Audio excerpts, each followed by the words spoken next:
Is it a sin if a man did not tell his first wife before marrying a second wife?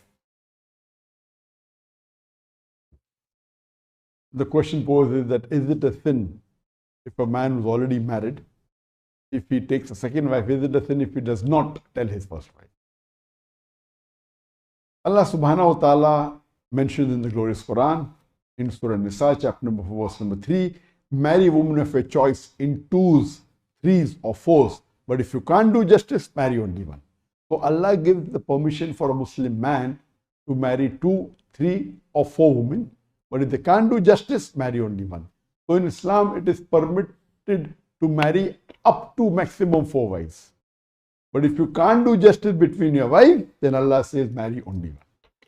So based on this, it is not required for a married man to take the permission of his wife before marrying a second woman. Neither is he obliged or neither is it compulsory for him to inform the first wife that he's going to take a second wife.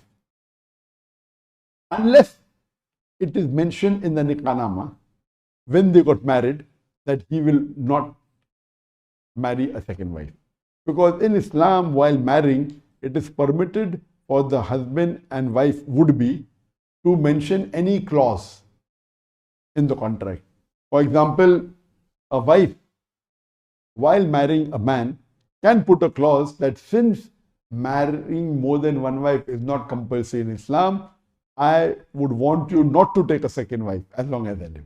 And if he signs that, then it is not permissible for him to marry a second wife. If he has to do that, he has to take permission. But if this clause is not mentioned in the Nikah that the man should not take a second wife, if it's not mentioned, then he need not take permission from the first wife, he need not inform. But I feel personally that it is preferable, it is mustahab, that if he doesn't take permission, no problem, at least he should inform the wife. Because if he doesn't inform the first wife that he's going to marry a second wife, what will happen? But natural, he will give excuses when he goes to meet his second wife. He will say, I'm going for some work in the office, I'm going out for a vacation with my office mates, and bound to be, he will be saying many lies. So according to me, though it's not a fard for a man to take permission from the first wife or inform the first wife before he's marrying the second wife, I would personally feel it is preferable at least that he informs her so that there is less sins or lying, etc. after he married the second wife.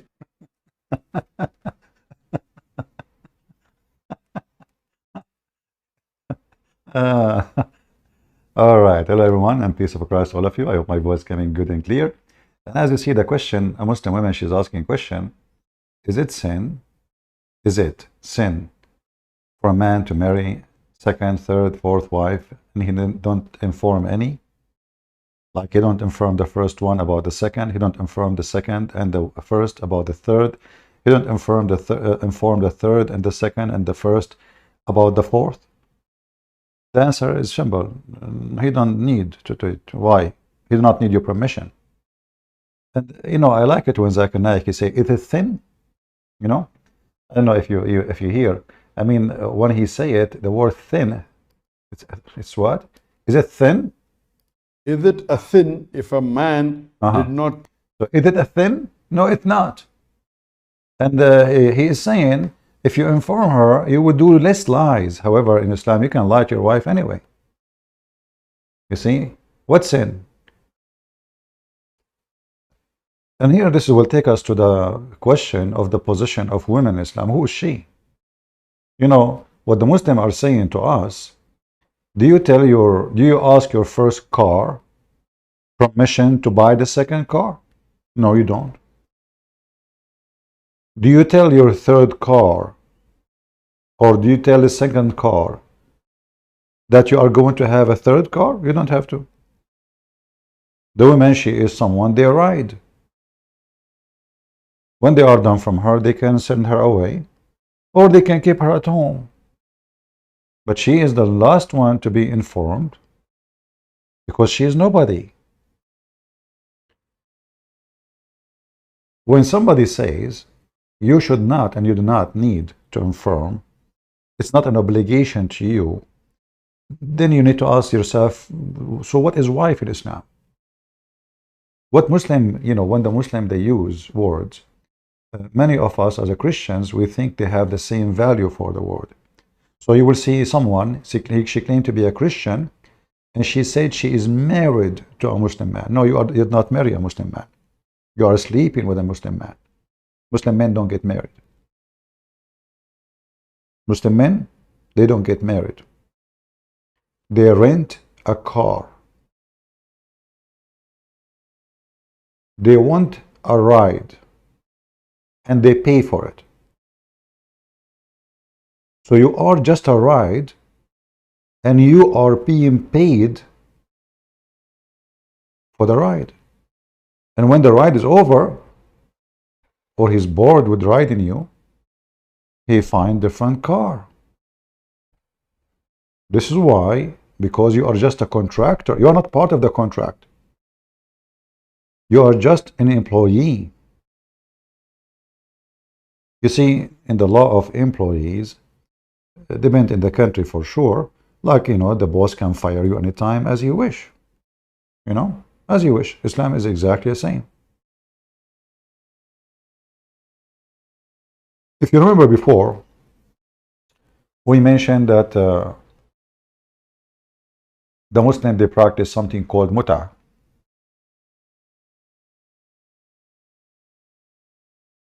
Now, Muslim Sunni today, they say we don't practice muta, but the fact, all their marriage is muta. All their marriage is muta, which means renting women. They don't have marriage. Never have marriage. And the Muslims, they have, they don't even have a shame to say, well, this is kind of rented or rent. It's a kind of rent. And the whole purpose of this rent is sexual enjoyment. So we need to remember always that those Muhammadan, when they speak about anything, they might use same words you use. But those words have different value for them. So when they say marriage, well, marriage does not exist. Here we have the Muslim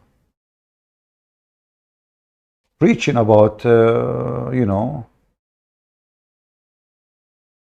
how to be a good person. Like, religion supposedly is about being good.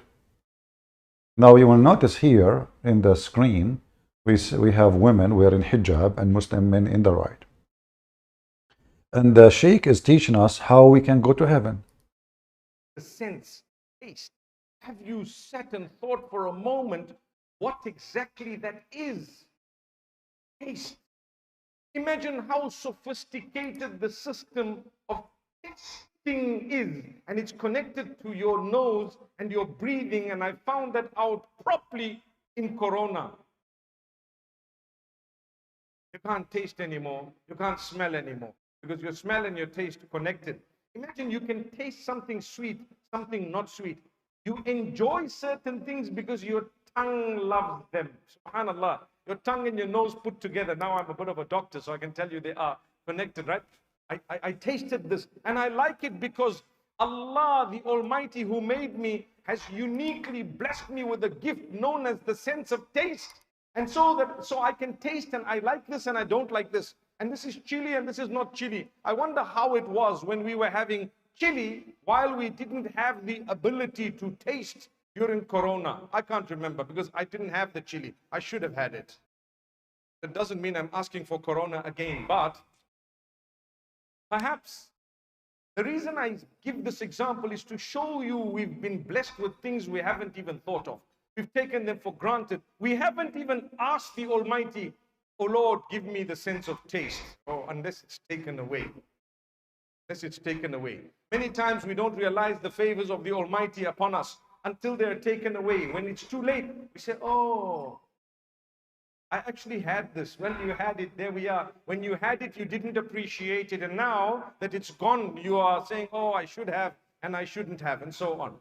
May Allah bless us. In order for us to be blessed, my brothers, my sisters, with the true blessings of the Almighty, we should develop a relationship with this Almighty, the Maker, the Creator, the Nourisher, the Cherisher, the Sustainer, the Provider, the Protector, the one who is in absolute control of every aspect of your existence. Will you not call out to Him and say, oh my Lord, oh you who made me, have mercy on me, forgive me.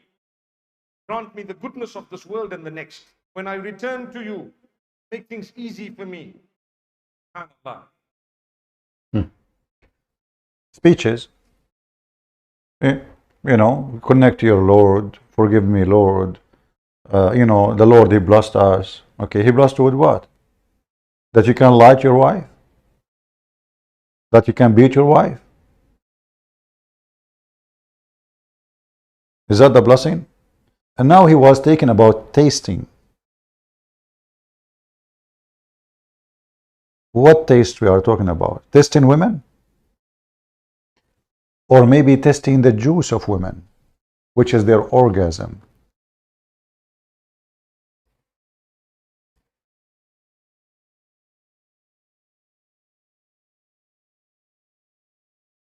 Isn't this what your prophet said?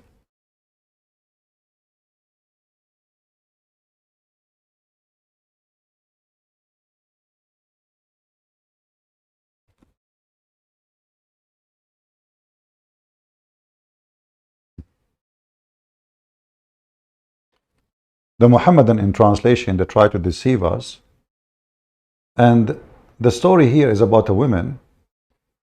Her husband did beat her because she don't want to sleep with him. Why she don't want to sleep with him? The mad Muhammad, he come with the religion. It says that if a man, he divorces his wife 3 times, she cannot come back to the previous husband until the new husband, excuse me, and he tastes her juice and she tastes his juice. The word juice here is orgasm. Usayla mean orgasm. So bless us Allah. Have relationship with Allah. Okay, how we can have relationship with Allah? You follow Islam. And what Islam says?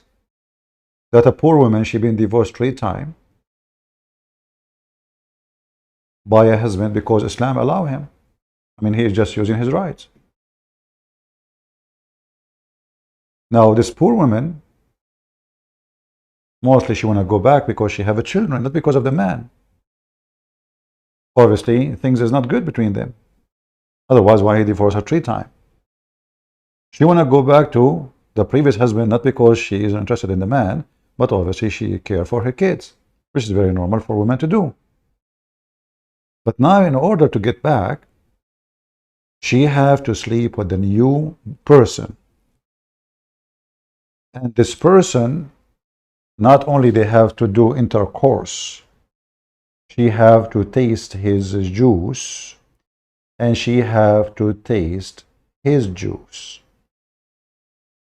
As you see, all those hadith are authentic. All of them. In the original story, the man, he did beat his wife until he made her skin greener than her clothes.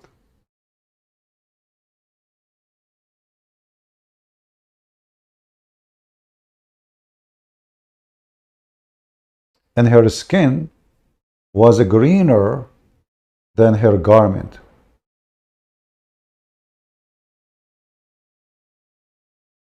Muhammad did not ask the man, shame on you to beat your wife like this. No, in fact, he is the one who commanded them in chapter 4, verse 34 to beat them. Beat them.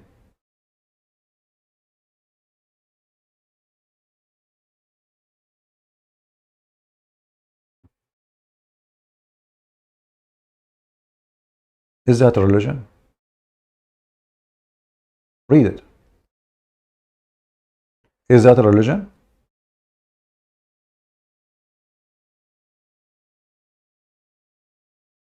You see all those references I'm showing you one after one.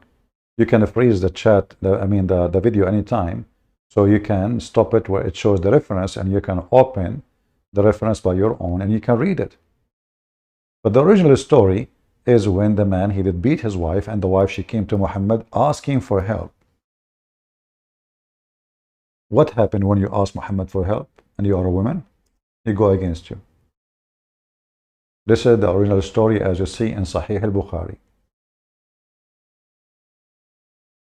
The man, Rifa, he divorced his wife, and Abdul Rahman, other person, he married that woman.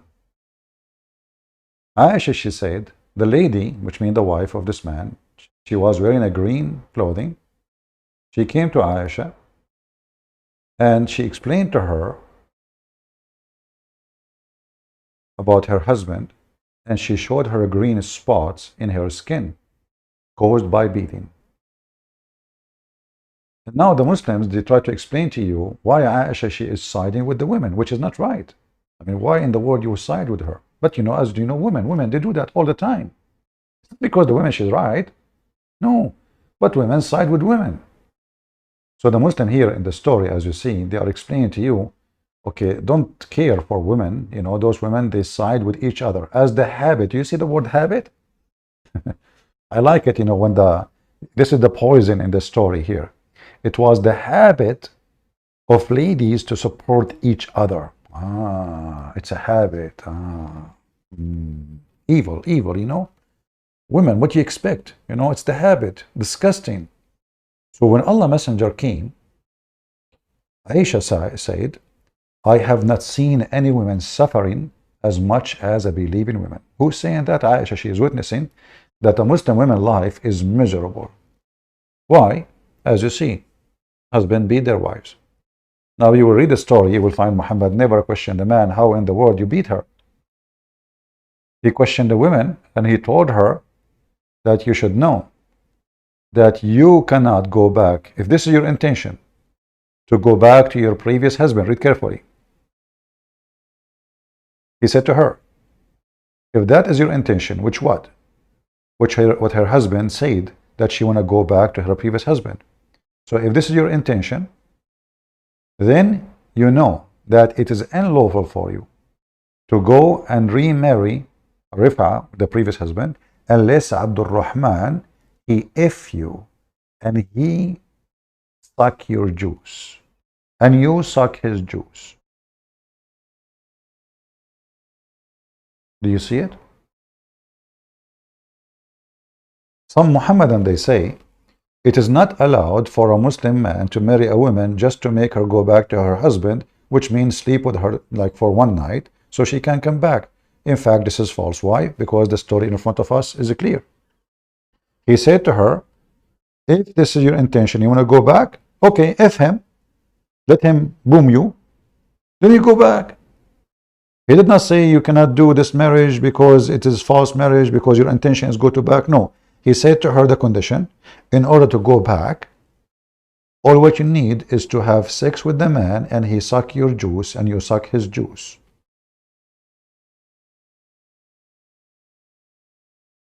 So what is the position of a woman in Islam?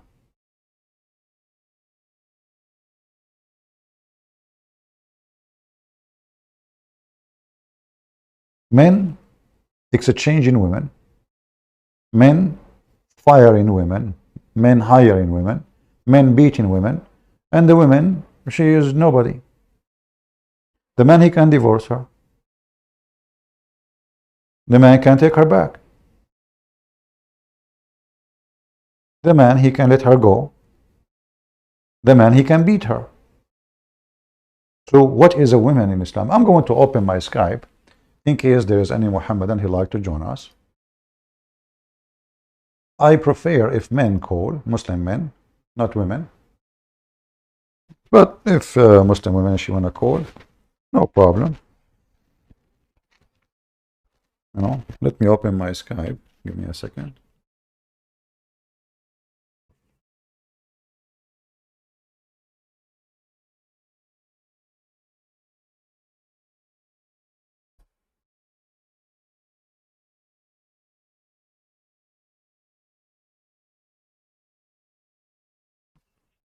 All right, our Skype is open. If you are a Muslim, you would like to join us, feel free. And let us see what the Muslim will say to us. Now, the story is not even over here. Muhammad, he come with tons of rules about women. And if we try to mention them all, you will see that the woman in Islam, she is just a piece of furniture. When she get old or, useless, we dump her in the trash. Let us see if we have any Muhammadan.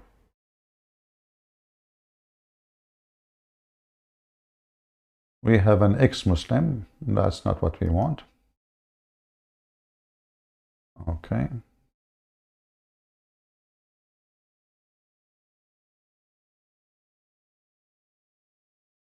Someone else who want to debate me from Indonesia? Okay, send him. Send the guy. Let us call this guy here.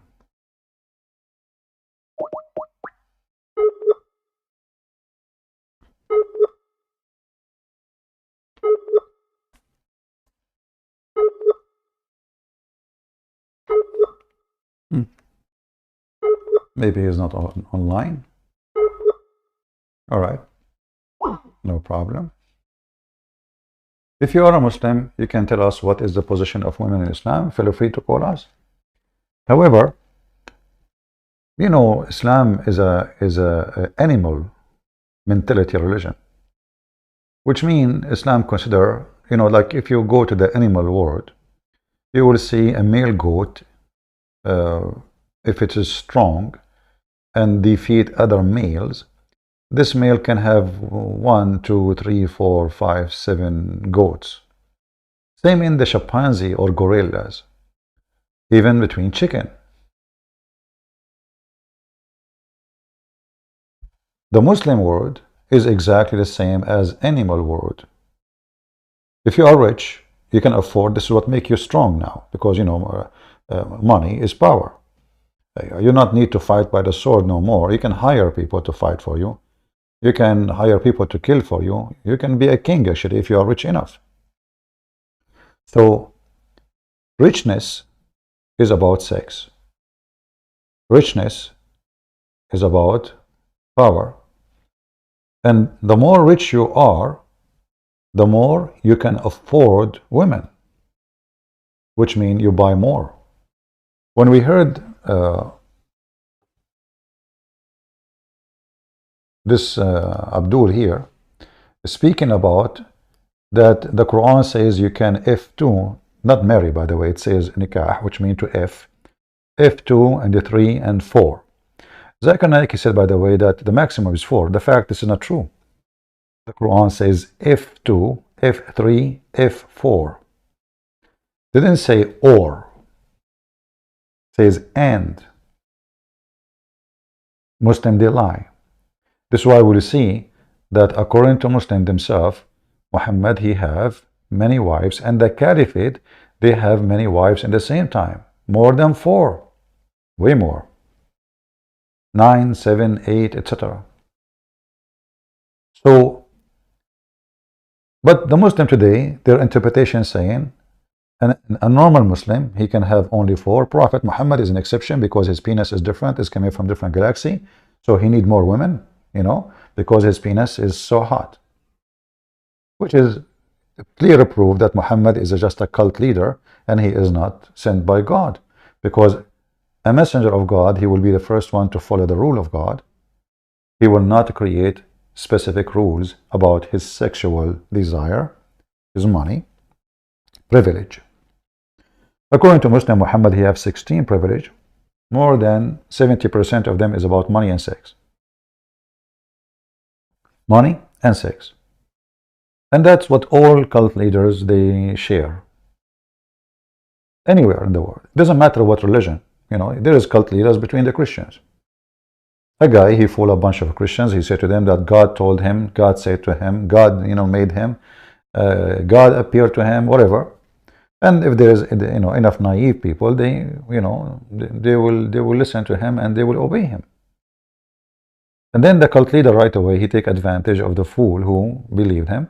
and right away start having sex with their women, taking their money, using them, abusing them. Religion is a great business. It's not something new. And Muhammad is no different. But listen here what Zakir Naik, he said. Excuse his full teeth. Tell his first wife before marrying a second wife. The question posed is that is it a sin if a man who's already married? The question, brother, is it a sin? Is it a sin? No, it's not a sin. It's a sin. So take a note when Muslims talk about sin. Sin in Islam have different value. Sin in Islam is not to follow the rule of Islam, but it's not cheating. Remember, it's not lying. No. Sin in Islam is not to follow the rules of Islam. That is sin.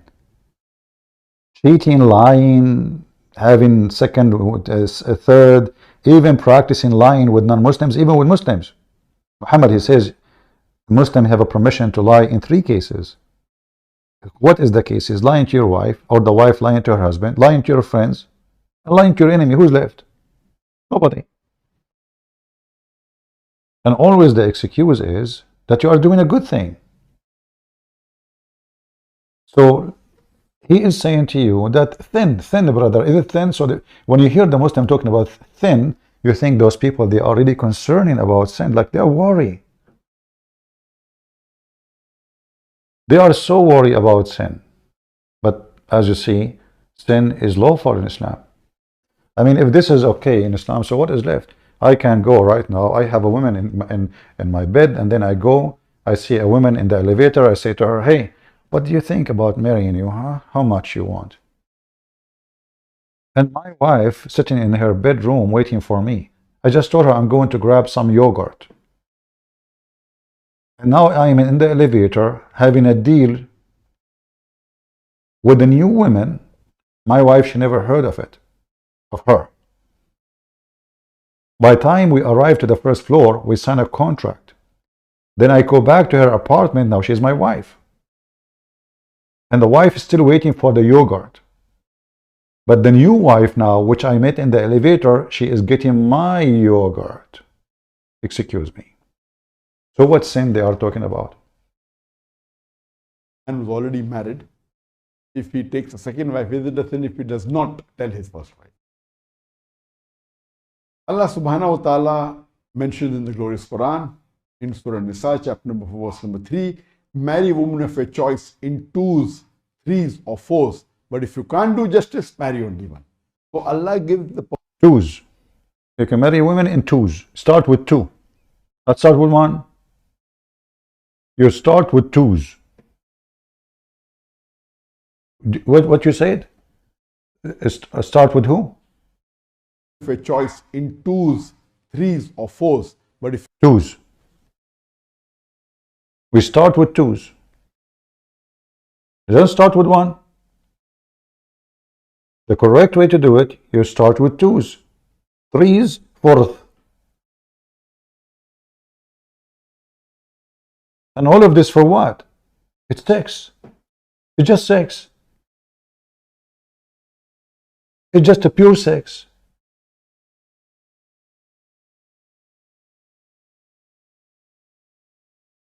What is the first woman she don't have? The second woman, you see, I can say, like maybe if the Quran said, if your wife, she cannot have babies, okay, you can have second wife. Okay, I will let it go. I say, okay, the guy is not really married, getting married for a new woman for the purpose of sex. It's just his first woman, she cannot have babies. But as we know, it might be the man is the one who cannot have babies too. So why the woman, she cannot have a new two husband?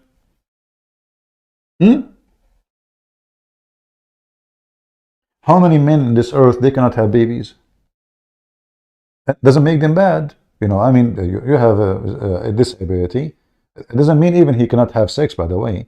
But it might be not. But there's many men or women, they cannot have babies. But this is not their fault. But if we are allowing the man, if this is the excuse, then the Quran never says so. The Quran says, as you see, start with 2, not with 1. If the first one did not function right, no, You start with 2s, 3, 4. If you could not, brother, afford it, go for 1. What kind of religion this religion is? And what do you mean you can be justice? In what? Are you talking how many times you do push-up in the bed? What justice? If you can't be justice, you ask the Muslims about what justice means, they will say to you, well, like if you buy the first one a panty, red panty, you buy the other one red panty too. But you just told us you lied to the first one. What justice? Same time, if you are allowed to lie to the first one about marriage, you will not lie about buying a panty or not. I mean, you lied to the women about you get married for a new woman, and now you are saying to me you will be justice. Is it justice not to tell your wife? You see, when we say life partner, in Islam there's no such a thing. What life partner?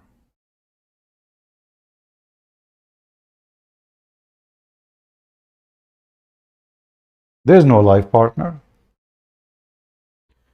When the Muhammadan in their website, they explain that muta, you know, as a renting woman or rented women,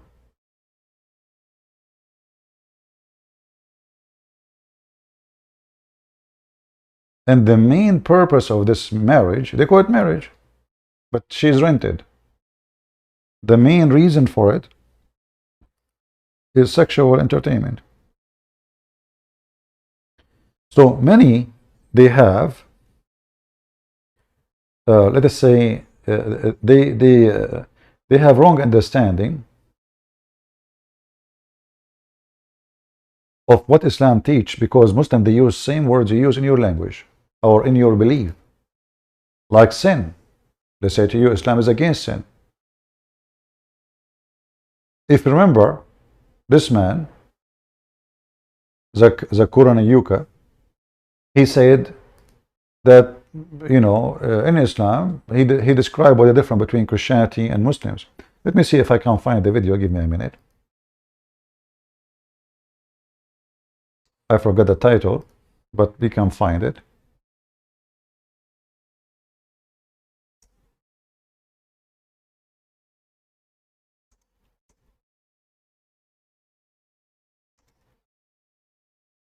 Let us see.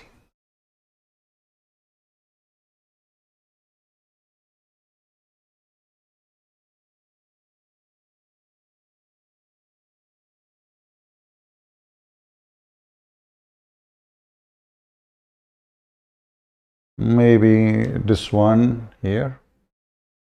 Let us see. I'm not sure if it is the same, but we will check it out.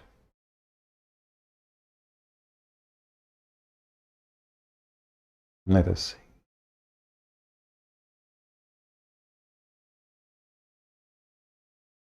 see. Is taking care of the sins of another human being, that is not permitted, that is against the teaching. Is to be accepted, for your repentance to be accepted, there are 4 criteria. Or rather, there are 5 criteria. Let us see. You Hold on. undo it if you can. Says Jesus Christ, peace be upon him, has died for your sin. I'm just trying to find the video. We played this video before, but I forgot what was the name. Let's see.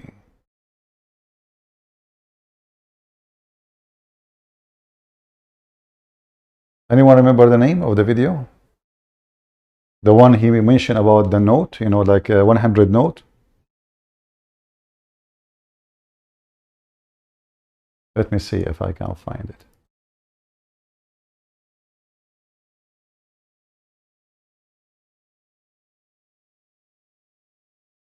$100 note. So they use the same words we use, but in reality, they don't believe in sin as we believe. Sin for them is all forgiven the second you say Shahada, you know. This is $100 note. He said, you know, like, I'm just trying to find the video. Let me see, what was the title? Well, they want to speak about the note, you know, how many notes. Like if you have one, he said you have 65 notes, something like that, you know, and you have $199. Yeah.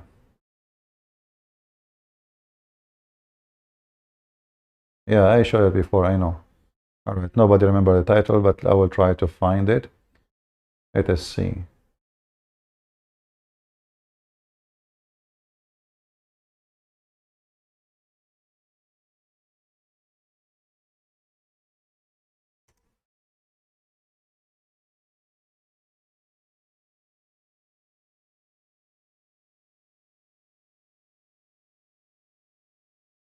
We will try. Because that can explain to us a lot of things.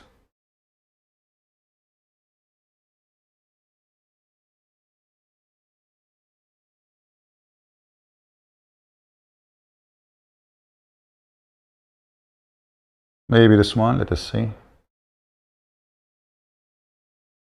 We will see if it is.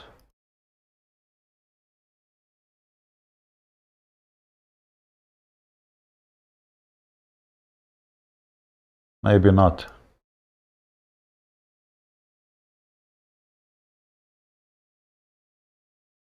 That will be A good. Muslim does countless major sins, and after he accepts Islam, all of them are forgiven.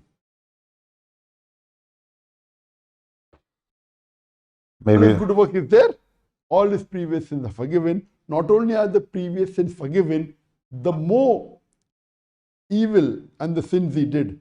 When he accepts Islam, all that is converted. let us play this one, even though this is not the one I'm looking for, but let us use this one. Look at this. So a person, he converted to Islam. What happened now? What happened when you convert to Islam? After that, is it justified and fair if a non-Muslim does countless major sins, and if he accepts Islam, all are forgiven? And the question is correct, that whenever a mushrik or a non-Muslim accepts Islam, all his previous sins are forgiven. All his good work is there, all his previous sins are forgiven. Not only are the previous sins forgiven, the more evil and the sins he did, when he accepts Islam, all that is converted to positive. Alhamdulillah. Regarding the question, is it fair, is it justified? Yes, it is justified. Because here Allah subhanahu wa ta'ala, if a person is a non-Muslim, and if he's doing sin of having alcohol, gambling, of doing shirk, and once he comes close to Islam, he realizes the haqq, he realizes that there is no God worthy of worship except Allah, and Prophet Muhammad sallallahu alaihi wasallam is the messenger of Allah, and he follows the advice, of course. And this is the moment he accepts, imagine, because to leave the previous way of life is very difficult. For a person who is born and he's a non-Muslim for many years, maybe 10 years, 20 years, 30 years, 40 years, he led his life, and then he realizes the truth. For him to leave, it requires a lot of courage, it requires a lot of guts, it requires a lot of passion. Okay. That's the reason when a person... That's it, you convert to Islam, all your sins are forgiven. But sadly, I cannot find that video, which is very funny, where Zakir Naik explained, you as a Muslim, not someone convert to Islam, just you as a Muslim, by saying Shahada is $100. By doing Salah, which means a prayer, is 20, I think he said. By doing Hajj is $10. And then he was saying, well, if the rest is $100 each, doesn't matter if you have 50, still you are not going to go to heaven, because the major dollars are with the one who say Shahada, the one who pray. Shahada alone is $100 out of 199. He said, let us give an example, $199. If somebody can find that video, you can send it to me, please, in Patreon, so we can save it. But we have it in the funeral, you know, we have a video of Zakir Naik. If you remember the funeral of the ethical funeral of Zakir Naik. I don't know if you remember. We can go, actually, we can play it, but it's better to play the video, the original video, so people can see how stupid this religion is. That's it. And the funny is, they say that it is us, the Christians, who say, oh, Jesus died for my sins, so we can rape. That's what Zakir Naik said. Christian, they can commit sin, they can rape, they can steal, they can lie, because Jesus died for their sin. This is what Zakir Naik said. But all of us, we know this is absolutely false. It's all over the Bible. If we ask Zakur Nayuka, how many women Paul he have in his bed? How many John? Peter? How many slaves? How many servants? How many people they killed? How many people they lied to? We know the answer. But we have the history of Muhammad himself, the biggest liar in the world, who promoted them to lie.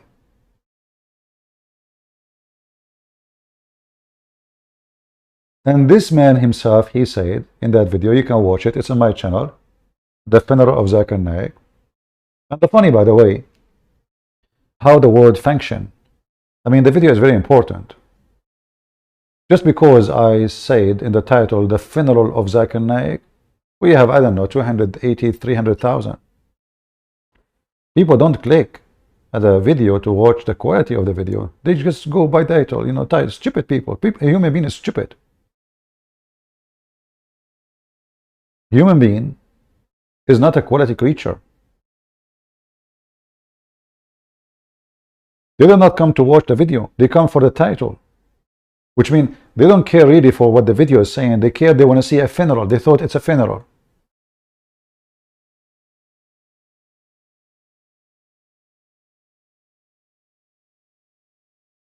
Now we go. Let me forward in this video here. Maybe it's the same one, but I don't think so. Brothers asked, he had done many major sins and he has sinned. What to do? I told him, ask for forgiveness. So not that you have to be a non-Muslim, something wrong, and I've done major sin. Just ask for forgiveness, brother. Just touch the black stone. Just touch the black stone. Forgiveness. Ask for forgiveness. Okay. Here we have those Abduls. They are teaching us how to be a good Muslim. Listen carefully. I mean, who knows better? Those are the ones who they are the leaders of Islam today. Die for their sisters, will take a bullet for their sisters, but will not share their husbands for their sisters. You can lie to your spouse. You can lie to your spouse. So can they lie in the context of, for example, if one says, I sense that you've got a second wife, can he say, no, I don't? Yes, you can. You can say that. You can say that. Yes, I personally believe this is. The Prophet said you can do it. White lies? It doesn't have to be white. It can be a black lie. If someone does this and they get caught, for example, or something happens, or negative. Or she just asks him, where were you last night? Yeah, but even that, he can lie. The man can do it. It's up to the man. No woman can take that right away from the man. Aside from Islam, I think my integrity, my dignity, my, who I am as a person, I would think it's so disrespectful for my husband to go and marry somebody else secretly. That to me is cheating, even if it is fine. Islamically correct. This idea of aside Islam, we're Muslims. There is no aside Islam in this discussion, but I'm speaking to a Muslim. Mm-hmm. So there is no aside Islam here. The true religion, which I'm now expected as a Muslim man to follow, is not the religion of Islam, it's the religion of woman's feelings. I'm not going to do this. So I'm saying now we go back to the book and the Sunnah. What exactly is a secret marriage? It is not made public. It's not publicized. So the point is this, let me be real, yeah? If you got a good husband, he comes and he says, I want a second wife, all hell breaks loose. And then we blame this man. Yeah, but why are you keeping it secret? What else should he do? And so they perform the marriage in somebody's house and there are two witnesses present and nobody knows about this. When the Prophet he kept a secret from some of his wives. Some scholars, I'm not going to go into detail, but some scholars actually connect this with an incident with Maria the Copt. Lying is not allowed except for three things. One of them is hadith al-rajul limra'ati, that when a man speaks to his wife. And I take my selfish needs out of it, i.e. me wanting him all to myself. I need to understand them. So I need to sit down and I need to really think about how this is going to affect him. This is a test to see how Allah is testing her to see how she responds. Yeah. If that's, if she decides to do the opposite, which is, throw the divorce card or throw this card, then ultimately she's falling into the act of disobedience. Thank you. Thank you. This is, with all due respect, yani, I'm like your father, huh? If you can't stand the heat, get out of the kitchen. If you are not a man enough to get married to a second woman, don't even dream about it, because your first will come in your dreams and give you hell. This is a well-known fact. They have the power to get into your dreams. They have power, those women, they can't come to your dream, brother, but they have power. They have power. If you are not a man, the man, how a man can be a man? Not by being honest to his wife, no. Not by being loving and not cheating and being honest, no. In a man, by lying to your wife and marrying second wife secretly and third wife and fourth wife because you are a chicken, goat, animal. Man. So when a Muslim, he says he's a man, what man mean? Mean a liar, cheater, fornicator, animal. In the same video here, one of those women, she said, I understand that men, they like to have intimacy with other women. What is that talk? I mean, those are religious people wearing hijab, and now she is speaking, and look, this is Muslim, they claim to be conservative. They bring a bunch of girls in a private apartment. This is an apartment. This is not a studio, it's an apartment. And those women, they are not married to those women, or men, if we can call them men.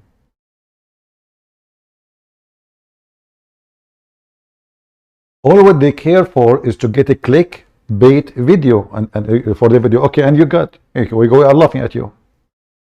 They expose their garbage religion, if we can call it religion, and they are teaching you. And the other woman, she said, I don't accept that. What do you mean? He said to her, this is not up to you. We don't care for your feeling. This is Islam. Islam is garbage. You take our garbage or you don't. It's not up to you, because you have to take it. You are a Muslim now.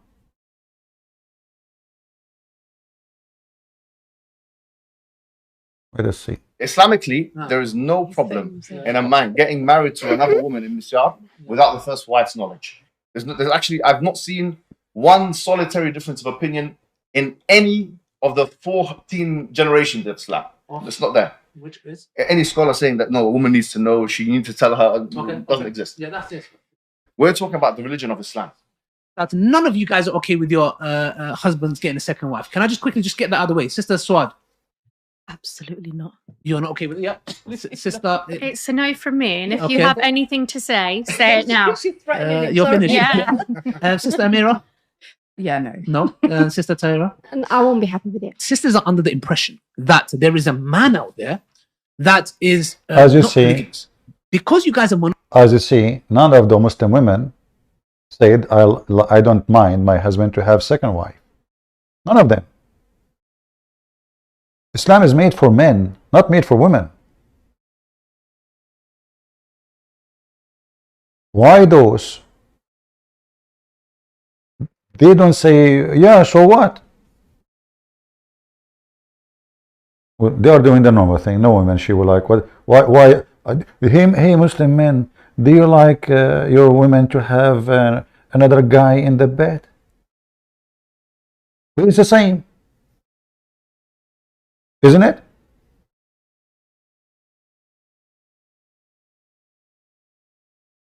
If you can have more than one, well, she should be able to have more than you.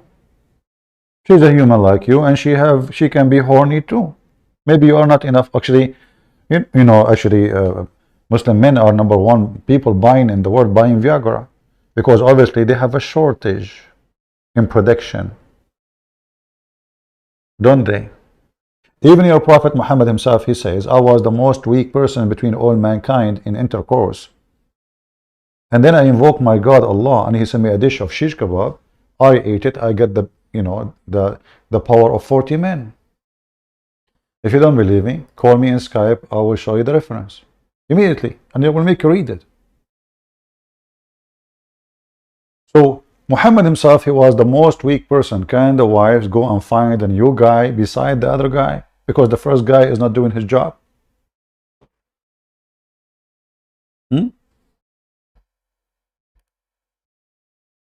Monogamous by nature, meaning you just want your husband and you're happy with your husband. We are not created like that. And then he's got the financial. Men are not created like that. They are not. So I wonder what Adam was doing, man. When supposedly the Muslim, they claim that Allah created Adam. And the story is very funny about how created Adam. You know, Adam, he was 60 cubit tall.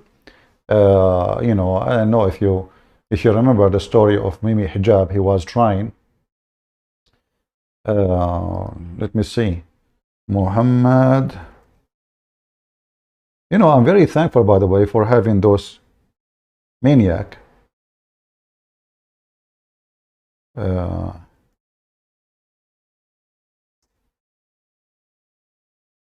In YouTube, because they can do a great job for us.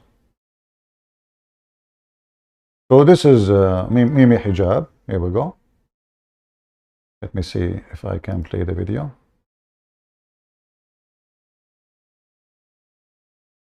Where he speak about Adam.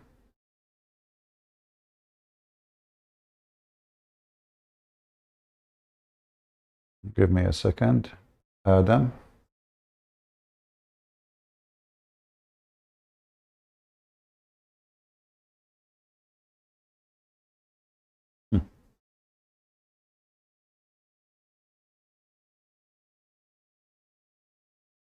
This is the same boy is explaining to us how Islam functions and why the Quran is just a stupid, silly book. Adam, does Adam height of 60 cubit make sense? Tell us. You know best. Today, inshallah, we're going to be dealing with a hadith. See, after he spoke with me, he started saying the word inshallah. Before that, he never said that word. It was a Christian prince who forced him to say inshallah. He reminded me of Aisha, you know, when she said, a Jewish woman, she came to Muhammad and she said, we seek refuge by God from the punishment of the grave. And then she said, since then, I never saw the Prophet making supplication to Allah except by saying, we seek refuge from the punishment of the grave. Never before. She never heard it before. That's why she was fighting with the Jewish women. So I taught this potato how to say the word inshallah, because you cannot be a Muslim yet you don't say inshallah when you say something. So now he starts saying it. That's good news. Tell us about Adam being 60. Look at this faith. Look. Okay, no comment. References Adam alayhi salam, a prophet of Islam, as being 60 cubits tall, which is like 27 meters. And they say only. I mean, what a big deal. Adam was 27 meters. He calculated the number, not me. Don't ask me if they are wrong or not. I'm not very good in mathematics. Adam was 27 meters. So he's saying, does it make sense what the Prophet said that Adam was 27 meters? This is unbelievable and impossible. But before we get to this hadith, why? What will be before? What will happen before? Let's talk about the Islamic stance on the theory of evolution. Science, Islamic science, and theory of a what? Generally speaking, talking about the theory of evolution. Generally speaking, not specifically. Muslims don't have an issue, or shouldn't really have an issue with. They shouldn't have an issue. But Adam was 27 meters. Speciation, adaptation. Speciation. No, they don't have an issue. You know, even evolution of animals, because even we believe that there's nothing explicit in the Quran one way or the other. And actually, there's nothing explicit in the Quran. No, the Quran approve evolution. You know, Allah did not create Adam from mud and then he created Eve from his rib. No. So Islam is total agreement with Darwin. Here we go. Yeah, tell us more. We've done a podcast with Abdullah Al-Ujairi. Sheikh Abdullah Al-Ujairi is... The Muslim, they take their religion from a guy. His name is Abdullah Al-Ujaili, not Allah, not the Prophet. Abdullah Al-Ujaili said. Do you know Abdullah Al-Ujaili? Abdullah. Who the heck is Abdullah Al-Ujaili? A prominent figure in Saudi Arabia. He is a permanent figure in Saudi Arabia, huh? Is that the one who broke the microphone when he was vomiting? He vomited in the microphone because the microphone went inside his mouth. He was so excited. Is he what? You are taking your religion. He's not saying Prophet Muhammad said, Allah said. No, the guy here in TV, he said so. You know, Ujaili, how do you do? We take our religion just from you. What Ujaili he said? And by the way, Ujaili mostly is coming from the word the ijl, which mean a cow or the male cow. Now we understand. Who researches these matters and well published in this field. In my discussion with him, this was his opinion. So, which is quite frankly like 99.9% if we look at it from a mass perspective. Really, 99.9. This is the same as any election in the Middle East, if we have any. 99.99 they voted for Saddam Hussein, and the one who did not vote because he had an accident when he was going there and he died. That's it. 9% of the theory. The issue we have we take issue with, or the point of evolution, the slither of which really diametrically opposes some of the Islamic narratives, is human evolution. Now, obviously, we have a narrative. We have a narrative in Islam. They have narrative, and they have hole in the narrative. Do you remember this guy, Mr. Hole in the narrative? If I am you, I will stop using this word. I will forget it from the dictionary. If I'm you, because of you right now, if we go in Google and we type the word narrative, right away we see Yasir Qadhi and you video. You with him. Because of you, narrative became, and holes, they became so famous. Before that, nobody speak about narrative. Actually, me myself, I do not know what the word mean. You know? Go ahead. Islam, which is that Adam alayhi salam was created directly, or this prophet Adam was created directly by Allah, by God Almighty. And there are many things which differentiate human beings from the rest of the animal kingdom. Morality, we should, you know, we differentiate, but you just said you can have many wives. So what do you mean you have different differentiation from the animal kingdom?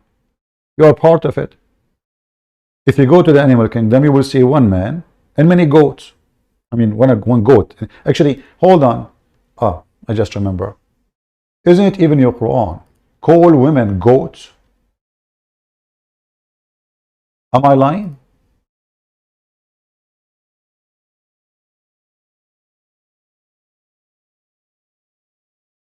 I'm typing in English, sorry. The Quran does not even call women women. Call the Quran, they call the women na'ja. Na'ja.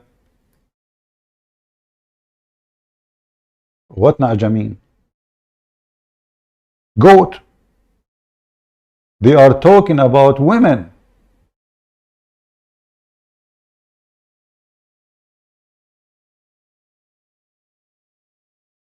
He have, verily, this is my brother. He has 99 na'ja. Okay, what is the guy Quran only, Mr. Quran only? Call me so we can laugh. He's Quran only. How you will know that those are women now? He called them na'ja. And only I have one. So what do you mean the animal kingdom?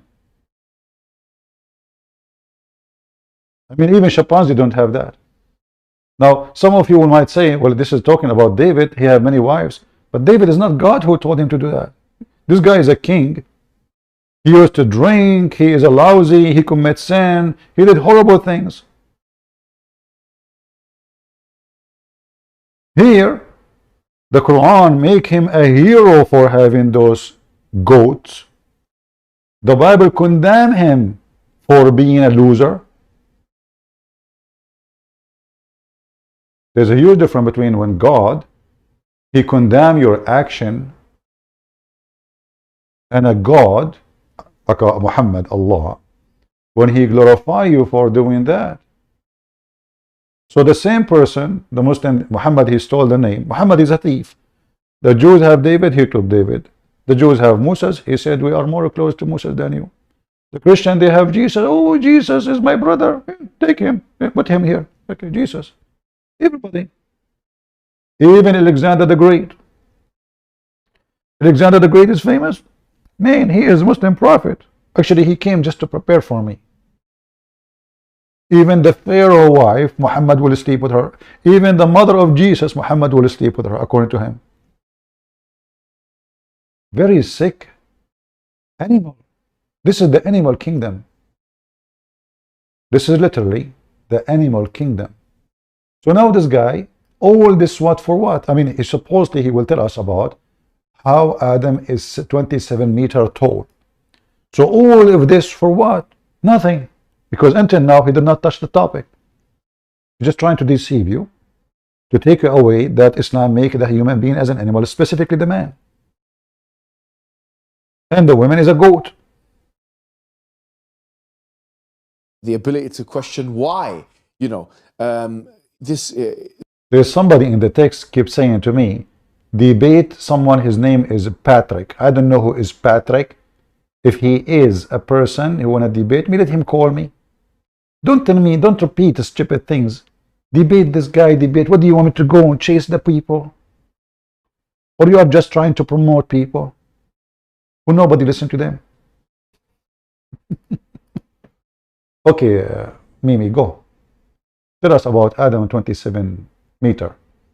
By the way, I have a question which is not necessarily can be answered by Muhammad Hijab. As long Adam was 27 meter, how big was his penis? It's going to be very, very unpleasant to say that the penis of Adam was only few inches.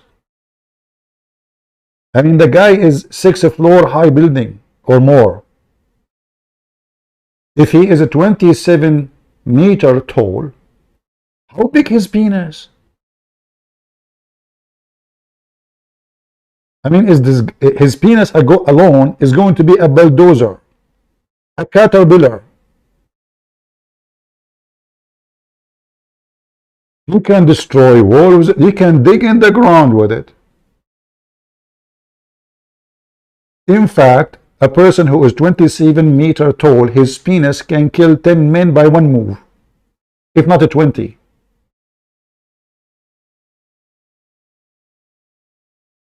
The guy is a 27. How big his balls?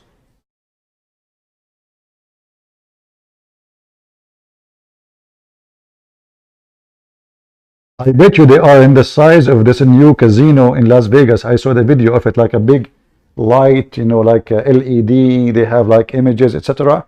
How big the balls of brother Adam, peace upon him? Now I know where they got the English. They say to him, he got balls.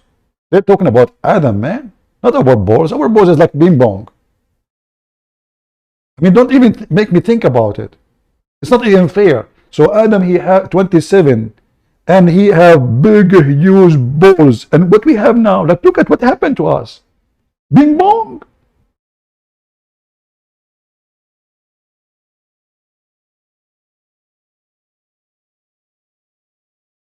I wonder what Eve she was doing with it. Man. She was climbing the mountain of Himalaya with it. Many different in language, civilization, and so on and so forth. Yeah, and it couldn't have been the case, we would argue, that we can actually in any way be equated to the rest of the animal kingdom, and there's something special about human beings. لَقَدْ كَرَّمْنَا بَنِي آدَمَ. Allah says in the Quran that He has dignified the children of Adam. So we don't necessarily agree or disagree. We can remain agnostic as to. So what the point now? We go to the topic. Adam is 27 meters. What is the point? Darwinian evolution with other animals, but as it relates to the human being, there is something special about the human being, and that is why Allah created human being directly, and He did not create the others directly. Only human being created directly. Like what Allah He did? He sent chimpanzee, like He called China. Hey China, can you make chimpanzee for? What do you mean directly? The rest were not created directly. What does that mean? What this guy is talking about? Only human being created directly? So how Allah created the donkeys as an example? As an example, the donkey who converted to Islam, and then he is the first one who committed suicide according to your prophet, Ya'fur. When the prophet he died, I made a cartoon about it. I don't know if you guys saw it. When the prophet he died, the donkey of the prophet, he gets so sad, so sad. Why? Because the prophet is the only human being who asked that donkey if he liked females. And the answer was astonishing. The donkey said, no, no. Why? He's a gay. Yes, he was a gay. And then when the prophet he died, I'm not joking. When the prophet died, the donkey he went to an empty well of water and he threw himself. That's it. He don't want to live no more. Depression. I mean, what do you want to live? Put yourself in his 4 shoes. I mean, if you are a Muslim. This is a donkey who was so close to the prophet, to the point the prophet ride the donkey. I mean, you know what I'm talking about. And now the prophet he died. So what the donkey would do? That's it. He lost hope. Why will live? And the story says that Allah created 60 donkeys like this. He did beat Tesla a long time ago. Only 60. 60 only. And this is the last donkey which was made for prophets. All those 60 made for a prophet, and this is the last donkey. That's it. The last prophet get the last donkey of the 60. Why you don't tell us the story about the 60 donkeys who made for the prophet, the Muslim prophet, and Muhammad get the last donkey? Continue. In this hadith, there's indication that he created Adam is 60 cubits tall. He keep scratching. Lies. The prophet was full of lies. So what do you expect? And he's saying that he is not from the animal kingdom. What are you doing? Well, now the question is, this seems unscientific on many grounds. And I'll tell you what, on 3 major grounds. Number 1. Oh, all of this to tell us how Adam is 27. What is the topic? 1 is biological. Number 2 is archaeological. Biological? Archaeological? Now we are talking. And or paleontological, we could say as well, from a fossil record perspective. And number 3. Look how he keep moving his head like, he's an actor, like he's like a Jazeera TV, a journalist. Right now, we have behind me, a car is burning. It's not burning right now, it was burning 5 minutes ago, and the heat is in my back. And what are you doing? Actor, boy, go to the topic. Looking at the kind of disparity in sizes, if we do assume that there was a human being of such great magnitude. What do you mean assume? Are you adopting what Allah said? Shame on you. In terms of size, how can we explain the fact that human beings are like, give or take, 6 foot tall, give or take, half a meter or whatever it may be, or more, right? But how can you explain this huge disparity? Explain. Go ahead. In the fact that you're saying that you believe in Adam, who's 27 meters tall, and a human being now, which is, typically anything between 5'5" to 6'5", and obviously there are extremities on both sides of that equation.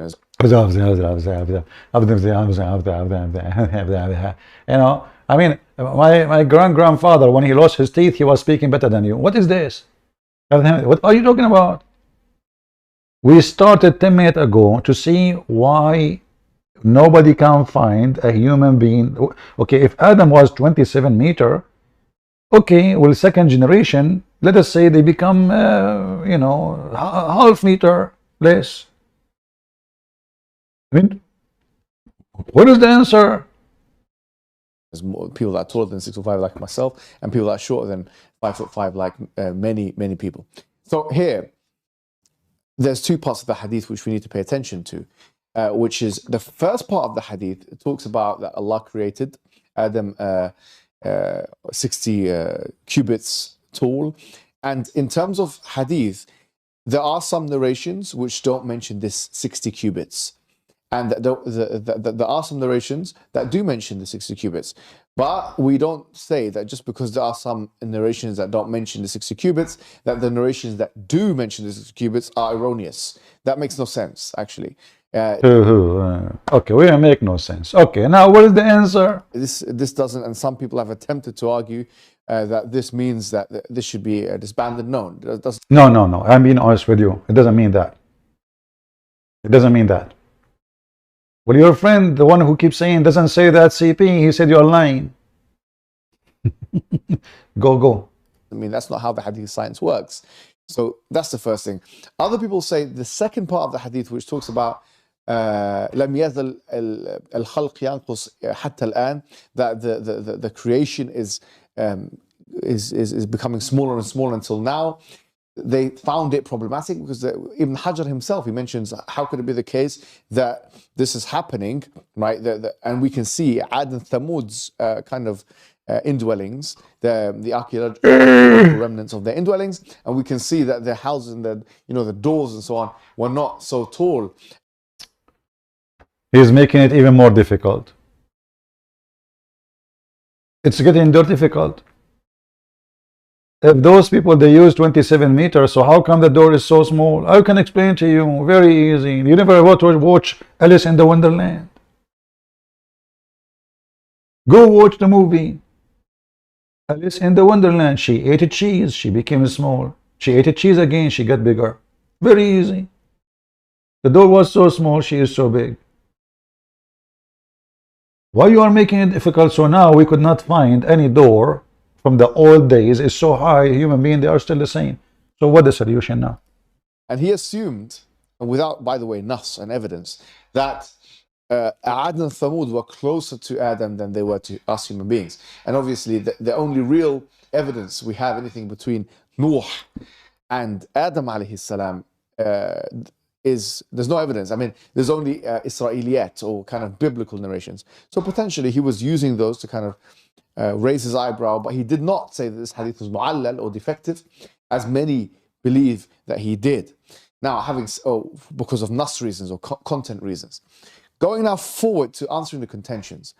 There are variations of this hadith which refer to fis sama.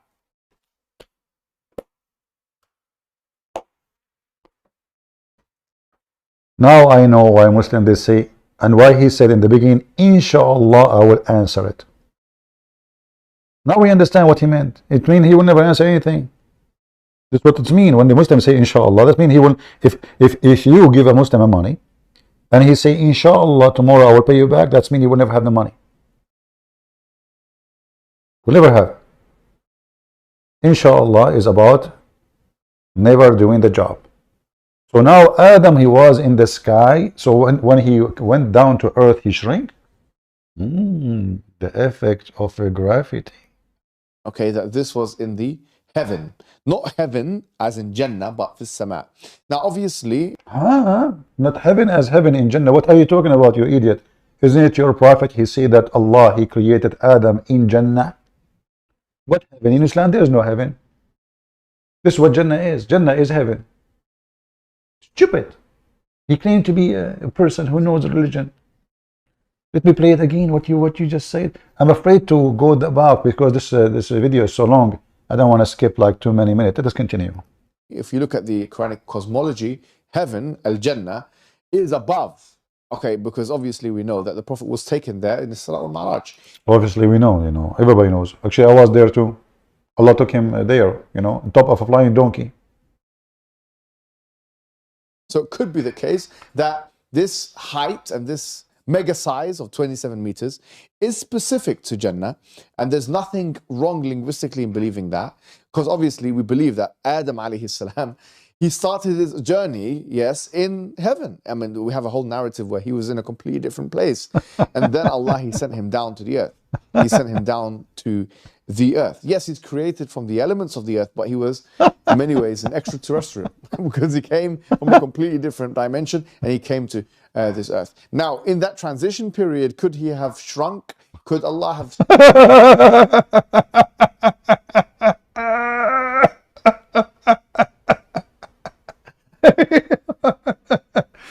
Remember, our video topic is about the position of women in Islam, right?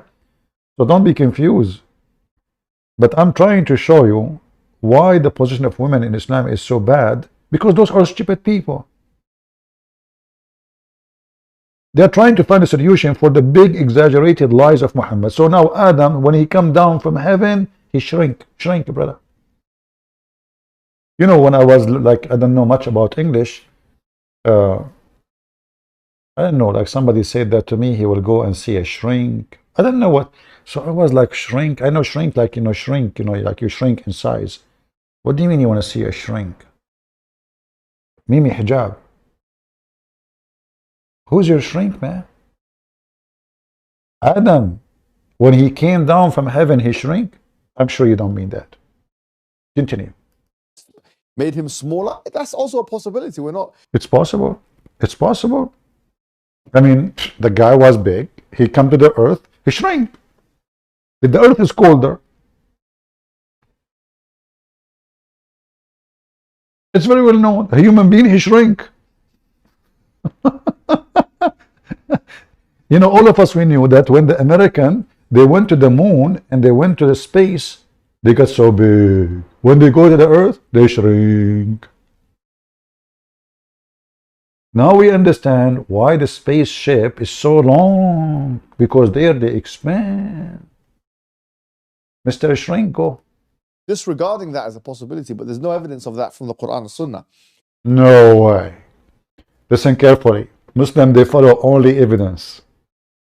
Only evidence. Where? From the Quran and Sunnah.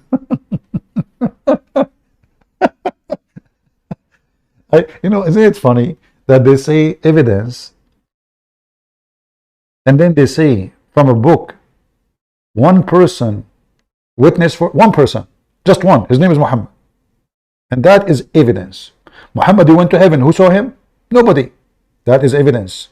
Muhammad went to Jerusalem flying, who saw him? Nobody. Evidence. This is evidence, brother. Tell us more about evidence. So we can't say that that is what happened. Now what we will say is this. Let's assume that Allah, he brought Adam down.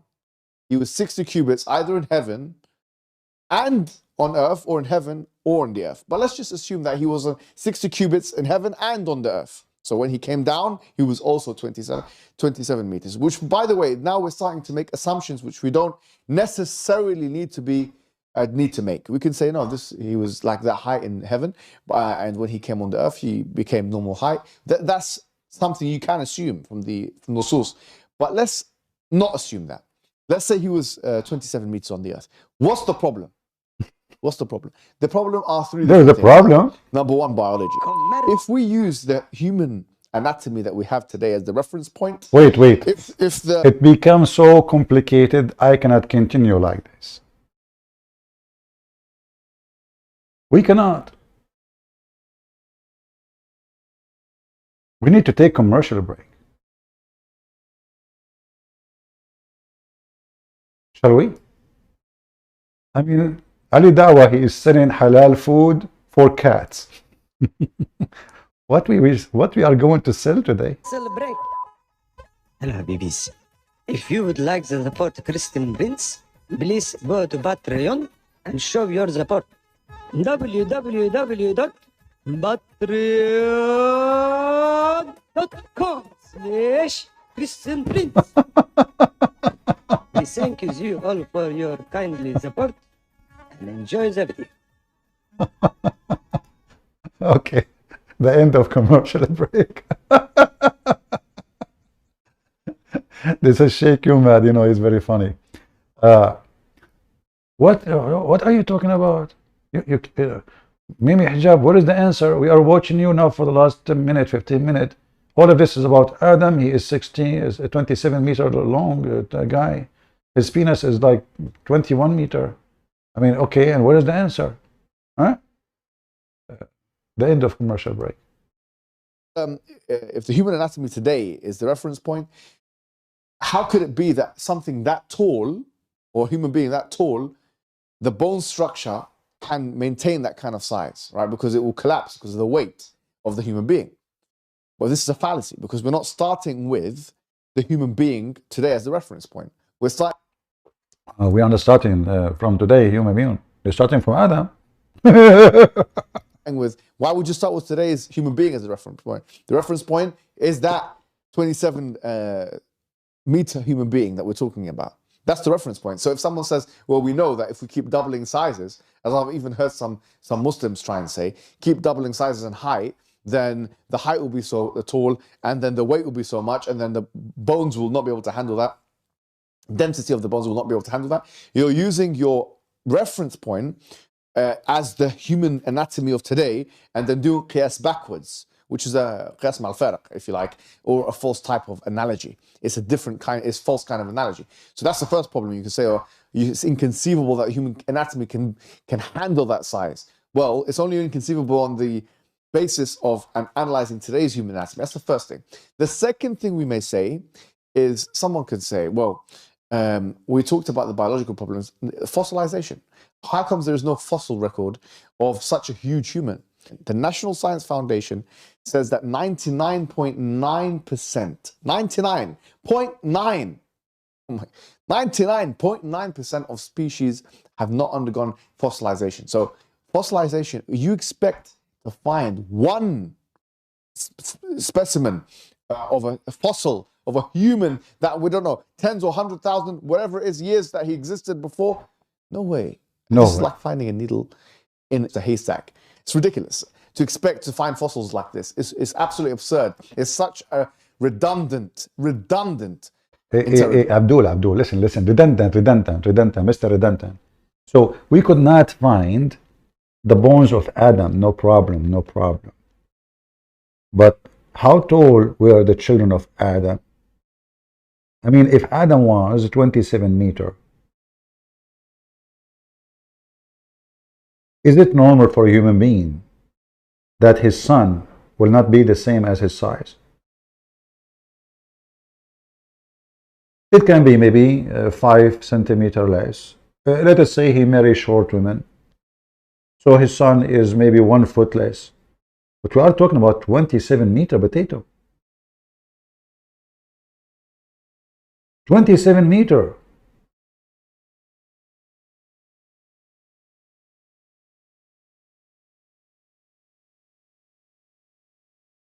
Maybe Adam was a dinosaur.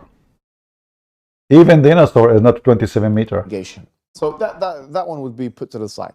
The third now interrogation is, well, how can we conceive of such a disparity between humans within the, or any kind of animal within the same species like this? They say we don't accept that. We don't accept that you can have a 27 meter human being and then you can have a 6 foot human being, and that disparity existed. And they say humans have been around for 350,000 years, which is, by the way, estimates we don't have to go with because they keep changing those, quite frankly. But let's just assume for the sake of argument. Are you saying to me, is my response, that you have, there's no species within the species that exhibit this decrease in size, this dramatic exponential decrease in size? Because I can give you an example of the dwarf elephants, which the Journal of Proceedings National Academy of Science shows. The dwarf elephants were 220 pounds. They went down in 800,000 years, according to the journal. In 800,000 years, they went down 100 times in size. So they were 100 times bigger than they were. They became dwarf elephants, 220 pounds, 100 kilos, which would mean that I'm bigger than those elephants, me personally, the one who's talking to you. You know, if you go and check what he is saying, you will see this is absolutely funny and stupid to say. They are not saying that this is the same dolphin they found long time ago. There's many species of dolphin, you donkey. As an example, there's a whale. It's called it's a dolphin actually. Called the killer whale, but it's a dolphin. It's different. It's not the same. We are talking about Adam.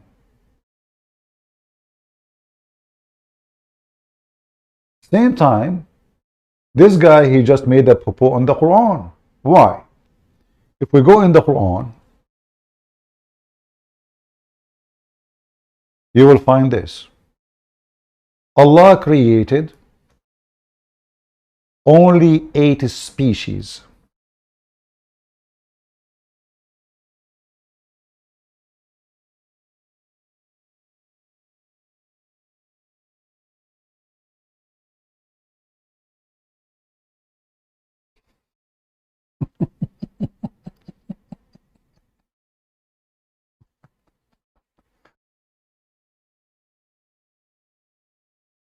He created for you everything, okay, from one single person. That's Adam, between two brackets. And he made for him his wife. And that is Eve. The Quran never mentioned, by the way, Eve. Ever. And he sent down to you of the cattle 8 pairs of sheep. 2 male and female.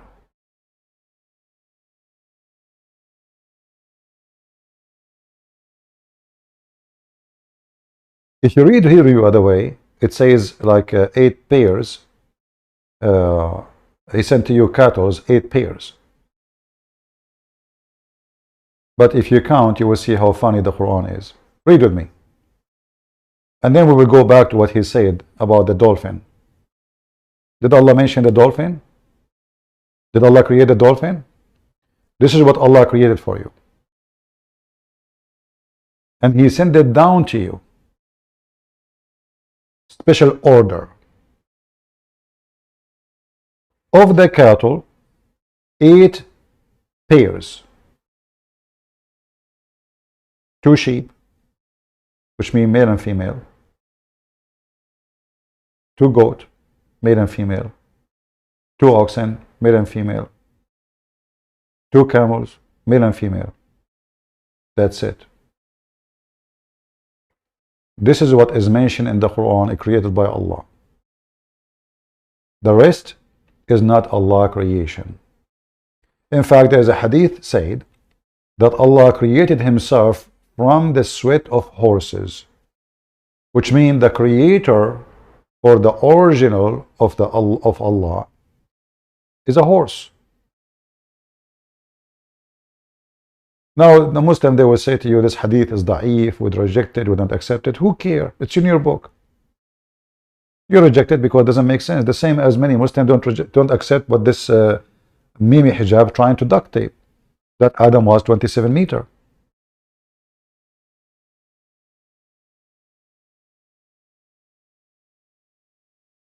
Continue.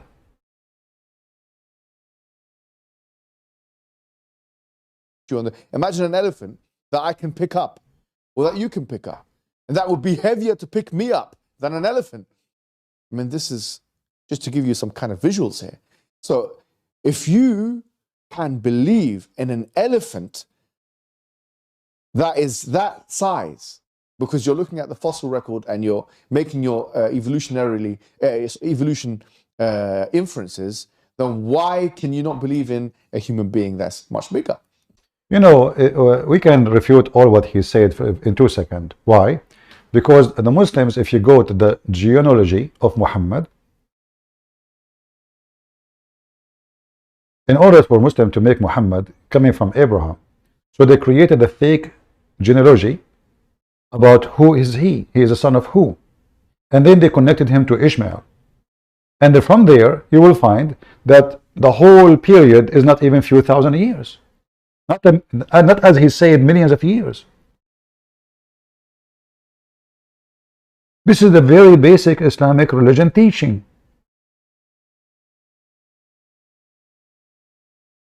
If I go right now,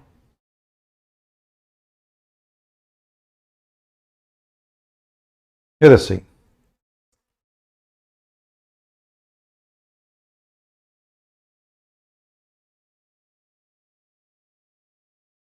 We don't want to change the topic, but we did.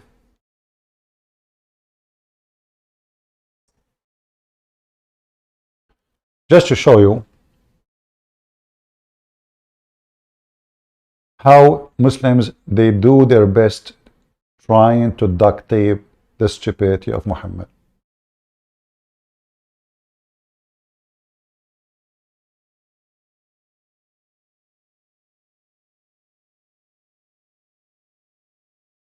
How many years between Prophet Muhammad and Adam?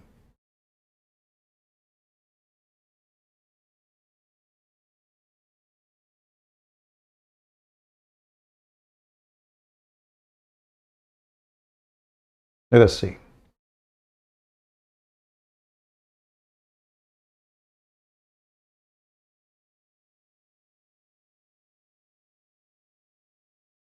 I found here an article.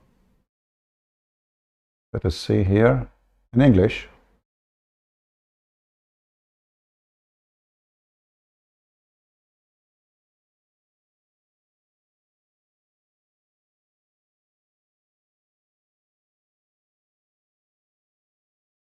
Let's see.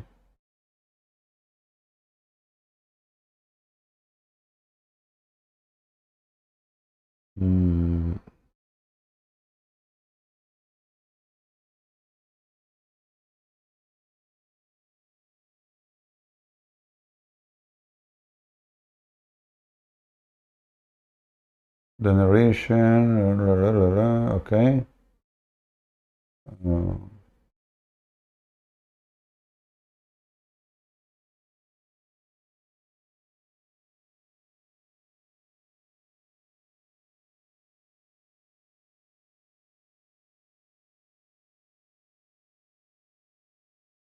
I'm just trying to find, yeah, actually this one will do the job.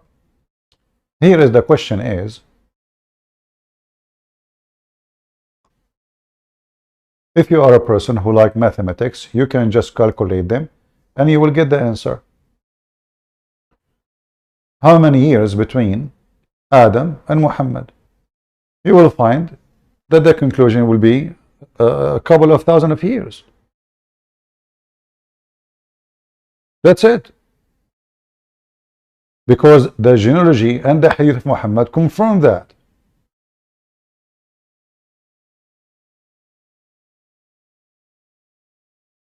And they are giving you a reference here about what Muhammad said and what the companion of Muhammad said.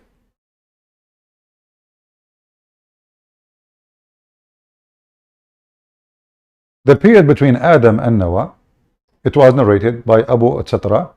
The man said to Allah Messenger, he said, yes, Allah spoke to him. The man asked how much time was between him and Noah. He said, 10th century. Between who? Between Adam and Noah. Then Ibn Hibban, he said the following, confirming what they said before. The period between Noah and Abraham, in our evidence, in the hadith of etc., it says that, and how was long was there between Noah and Abraham? He said centuries. What? Centuries. Narrated by Al-Hakam etc. Al-Mustadrak. So now this is Noah, this is the son of Adam. So between Adam and Noah, 1,000 years. Between Noah and Abraham, few centuries, 10 centuries, another 1,000 years. Now from Abraham to Muhammad, we can find out easy. What, 3,000 years? Total is 5,000 years. Do you see how easy we can get them busted?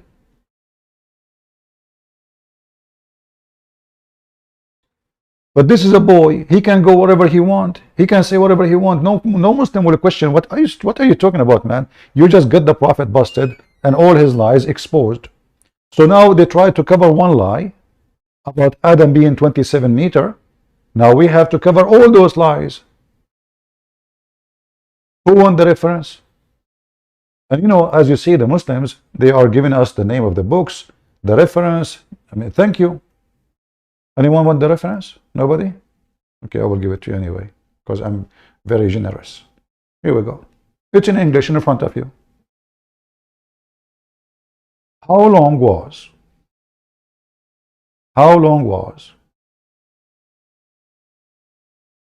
the time between Noah and Ibrahim, as Muslim they call Abraham? He said 10 centuries. How long between Adam and Noah? 10th century. Okay, this is 2000 years. Now go and calculate and find me the exact number between Abraham and Muhammad.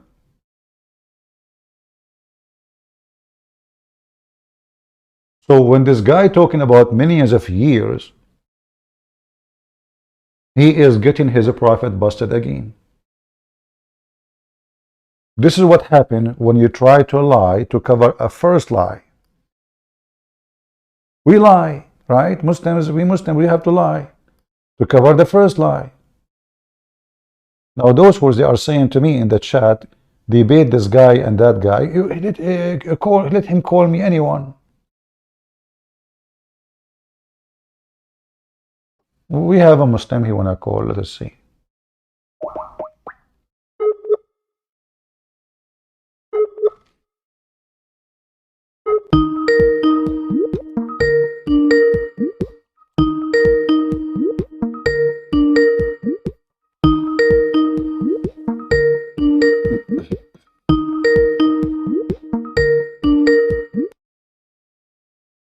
Hello?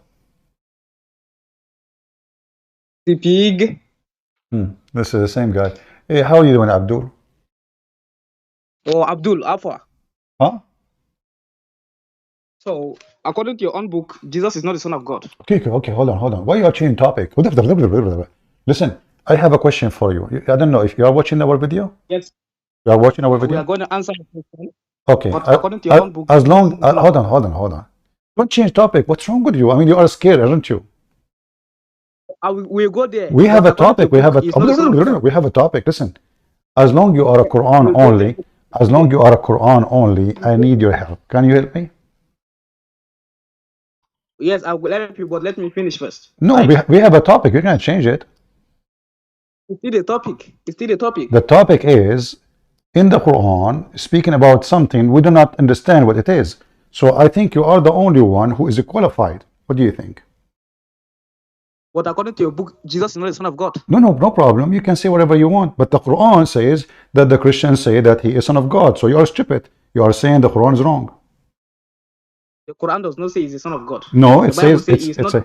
Okay. So the Quran says that he is Allah, correct? No. No? Are you sure? Yes. Let me repeat the question. Your Quran doesn't say that the Christians say that Jesus is Allah?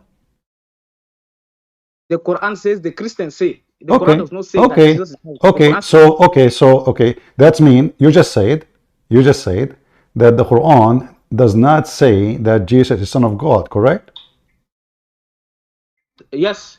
The Quran never says he's the Quran, no, I'm saying the Quran does not say that Jesus, the Christian, they say that Jesus is Son of God.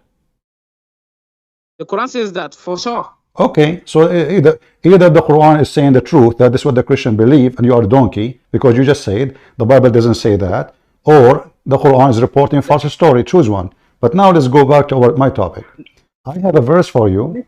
I want you to explain to me. Yes, Listen. We'll go there. Who will go there? What is those? Go there.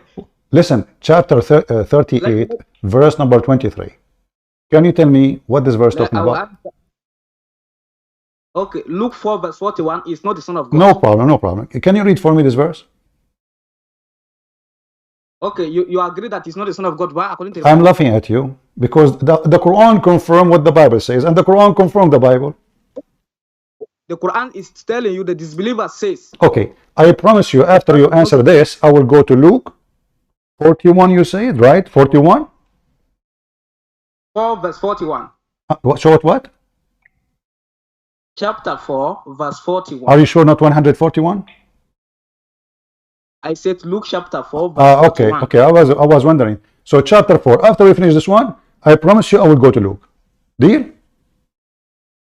Okay. Okay. Read for me chapter 38, verse number 23. Chapter 38 verse number 23. Okay, let us go there. 38 verse 23. Mm-hmm.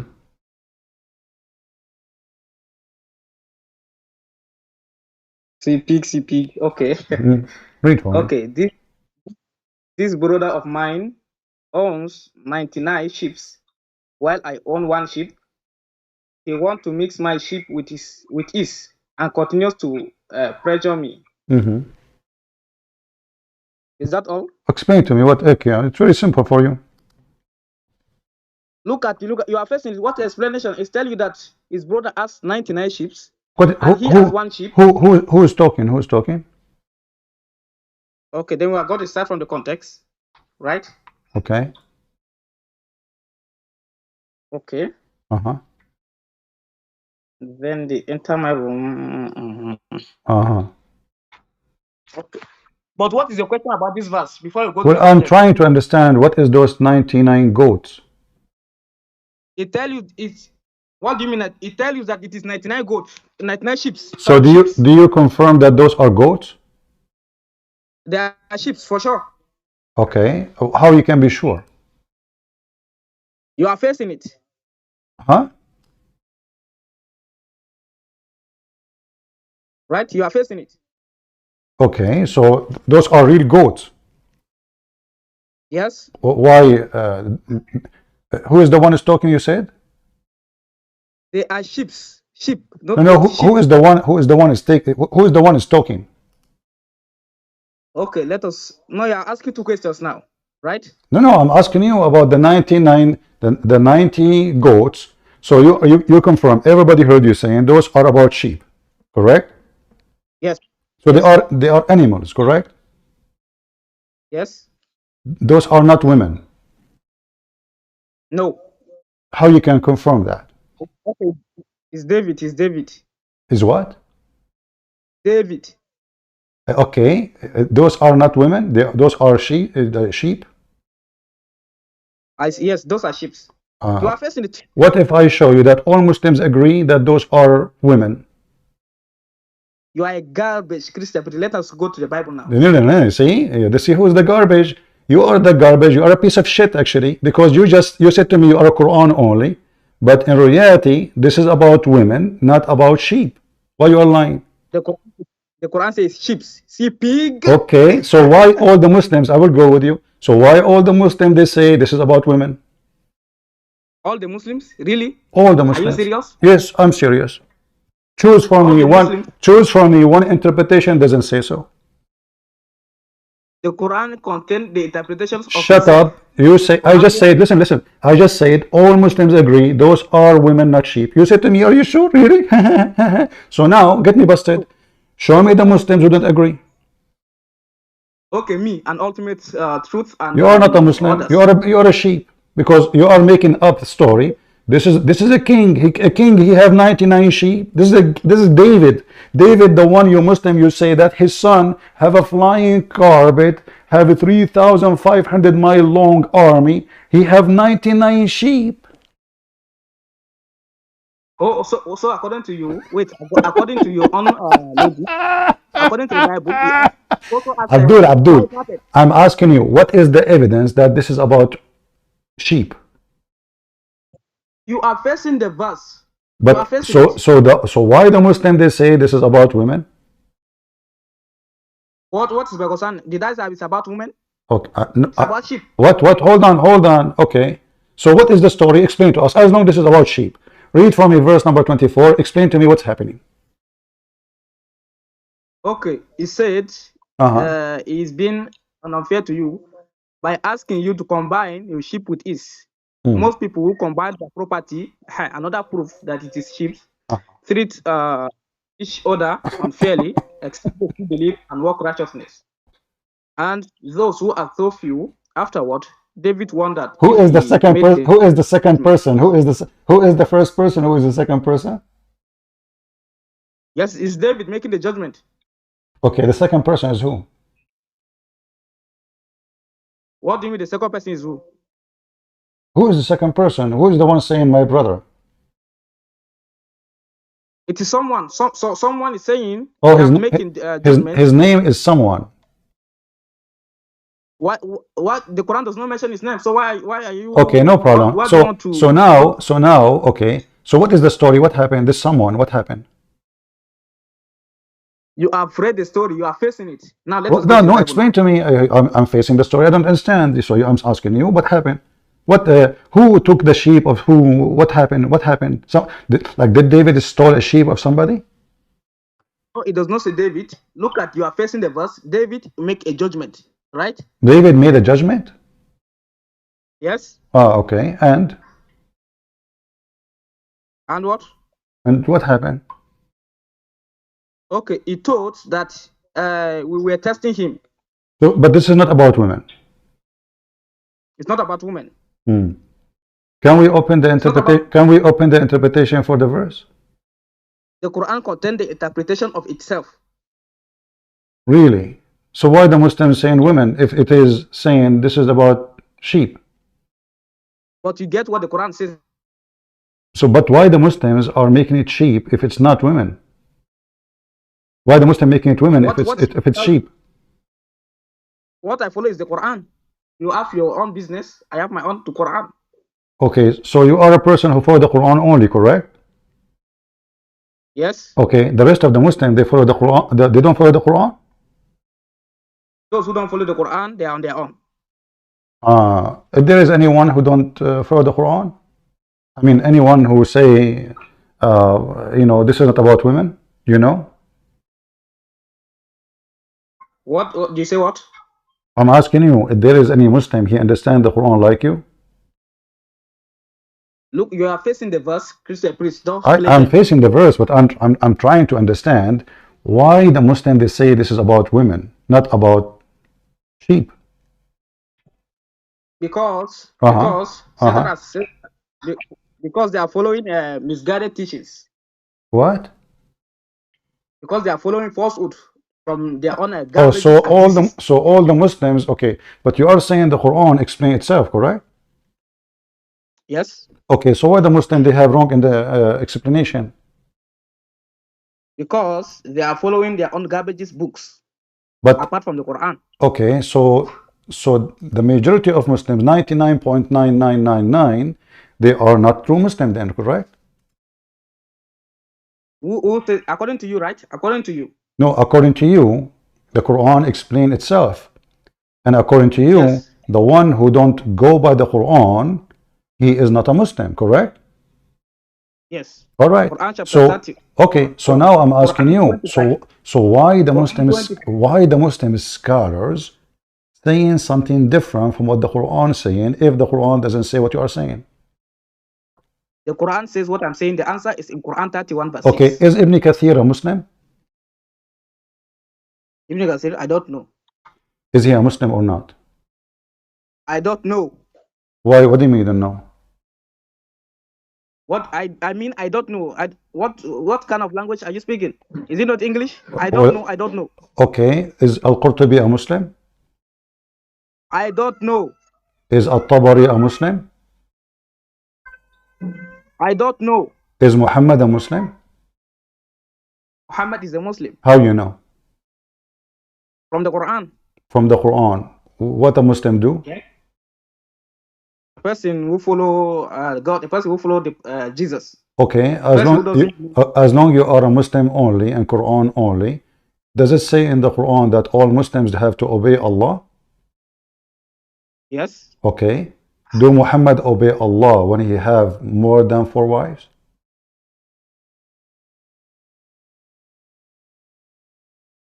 Hello? I'm asking you, is every Muslim should obey Allah? You said yes. Yes. Okay, did Muhammad obey Allah when he had more than 4 wives? Muhammad, there is a verse in the Quran of Surah Al-Fatiha. Huh? Right? What? Muhammad, Allah says, Allah give Muhammad that he can marry what wife he can. He can marry what? He can marry at any number. He can marry at any number. He can marry at any number. Yes, that's what the Quran says. Let us go to the verse. Okay. No. Hold on. Before we go to the verse, we're trying to come to a conclusion who's a Muslim. So Allah, he said the Muslim is the one who obey me, but Allah, he told Muhammad he can marry any number he wants. Yes, and Allah is the one that commanded him to do that. What is the number Muhammad is allowed to marry? I said the Quran does not give a limit to him. What is wrong with you? Hold on, you see, you are just going in circle. I'm asking you, what is the number Muhammad, according to the Quran, he can marry? Is it unlimited? I said the Quran does not give a number to him. He can marry whatever. But the Quran says you marry 4. Yes, for us. Okay. The Quran excluded Prophet Muhammad. Where in the verse it says where in the verse it says only for you, not for Muhammad? Okay, we'll go there, but let us. You remember the first agreement that we made? Tell me which verse. Okay, let us go to Luke 4 verse 41. No, we will finish this one. You forgot. we are done. We will go to Luke. We will go. Listen, because I want to show everybody that you are a fraud and you are a liar and you make things as you wish. You don't accept any interpretation because simply they will get you busted. Isn't it true? We will go. Why you reject the interpretation? Because you know the interpretation will get you busted. Why you reject Ibn Kathir? Because Ibn Kathir will get you busted. Why you reject Al-Tabari, Al-Qurtubi? Because they will get you busted. So you are the only Muslim. They are not Muslim. So I'm trying to understand who is a Muslim. They are garbage books. Okay, so listen, Mr. Garbage, listen. So if Muhammad is a Muslim, he is the one who obeys Allah. Can you show me where in the Quran it says that Muhammad, he can marry more than 4? Yes, I will show you, but let us finish. No. We are here because now you are saying those are not Muslims. This is your answer. I ask you, is Ibn Kathir as a Muslim? I don't know. Is Al-Qurtubi as a Muslim? I don't know. I said to you, why they are saying that? You said to me, because they are going by their mood as they wish. Maybe you are the same. So I want to understand, if you understand clearly who is a Muslim, so we can continue and solve this problem. Now, who is a Muslim? You said the one who obeys Allah. Where Allah, he said to Muhammad, you can marry more than 4. Show me. We go there, but you forget the agreement that we made. We have that. We are not done. We are not done. Are we? Did you answer me? You said that. You said to me. I don't know. We are not finished. I asked you, is it a goat? I said to you, is it a goat or a woman? I said to you, the Muslim, they say they are women. The Quran says did the Quran says it's woman? No, the Quran says sheep. Okay, does the Quran says Muhammad can marry more than 4? Show me. Just to show you that you are a hypocrite. Because you are the one who says, okay, hold on. You are the one who says, that Muhammad, he can marry as he wish. So I want to see how much you understand the Quran. Can you show me where it says that? You don't even know the difference between goat and sheep. Oh, well, okay, hold on. Okay, so you don't understand the difference between a goat and sheep. So when the Quran said sheep, he means literally sheep, correct? Yes, we will go there, but let us finish our okay, hold on. So now, did Muhammad have permission to have more than 1 sheep, or he have permission to marry women? We are going to finish that, but let us go back to our. We will go while you are rushing. We have the whole day. Don't worry. So listen. You made a claim that you are a Muslim and the rest are not. So let us see who was a Muslim. Did Muhammad receive a permission to marry more? Did Muhammad receive a permission? You are the one who goes by the Quran as you claim. Did Muhammad receive a permission to have more than 4 women? You are breaking your promise, right? We'll go there. I'm waiting for you. Okay, Luke 4 verse 41, then we'll go there. I promise you. We will go to Luke 41 while you are in rush. Let us go. Luke 41 is there. We will read it. Don't worry. Okay, let us read it first before you come back. Why I break your promise? Okay, okay. Let us say, hold on. So, do you promise me after we finish Luke 41, we go back here? Yes, we'll go back. Okay, tell me what Luke 41 is saying. Go ahead. No, you have to put it in the screen. I want to read it from the screen. I will put it in the screen, but tell me what it says. No, make the argument. I will put it in the screen. I'm going to open the verses. Go ahead. I'm listening. No, put it in the screen. Strip it. Just start. Don't you see? Don't make a drama. Start. Tell me what it says. Tell me. Go ahead. Why don't you put it in this? I want to read it. I have it. Don't worry. I'm open it. Here we go. I have it in the screen. So now, tell me where in Luke it says that Jesus is not Son of God. Go ahead. Demons come out of many. Read. Read for me. What it says. Go ahead. Okay. Do you remember yesterday when you said to me, we were talking about Moses, and you said to me, Moses, he said in the Bible that he created from the stick a snake. You said to me the word created. I asked you where it says created. Read it for me. You refuse. Today is going to be embarrassing. So now, show me, okay, the Bible in front of us, tell us where in Luke 4 it says Jesus is not Son of God. Go ahead. That's why I'm reading it. Okay. The demons come out of many people. The demons come out of many people, and they say, don't speak fast. Go ahead. Don't speak fast. You are the Son of. Okay.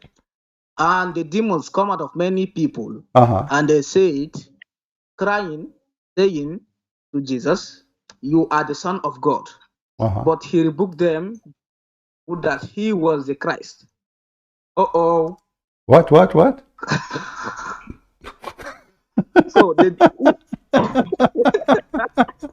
what?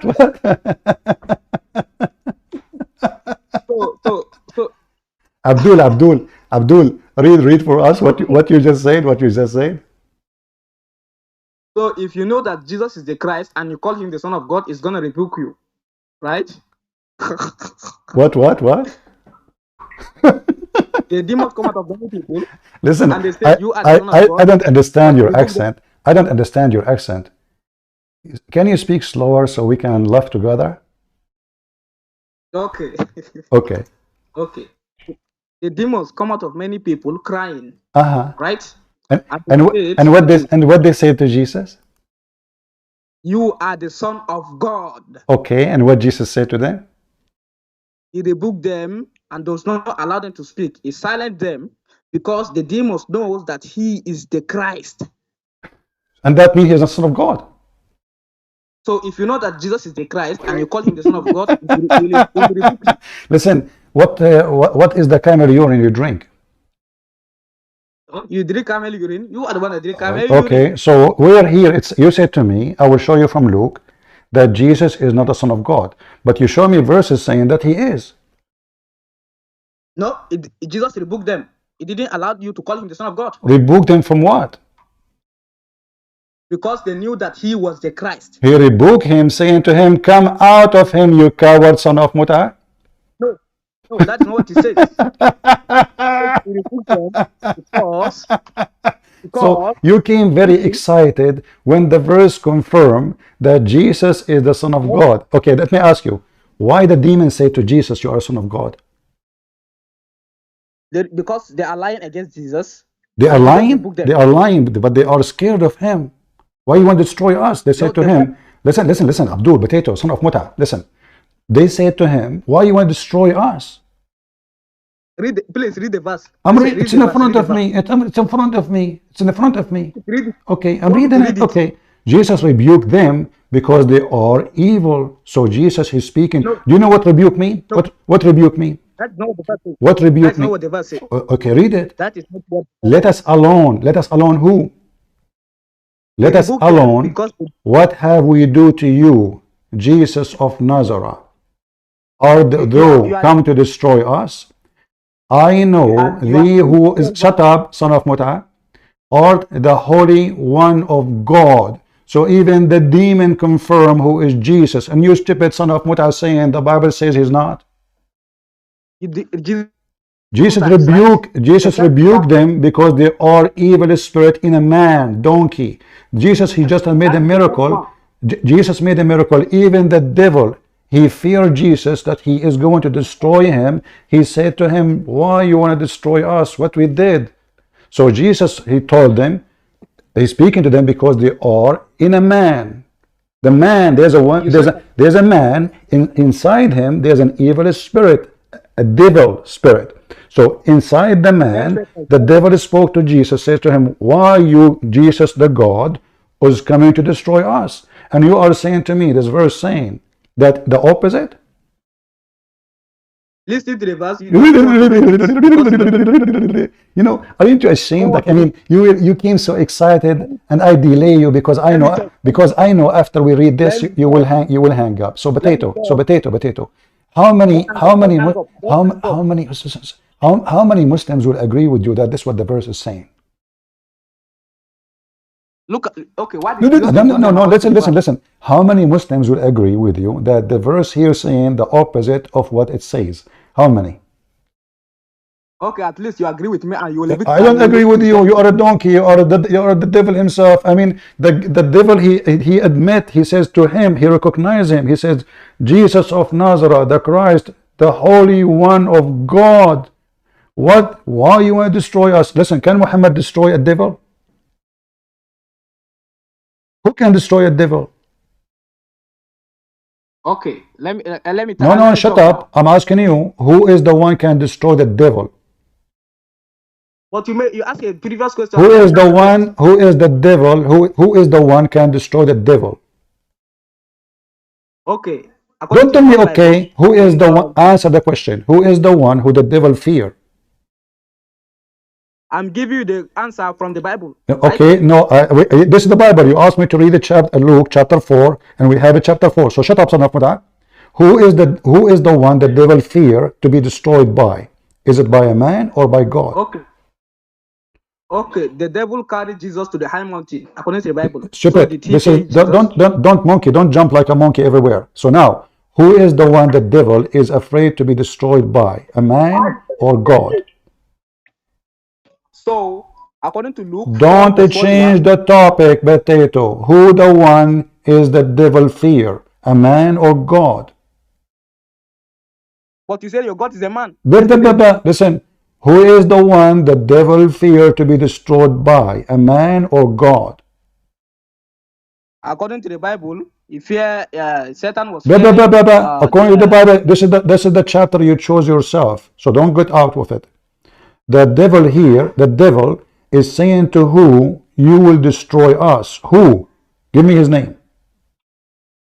Okay, but Jesus is not. Don't tell me, okay, Jesus, but don't tell me that. I'm asking you, who is the one the devil fear he will be destroyed by? Is that true? This is Jesus the Christ. Okay, according to the Bible, Jesus. Shut up! Don't you see why I hang up on you? Because you are just a stupid kid, and you are a whore. I call you a whore all the time. I call you a whore for a reason. A whore is someone who have no dignity. Do you know why I call you a whore? Because you have no dignity. Who is the one who the devil is afraid to be destroyed by? I will give you 3 names: Muhammad. Okay. Muhammad, or you, or God. Okay, the devil was not afraid of Jesus according to the Bible. The devil in front of you, Luke chapter 4, the one you chosen, is afraid. But okay, contradiction with that. Shut up, right? Shut up. Just don't call me son of Muta, coward. Don't call me. I will never talk to you again. You have no dignity. You have 0 dignity. You cannot debate a Muslim. Because he is a liar. He will keep lying about everything. So the Muslims, when they interpret the Quran, they are not the Muslims. He's the only Muslim. He's the only Muslim. The Muslims are not Muslims. He gave us interpretation for the Bible alone. Well, he is the only one understand the Bible. We don't understand the Bible. I mean, even there it says that the devil, this is the devil saying to Jesus, let us alone what we have done with thee. Though Jesus of Nazareth, I mean, you see, when even the devil confess who is Jesus, and you stupid son of Muta, saying Jesus is not what the Bible says, he is not God. When he himself said, why you come to destroy us? No man can destroy the devil. No man. A man can kill a man, but even when you kill a man, you cannot destroy his spirit. You can kill the flesh. A man cannot destroy a man. You can destroy the flesh. The demon saying it clearly, why you came to destroy us, not just kill us, destroy, finished. I know who you are, the devil said to Jesus, the Holy One of God. Jesus rebuked him, saying to him, hold thee peace and come out of him. This is what rebuke means, you coward. The sentence itself explained what rebuke. He did not say to him, I'm not a Christ and I am not the one you claim to be. He said, come out. Same time, we compare what happened to Muhammad in the same story. According to Muhammad, a bunch of devils, they rode him all day, night long, to the point Muhammad, he could not walk no more, and they were naked.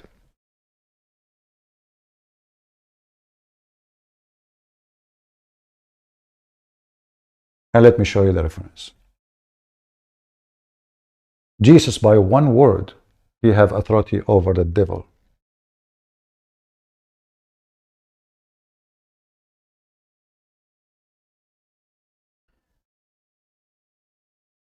Muhammadan, they are people who have no ethic. I mean, if I am you, I will be the last one to quote this, because this will prove that all of you scumbag lie when you say the Bible say that Jesus is not God. When even, you see, even the devil, he have more dignity and honesty than you Muslims. The devil himself, he says, you are. You are God. Because no man can destroy the devil. And if any Christian man have authority over the devil, that because of Jesus, in the name of Jesus, the Bible says. Not in the name of the man. In the name of Jesus. In the same time, your prophet mentioned how a bunch of devils, they rode him all night, to the point he cannot walk no more. And let me show you the reference, so you don't say I'm making things up. What a stupid person you are. Hey Muslim, download the video, post it in your channel. Okay, everybody laugh at him.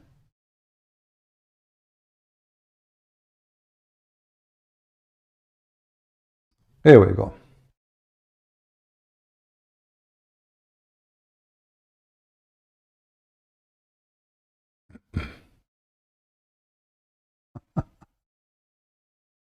What a stupid idiot. Do you see why I don't want to talk to you about the Bible? Because I know you will say something silly, stupid. The same you say. I mean, if you say that about your Quran, what you will do in our Bible?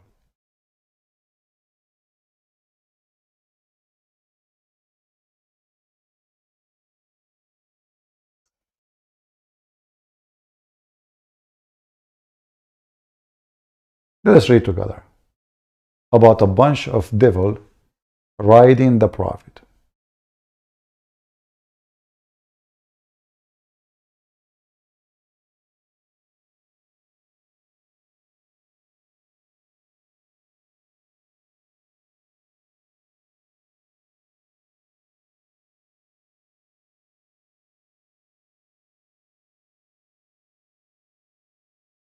Where is the hadith? I found a hadith actually, but I want a website which is like official. And now we know why Muhammad cannot be a prophet and why Jesus is to be worshipped. Satan, when he saw Jesus, he knew his destruction is coming.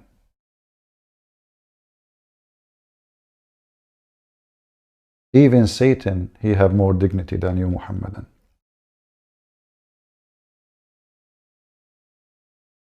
Let us see this website. It's taking forever to open, but I think we have it. And now we will use Google Translation. All right, wonderful. I will post the link for you guys. And you can use your Google Translation too, from your side. I highlighted for you already, where in Arabic it says that those genie devils, they were riding Muhammad. And they were naked. Their penises was coming down between their legs. They are wearing no clothes. It says here, كما قال عفان إن شاء الله ليس عليهم ثياب ولا أرى سوآتهم طوالا قليل لحمهم. They are told they have no clothes. They are naked. They are black. I don't see their meat. They are very thin. So, and they came فجعلوا يركبون رسول الله صلى الله عليه وسلم, and they start riding the Prophet in the top of him like a donkey, and the Prophet start reading for them the Quran, and then they start coming around me. There's a guy is witnessing supposedly now, jumping around me, and was scared to hell from them. They keep doing that, riding Muhammad until the morning. فَلَمَّا انشَقَّ عَمُودُ الصُّبْحِ جَعَلُوا يَذْهَبُونَ. When the morning came, the light came, they left. And then the Prophet came back. This guy, he ran away. ثَقِيلًا وَجِعًا. He was so much hurt, in pain, because of how much they rode him. Let us use Google Translation, but let me first post for you the link. Who wants the link? Thanks to the Muslims, they remind us the difference between Jesus and the filthy Muhammad. While the devil was riding Muhammad, Jesus was rebuking the devil, and the devil was in tremble of fear just because he saw Jesus coming. I just post the link. Let us use Google Translation. Shall we?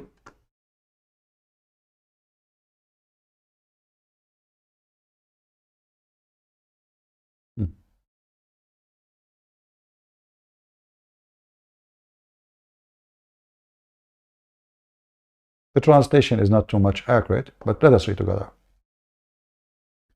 So Affan said, they have no clothes on. I did not see their private parts. They were tall, and they have little flesh. They are skinny.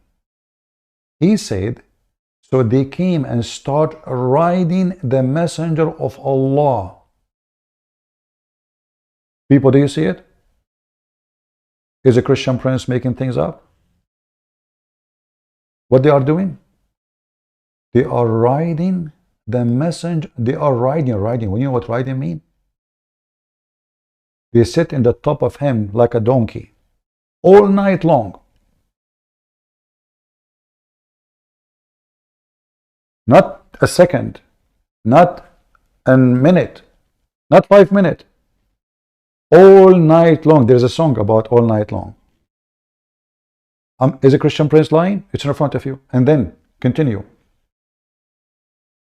So riding Allah Messenger, may Allah bless him and grant him peace. And he said, he the Prophet, Allah pray on him and salute him, recited to them. He was reading Quran. They are in the top of him, riding him, and he was reading Quran.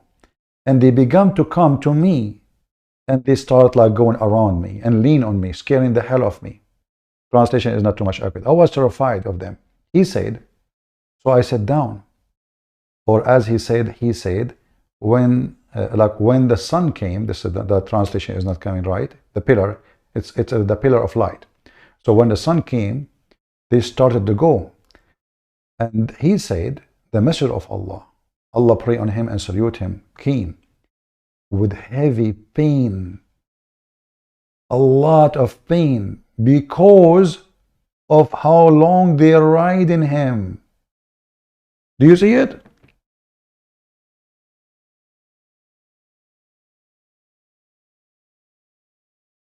Is it in the front of you, or I'm making things up? Guys, did I share the link with you? Did I share the link or not? I did. Let me post the link again.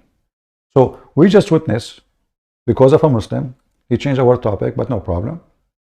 The devil, when he see Jesus, he trembled. Not only that, even Muhammad, he said that when the shaitan, he see Jesus, he will dissolve like salt in water. Muhammad said that about Jesus. The false prophet Muhammad, the Antichrist himself, he witnessed the same as the devil he witnessed to Jesus in Luke chapter 4. You are God. Why you want to destroy us? The devil said to Jesus. Where was Allah? All night those shaitan, they are riding Muhammad. Muhammad came, he cannot even walk. I'm not going to take it in a sexual way. I'm just trying to be, because I don't know, they are naked. It says they are naked. It says those are naked. They are tall. Their penises is coming between their legs, and they are riding the Prophet. And Muhammad cannot walk no more, because they were doing it all night long. So if we compare how the devil he react to see Jesus, and how the devil react when he saw Muhammad. So look like the devil when he saw Muhammad, he say, hey, it's fun, the fun time, Muhammad is here, let us ride Muhammad. When the devil he saw Jesus, the devil is crying, what do you want from us, Jesus? Why you want to destroy us, Jesus? You see what you did to yourself, you potato? You did that yourself.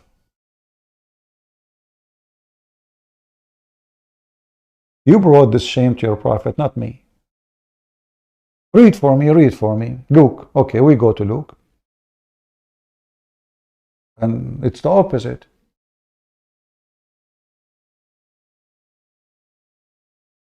I wish I have a camera at that time, if this story is true. Muslim, don't tell me it's not true. That will make you a liar. I will make Muhammad a liar, and his companion a liar.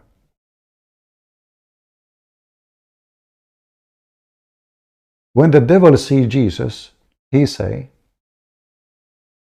oh, Jesus, the Son of God, God, the Holy One, why you want to destroy us? When the devil they see Muhammad, oh, la la, party time, let us ride the idiot Muhammad, monkey, monkey. And look, guys, you remember the Muslim, they say, there's tons of videos about what? Recite the Quran so you can scare the devil. This is what they say, correct? There's tons of videos of Zakir Naik saying that. But this is Muhammad himself. And he was reciting the Quran all night. And the devil were riding him, which means the Quran can do nothing. Correct?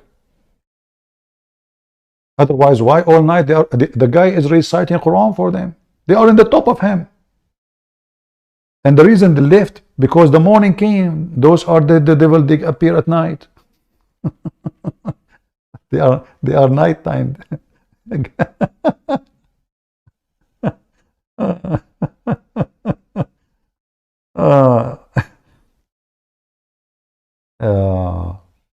Let us see in YouTube what we search for. Recite Quran.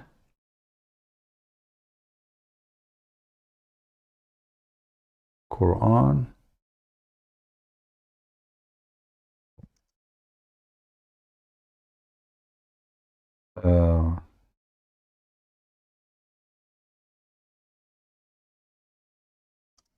Let's see, Zakir Naik.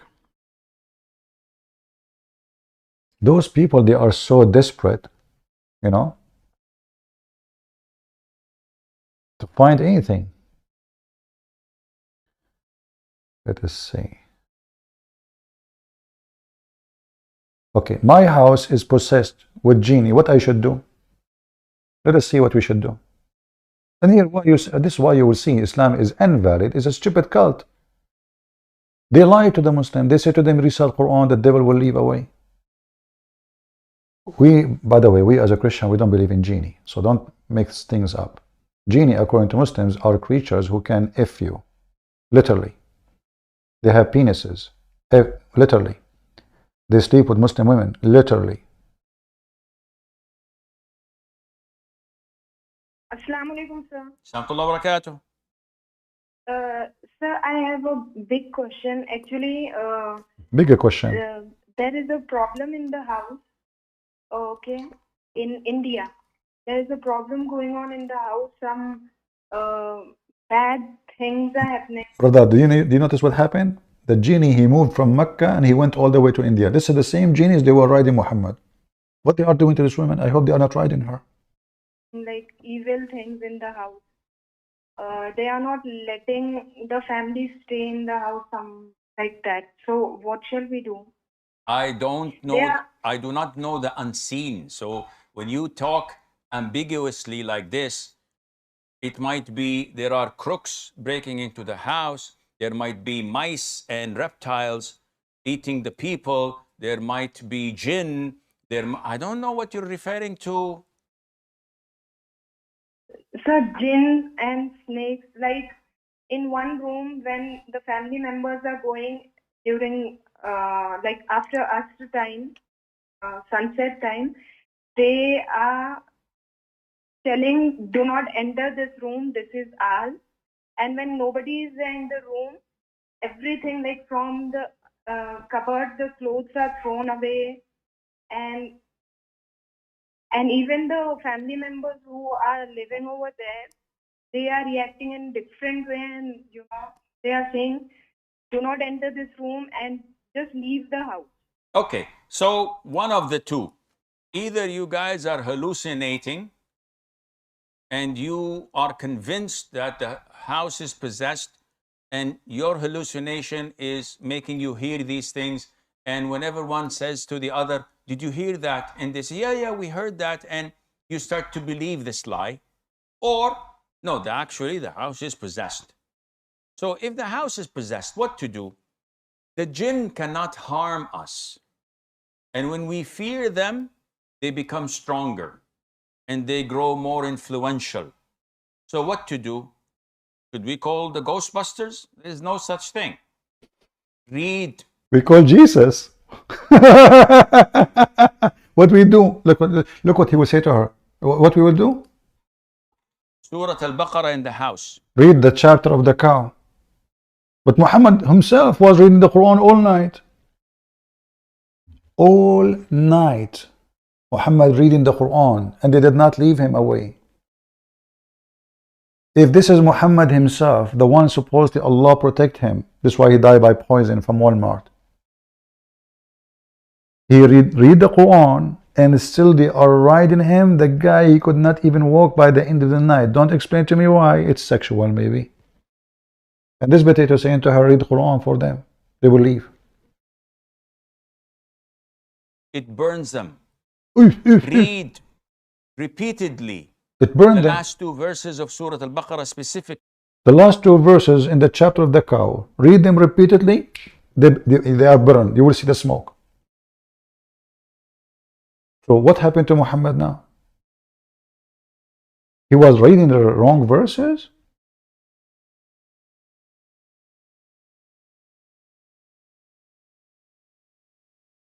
When the devil say Jesus, he trembled.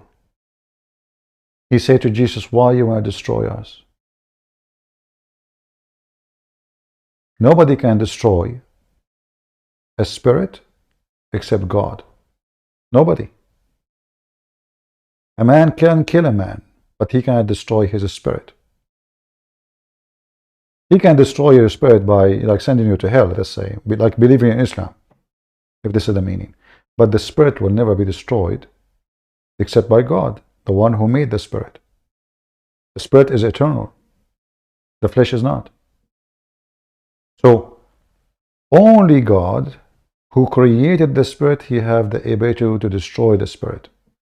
No man, no human, no animal.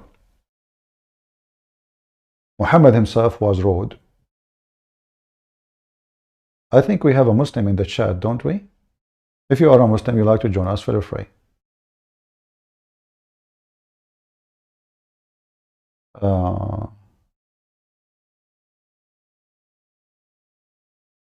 Somebody is saying to me, thank you for education. My friend, no need for to send me those things. In the chat, you can send.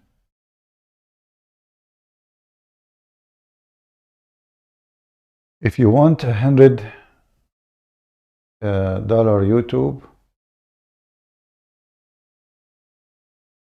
well, give me the title, the one who sent it to me. The video, I don't open link in Skype. Send me the title of the video of Zakir Naik and I will search for the title. All right? Just send me the title and I will look for it.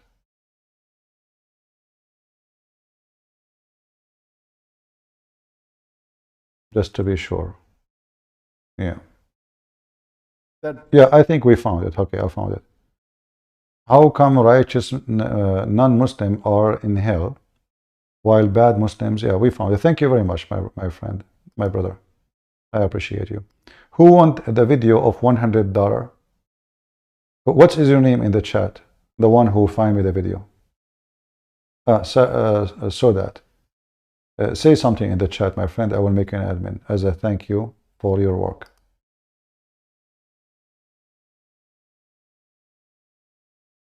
Just say something in the chat, if you don't mind.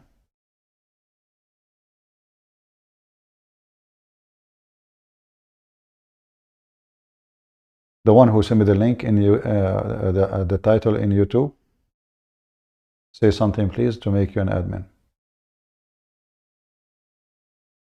Just tell me what's your name in the chat. Guys, he sent me the link for, I checked the title.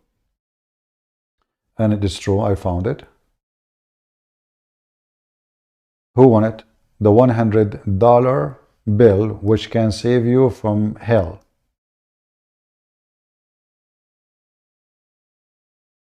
Let us do it. Let us play it.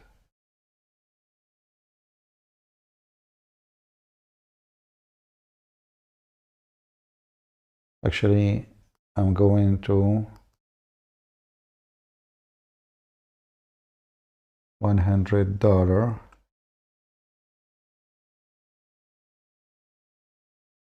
Zakir Naik. I will save it in my favorite because I'm sure they will need a lot. All right.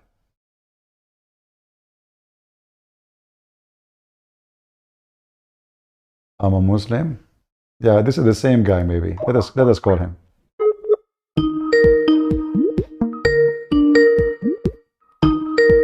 Let us see if he will answer.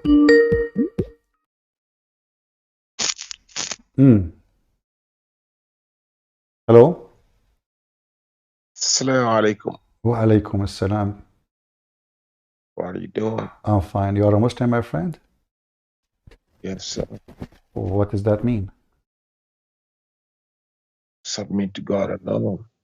You submit to God? Alone. Where it says that in the Quran? You submit to God. Yes. Where it says that in the Quran? Islam. Islam does not mean submit, it means surrender. Yes, surrender, submit. Okay. So no, submit is a different story. What is the word for submit in Arabic? Let us see. Submit. You gotta search for it. I thought you was Arab. Let us see. Submit, because you know English is not our first language. But let us say. Said in Arabic. Say, what is the word? Islam. Me. يهب, you know, يهب نفسه. As an example, in the Quran, the story of Mary, if you remember. You remember the story of Mary? Yes, sir. All right. Did Mary, her mother or her father? You go to your topic. Don't you have a topic? What? Don't you have a topic? Oh, I have a topic. Yeah, you want to talk about the topic?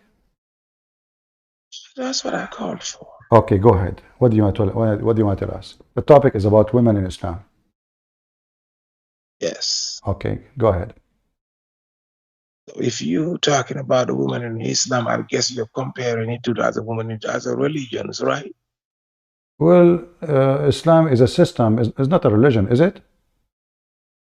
I'm just saying, whatever Islam is, if you're talking about a woman in Islam, you be comparing it to the woman in the other religion. No, I do not need to compare it. I find it funny without comparing anything, because anything is not acceptable by a human being. As an example, if my friend, let me answer you. If I'm a person as a human, you know, when God created Adam, He created Adam and Eve. Is that correct? Yes. Okay. So Adam and Eve, when God He created him, did He give him a book? You're talking about the women.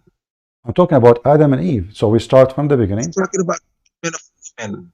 Okay, women. Tell me what's funny about Yeah. women in Islam. Well, as an example, if a woman she got divorced 3 times, she can't go back to her husband until a new man he tastes her orgasm. Why? It's simple as that. If you got married with somebody and you divorced first time,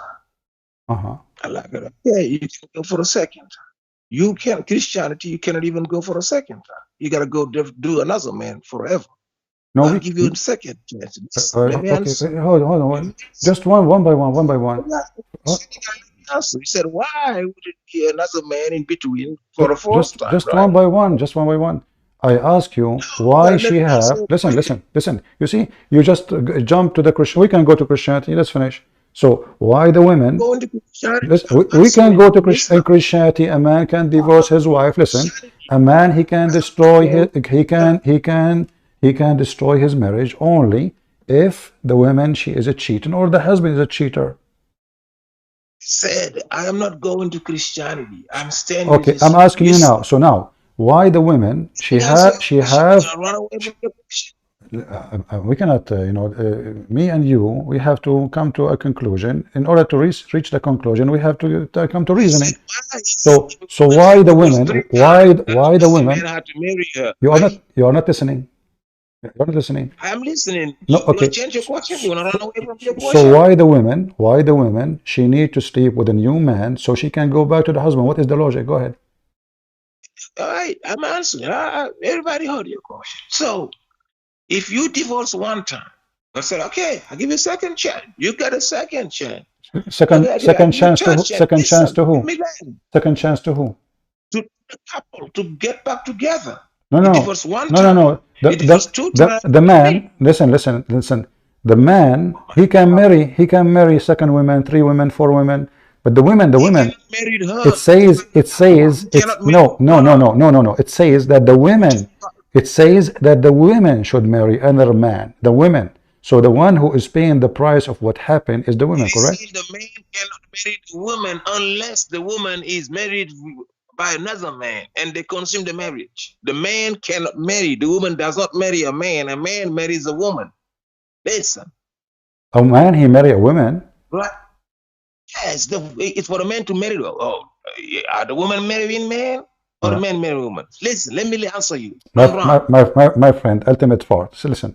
So a man, he marry a woman. We know that. This is not a question.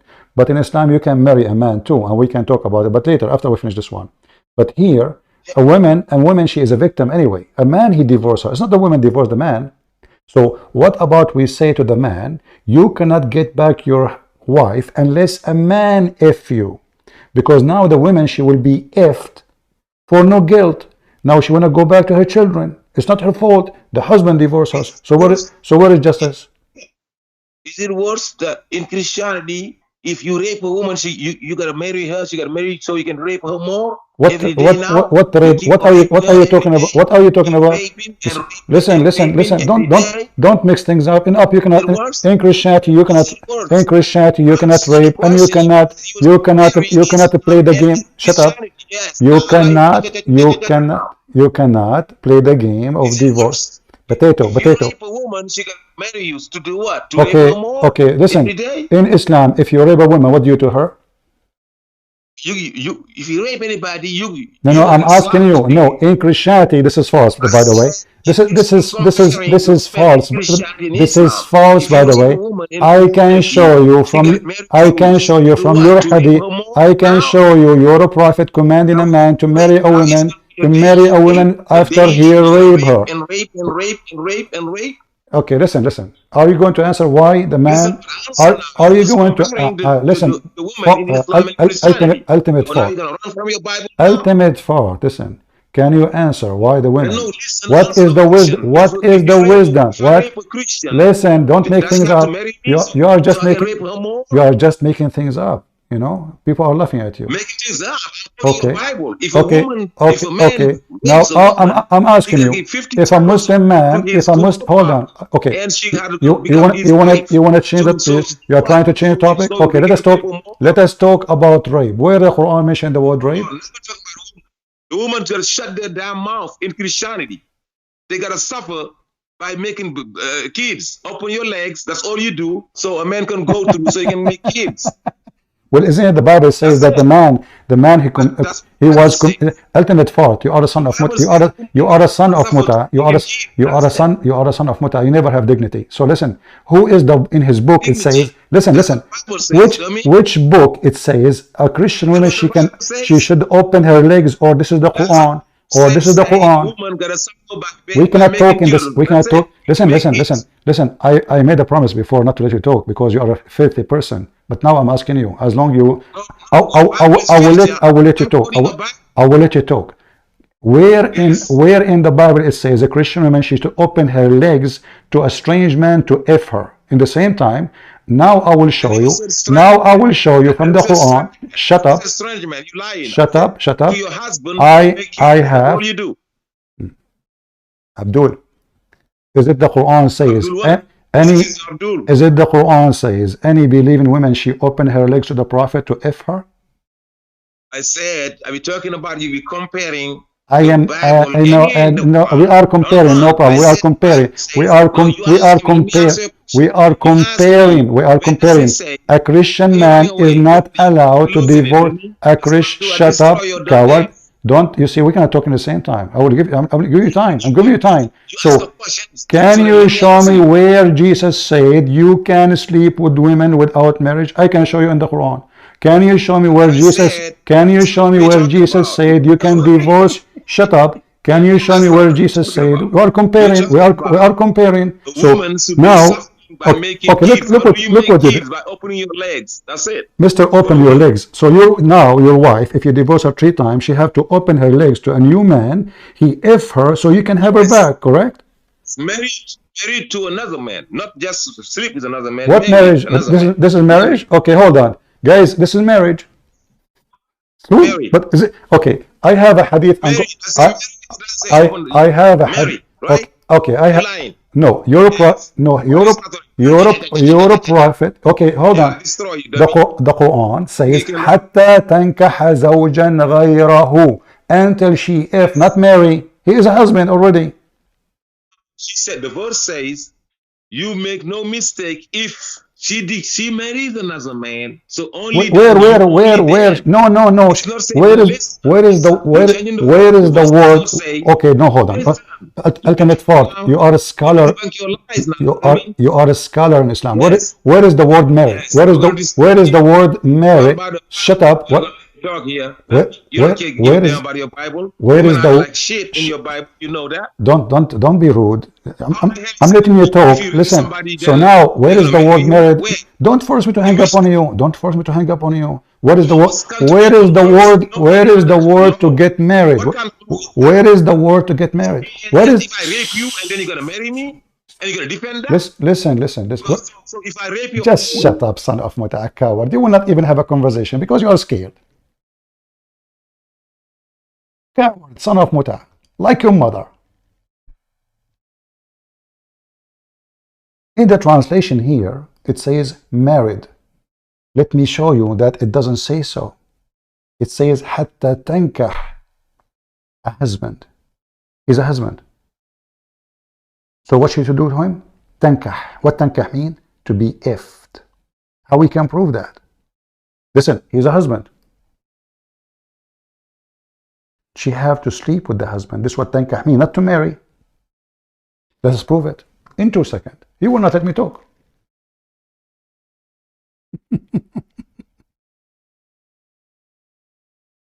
Coward, potato.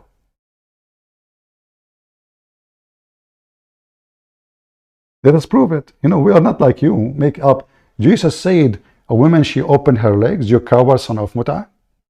Jesus said, if your eye fail you, you better take it off. Your prophet broke all the command of God. Don't wish a woman she is not yours. He went to his own son. He flirted with the wife. And this is what the Muslim says, flirt. I'm sure he effed her.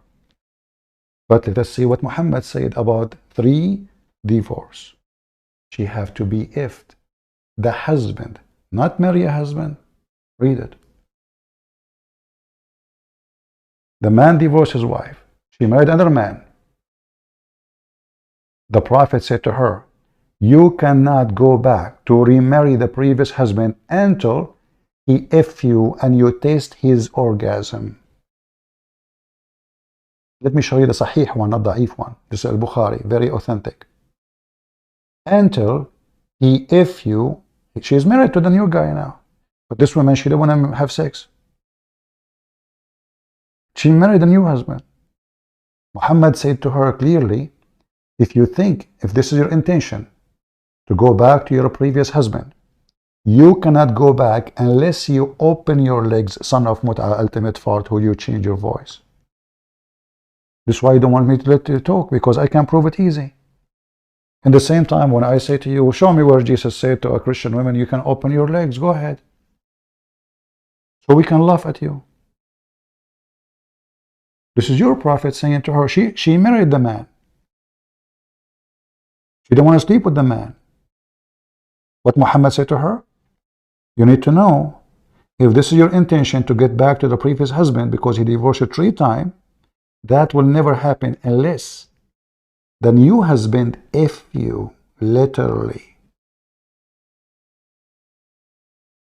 And not only that, you have to swallow his orgasm and he swallowed your orgasm.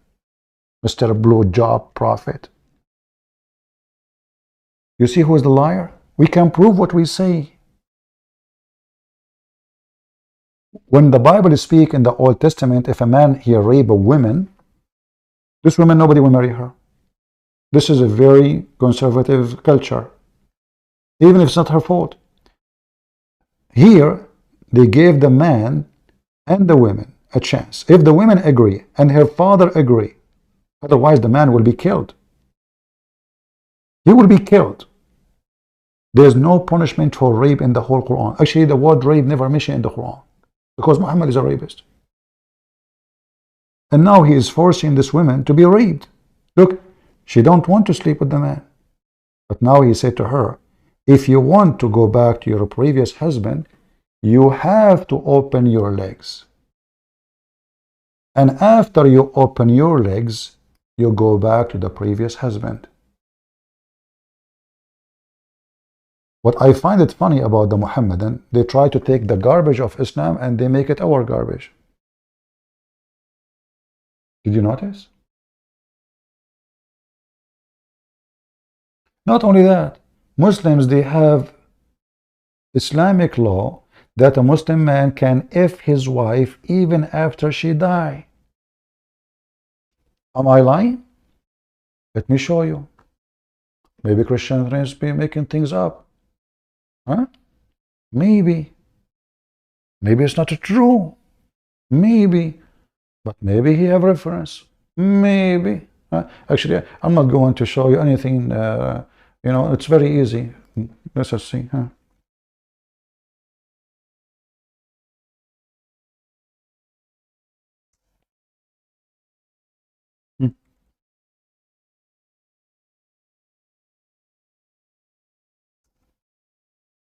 I'm just searching Prophet Google in English.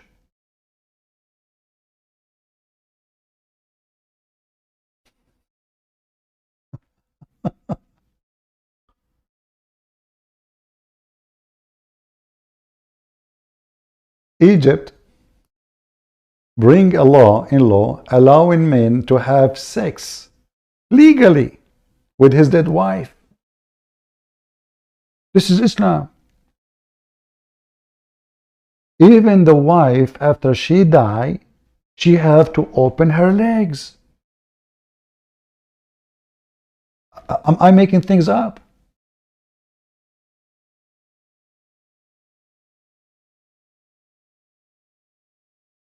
It's in front of you. And it's accepted. All Islamic words.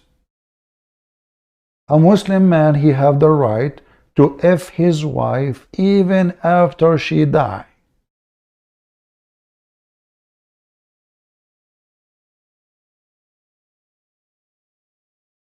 And this is coming from the Islamic law.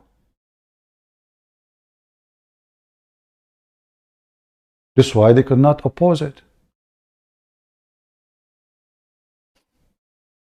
So the woman in Islam, she will be effed when she is alive. She will be effed when she is dead.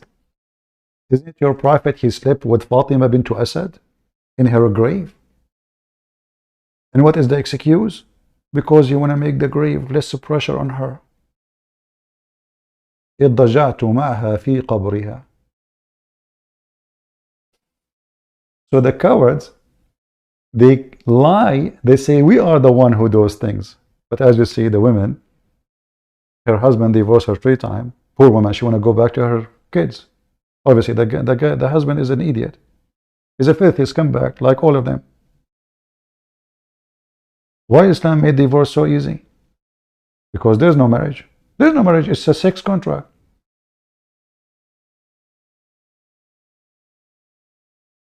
Maybe Christian Prince is lying. The Prophet did not sleep with dead women. Let us see.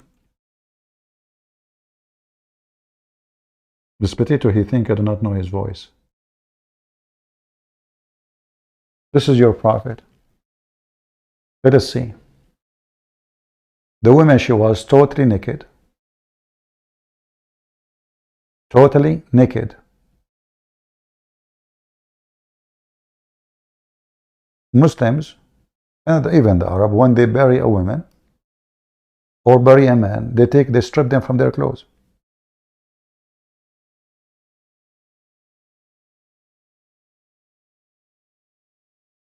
Let us see.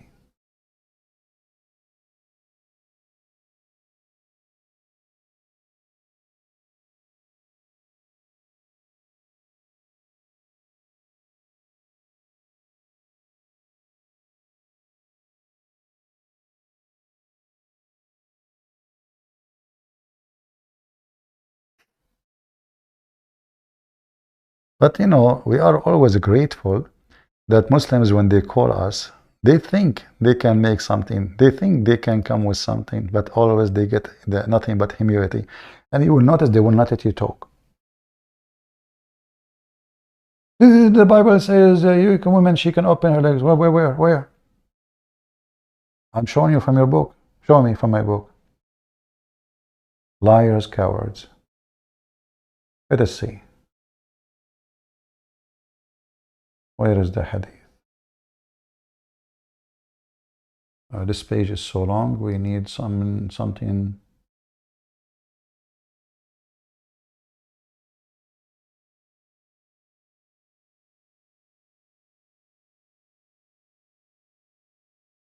Even the companion of Muhammad, they said to him, why you did that? Why you slept with the women in her grave? A naked woman in her grave. He put his shirt in the top of her. He covered himself with her.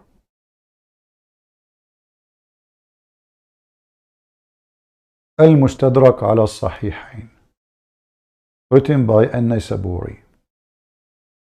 volume number 4, page number 70, hadith number 1797. This is the mother of Ali. Who? The mother of Ali, and she was very beautiful according to Muslims, but she don't believe in Islam. Muhammad, he want to do Ali a favor. He have a new trick. He claimed that if he sleep with her in the grave will be nicer on her.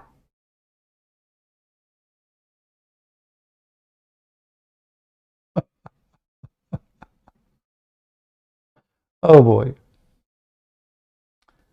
So we read here. Let us see if it says here.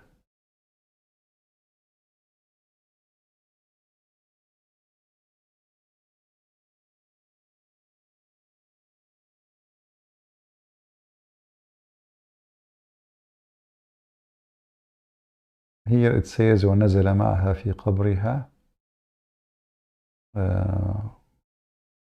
I don't see the where it says الضجع. Hold on. Let us search.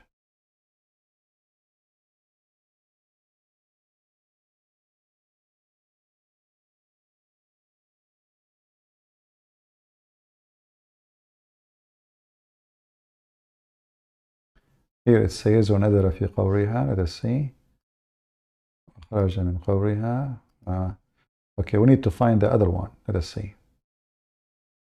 Give me a few more minutes.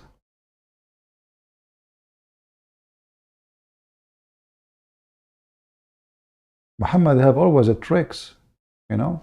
He have the tricks. And what the trick? To sleep with the women in her grave.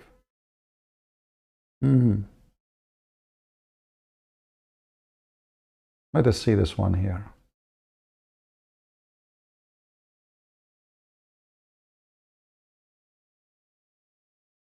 Okay, this is the book of At-Tabarani, even better. I will give you the link. The book of At-Tabarani, Al-Mu'jam Al-Awsat, volume number 7, page number 473. Translate.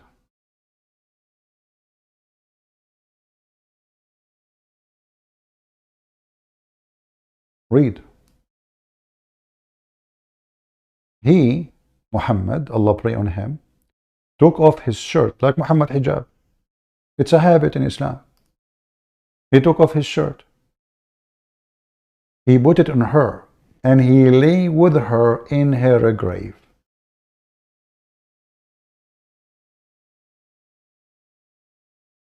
Why? Maybe he's trying to resurrect her from death, but nothing happened. They asked him, Prophet, why you did that? He said, I dressed her with my shirt so that she could wear the clothes of paradise, and I lay with her in the grave to relieve her of the pressure of the grave. That's a new trick. See the solution? Dead women.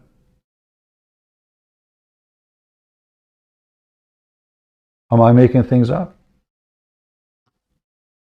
Or this is what it says?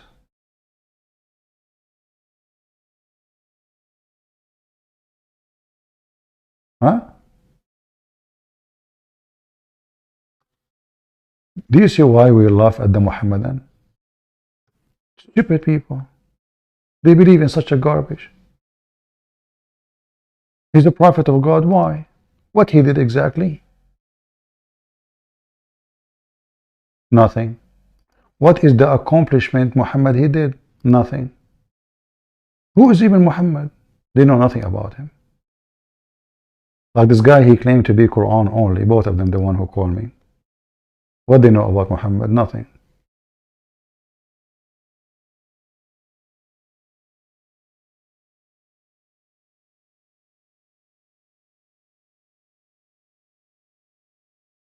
And I find it really funny when the Muslims, they come to us trying to use the gospel saying that Jesus is not the Son of God, when the whole Bible, including Luke, saying that. Even the devil witnessed to Jesus. Oh, he rebuked the devil. Yeah, Abdul, he rebuked the devil. Not because he said you are Son of God. He rebuked him to kick him out because he complained, why you want to destroy us? You cannot disobey Jesus. He commanded them to get out. In your case of your prophet, the devil, they were riding Muhammad. Not only that, they gave him commands. In the hadith it says, the prophet said,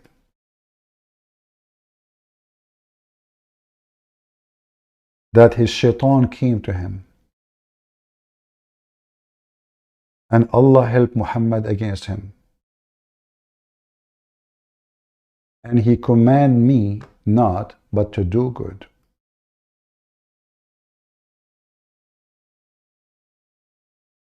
Let us see.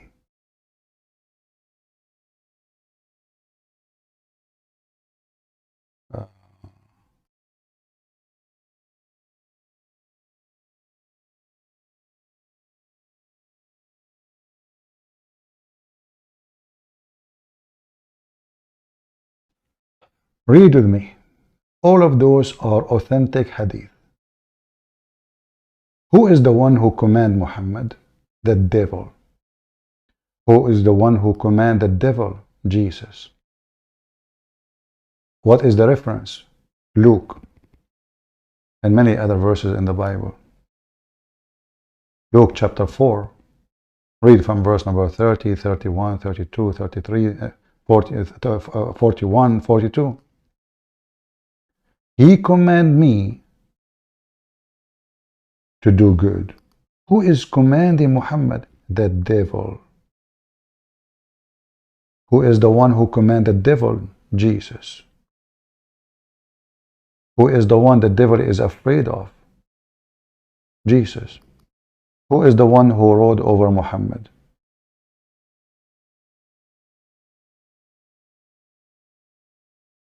Who?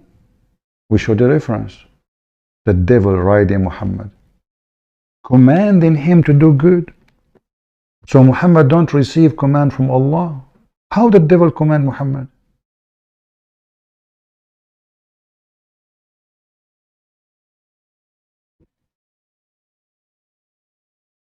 Is a Muslim going to say to us, this is weak? This is Sahih. This is Al-Bukhari and Muslim and At-Tirmidhi. This is very authentic. Muhammad, he received commands from the devil. No question about it. The devil, he received command from Jesus. Get out of the person. He rebuked him. Get out. You don't discuss with me. You don't negotiate. Get out. And the devil is out. Immediately. The devil riding Muhammad. The devil is commanding Muhammad. And Muhammad, he claimed that the devil have good commands and he command Muhammad.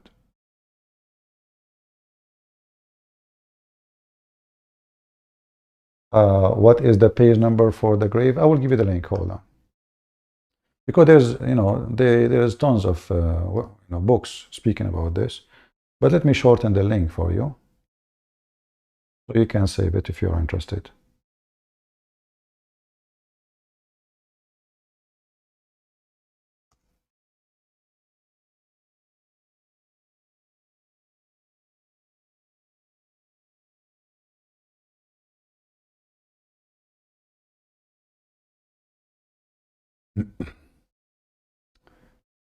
Give me a second.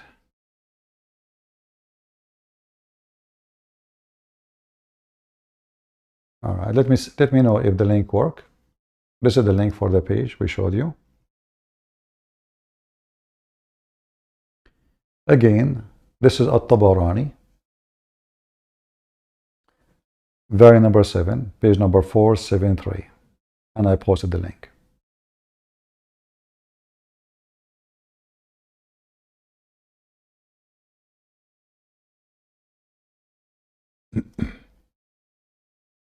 Were you able to open it?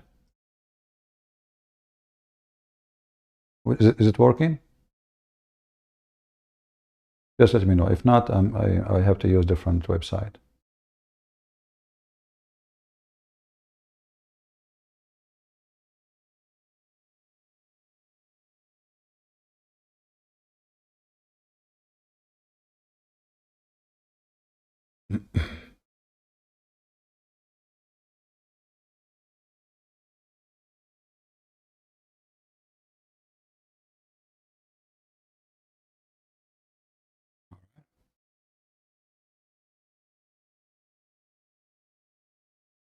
Do we have any Muhammadan who would like to join us?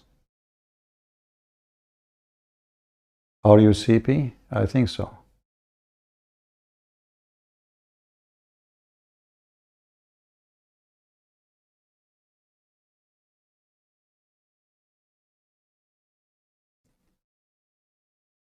Do we have any Muhammad? And always you will notice that those cowards, when they call, they don't want to have a conversation. They will talk so fast over you and just insult. And you know, you have to have patience, try your best. But then I'm not going to give you the chance to keep insulting and never answer the question.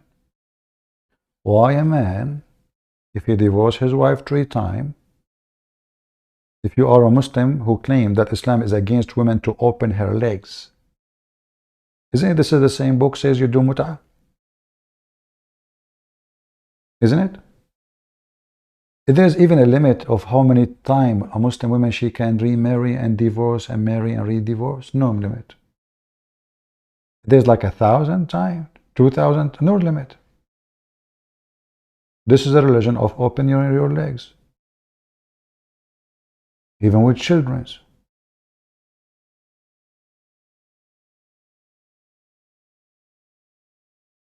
Always, Muhammadan, they try to throw their garbage at you.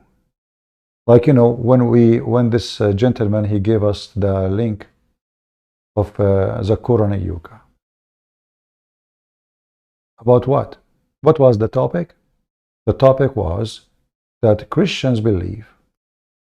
What the Christian believe? That when Jesus died for their sin, they can do any sin they want. They can sleep around, they can rape, they can steal. This is what Zakir Naik said in the video.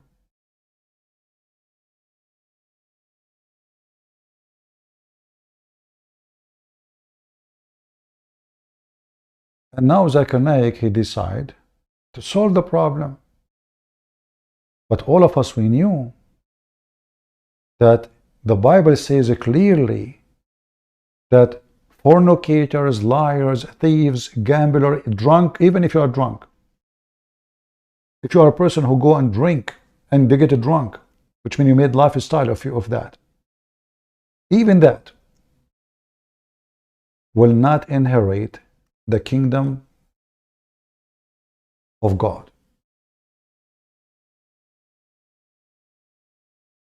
This is the Bible. And you can read any translation you want, especially the one you favor, Muslims. Don't be deceived. Neither fornicator, nor idolater, nor adulterers, nor effeminate, nor abuser of themselves with men, which women, you know, actually this is a translation is not really accurate, but we will go with it. Homosexual. That's what it says. Neither thief, neither. All of those, they will not inherit the kingdom of the Father.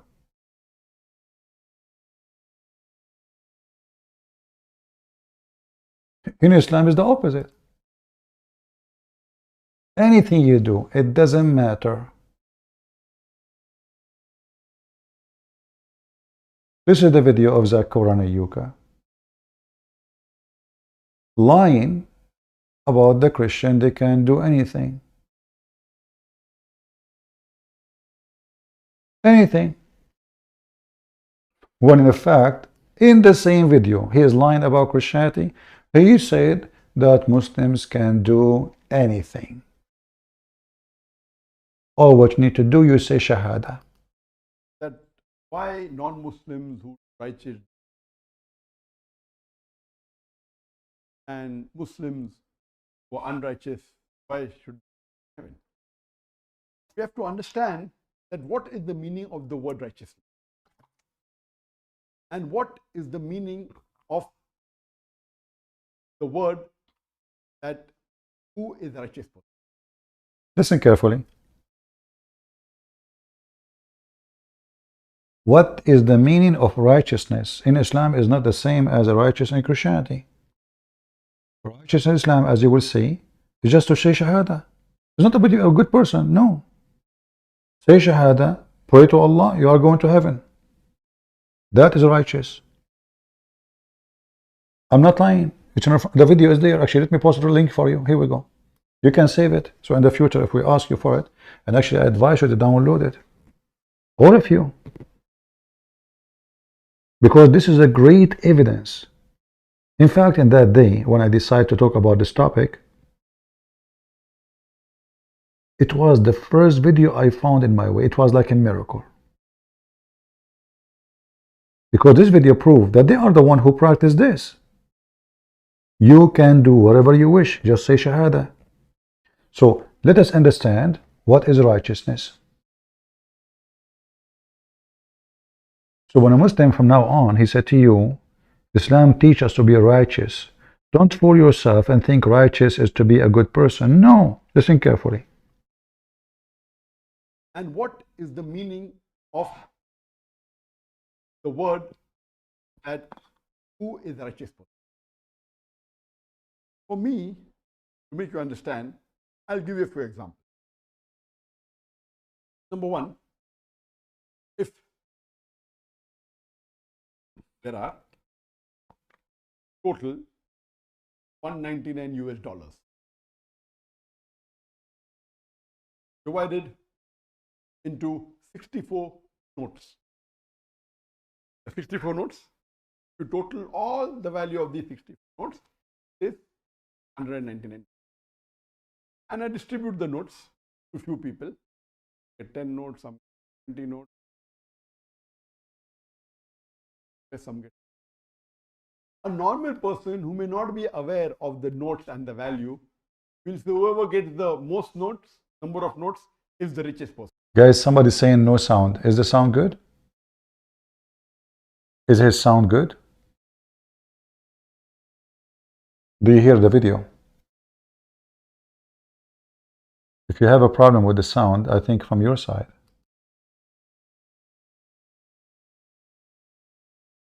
No sound from the video? Okay, hold on, let me check. For me, I hear it fine, actually. No, it's not like that. We have to see what is the value of each note. Okay, let me play then from the beginning. Let us see. The word that who is the righteous person. What about now? For me, to make you understand, I'll give you a few examples. Number one, if there are total $199 Okay. divided into 64 notes. The 64 notes, if you total all the value of these 64 notes, it is $199. And I distribute the notes to few people.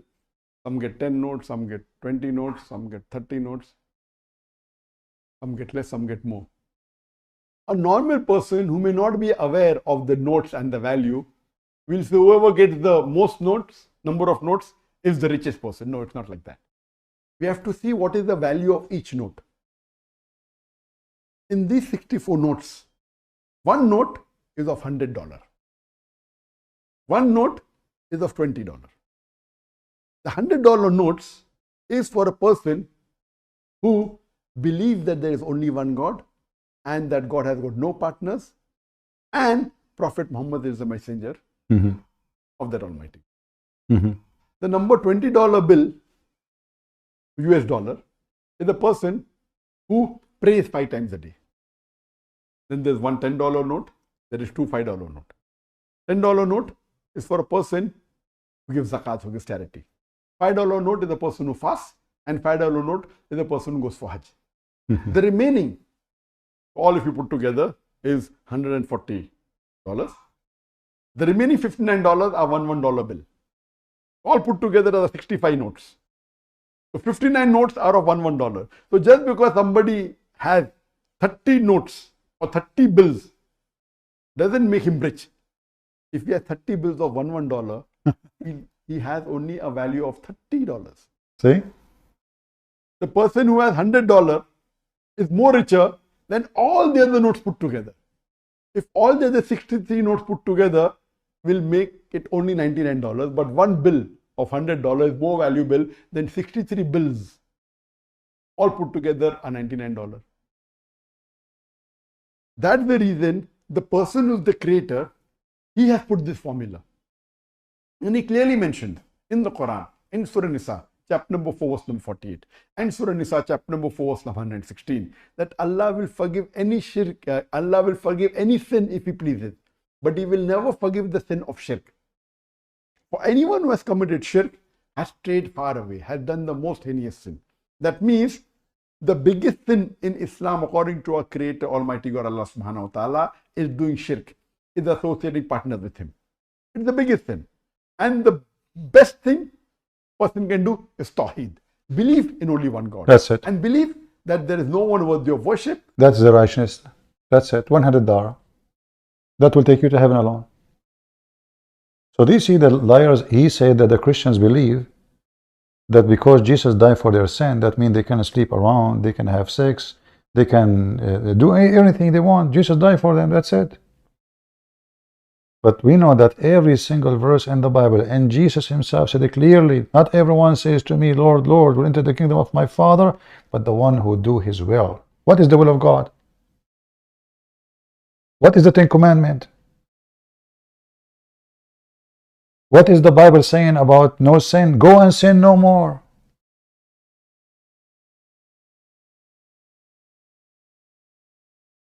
In fact, a righteous man in Islam, if he rape a woman, he have to do the act of righteousness. What is that? He pay her money. There's no mention in the Quran for a penalty of rape. Money.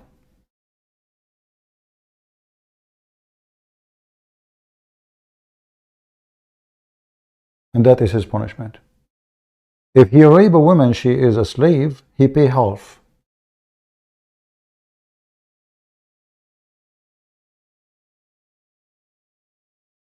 I can even show you the reference. So I find it very funny that the Muslims saying what they are saying. They don't know their religion.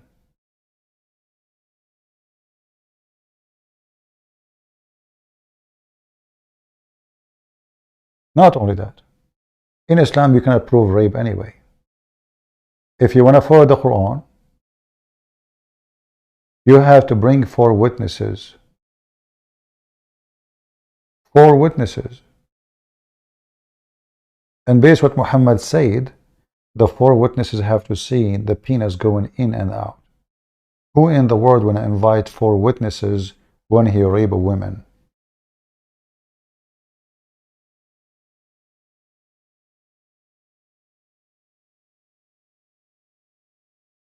Who?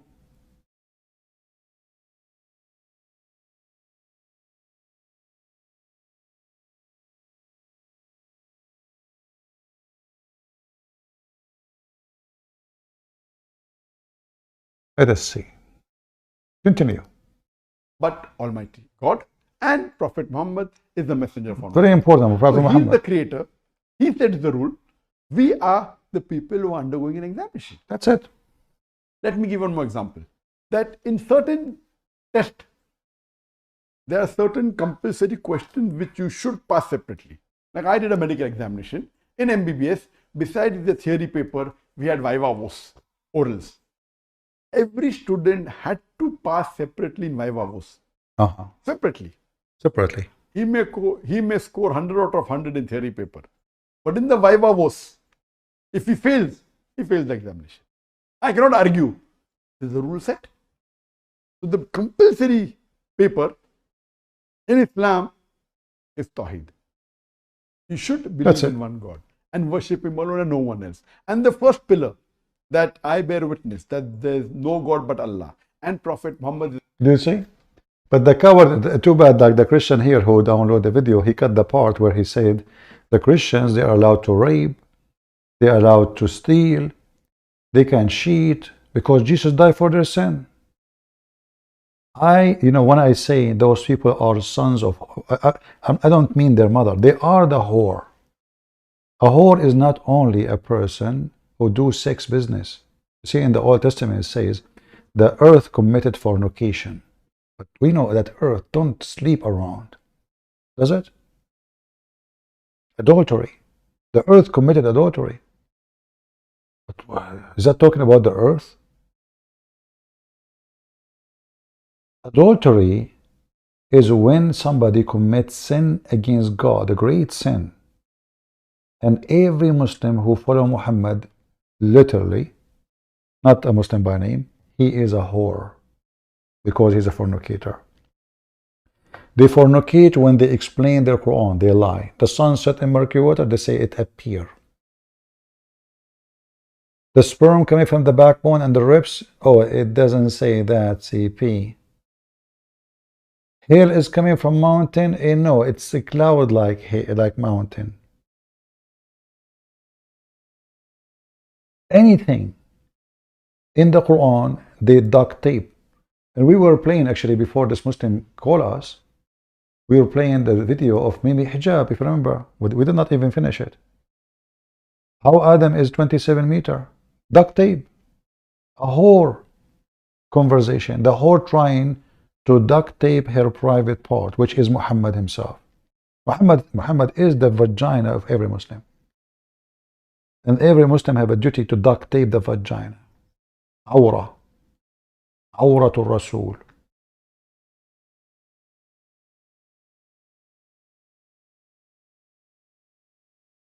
Zakir Naik explained to us that righteousness in Islam is just to say Shahada. You fornicate, you do anything. In fact, if you say Alhamdulillah 100 times a day, your sin is gone. All your sin. Go, Mimi Hijab. What happened to Adam at 27 meters? That's just one of many examples, but within a very short time span in evolutionary terms. So why could not that happen to the human? I mean, if you really want to believe it on your paradigm, why could not that happen to the Did you notice what happened to him? Suddenly he started laughing. What is that? human being? So it's okay when you say these things, but it's not okay when we say these things. You make a mockery out of the hadith, but the hadith makes the mockery out of you because this is actually what you believe in as well. And hopefully that answers the question. Wassalamu alaikum wa rahmatullahi wa barakatuh. Guys, the hadith make a mockery of you because you believe in the hadith. So what is the answer? We played his video for 25 minutes and there is no answer. How Adam is a 27 meter? What is the answer? No answer.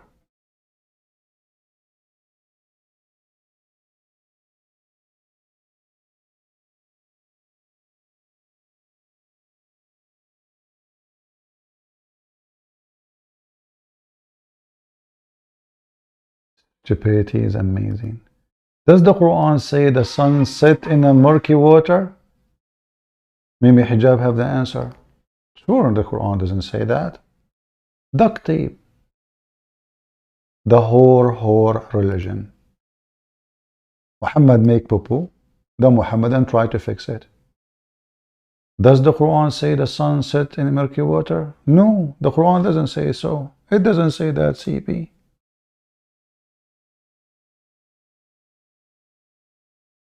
What happened to the sound? Islamic apologists have tried to put forth. One that stipulates or that asserts, we could say, that the Quranic... Look how he act, you know, like he's a silly actor. Does the sun set in murky water? Presentation of cosmology is one that says that the sun, it sets into a murky water spring. And why do they say that? Because of a verse in Surah Al-Kahf, chapter 18 of the Quran, with Dhul Qarnayn, one of the protagonists, one of the characters of the Quran. He goes to a certain destination and then he says that he sees the sun. وَجَدَهَا تَغْرُبُ فِي عَيْنٍ حَمِئَةٍ. He sees? It says he sees? The verse in the Quran, you little whore, it says he sees? Or it says he found it? The one who's talking is not even Dhul Qarnayn, it's Allah. What he sees? He found it. He never said, the Quran never said he sees. They lie. They corrupt their book. They fabricate. Duct tape the vagina of Muhammad. He saw the sun setting in a muddy spring. Where in the Quran it says he saw the sun set in murky place? Where it says that? Where?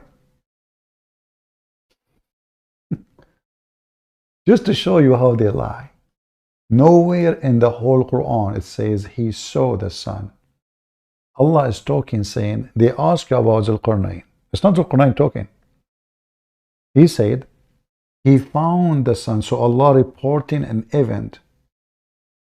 فَوَجَدَهَا تَغْرُبُ. Oh, what I'm typing.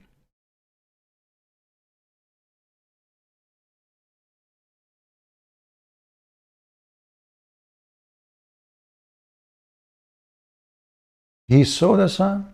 This is what the verse saying? Or it says he reached the sitting place of the sun. Not only he found the sun, the one who's talking is Allah.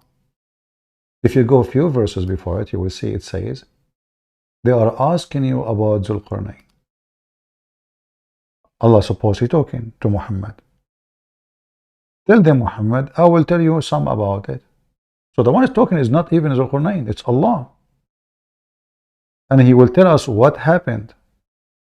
So they lie when they say he saw it. They lie when he say he sees. There's no sees. He found it. And there's a huge difference.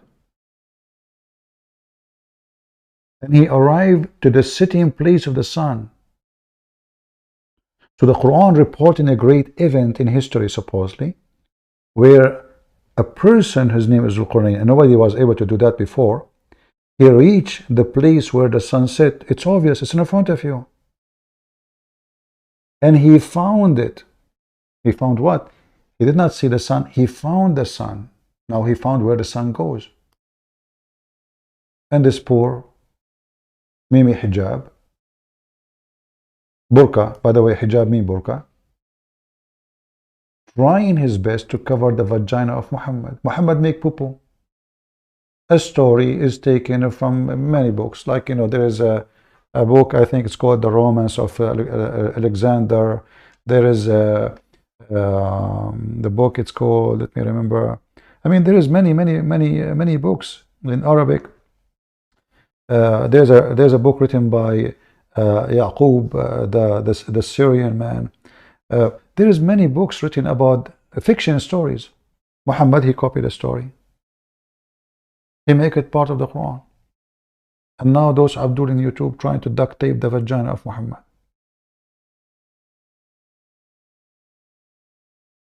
So what happened?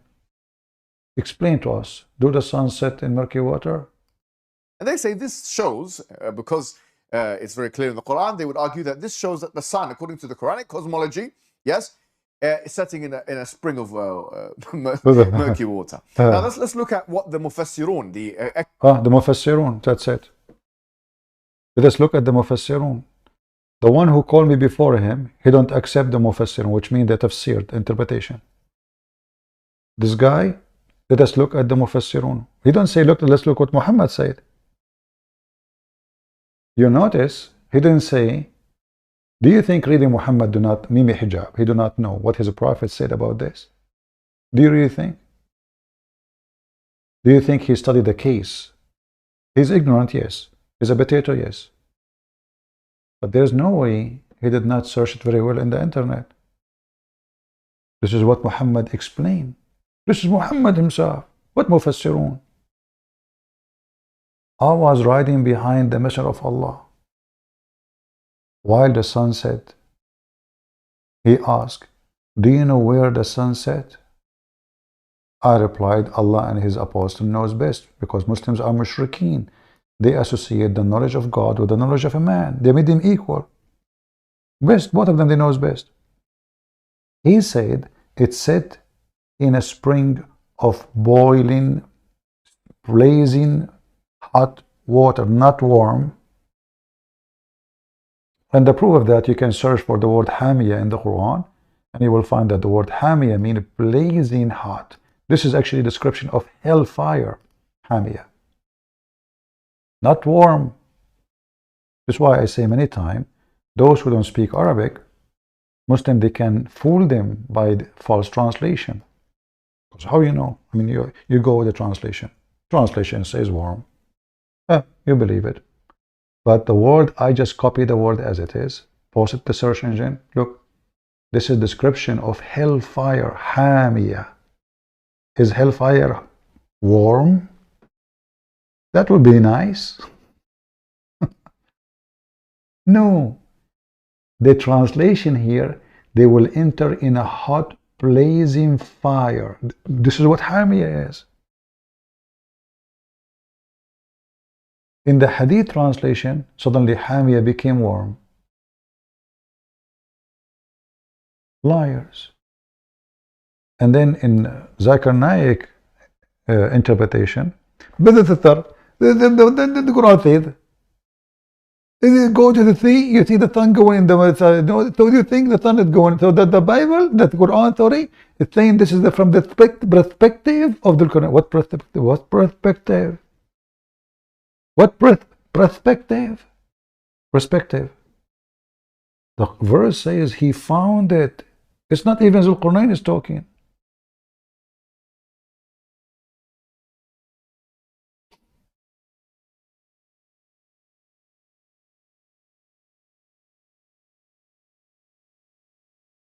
Do you see why we laugh at this religion?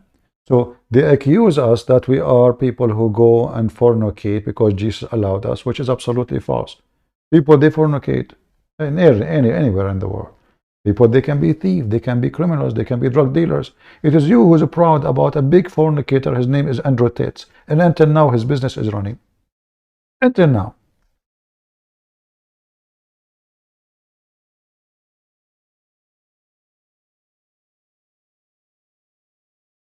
A Muslim woman, she went to his website and she registered in the whore just to expose him, not because she's a bad woman, no. I don't know if you saw the video.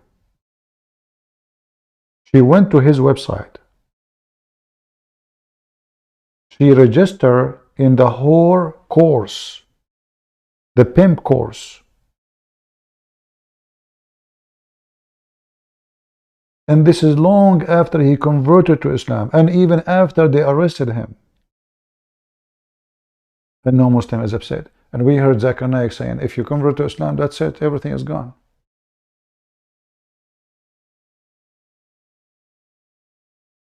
Do we have any Muhammadan?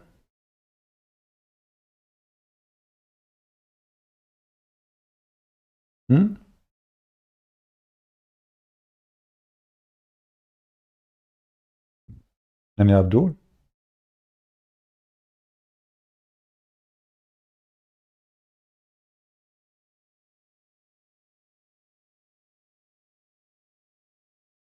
Any Abdul? Okay, any half Abdul. Those the only two Abdul they call us, Akira and her boyfriend, her girlfriend. And you will notice all those scams, they say, we don't accept hadith. Because hadith is embarrassment. Like, what, okay, how you can refute this? Muhammad, and this is not a da'if hadith. Oh, they will make it da'if, don't worry. They take the vitamin from it and it's going to be da'if.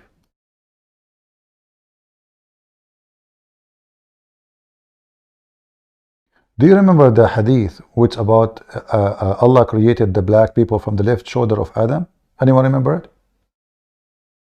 We used to show it in the website. It's called Al-Ilm website. They took it off. Muslim, they reported to them to take it down. They took it off. I cannot find the hadith no more there. It's not in the whole website.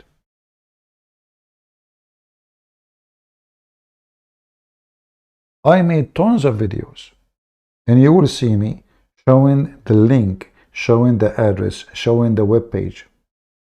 It's gone. They took it off. Duct tape. They went and they reported them. This guy, Christian Prince, he is showing the African people what Muhammad said about them. Take it down. It's horrible. They took it down. Otherwise, you tell me why they take it down. I challenge anyone to tell me a reason to take it down. Does your prophet say it? But because it is a shameful words of a very filthy racist man.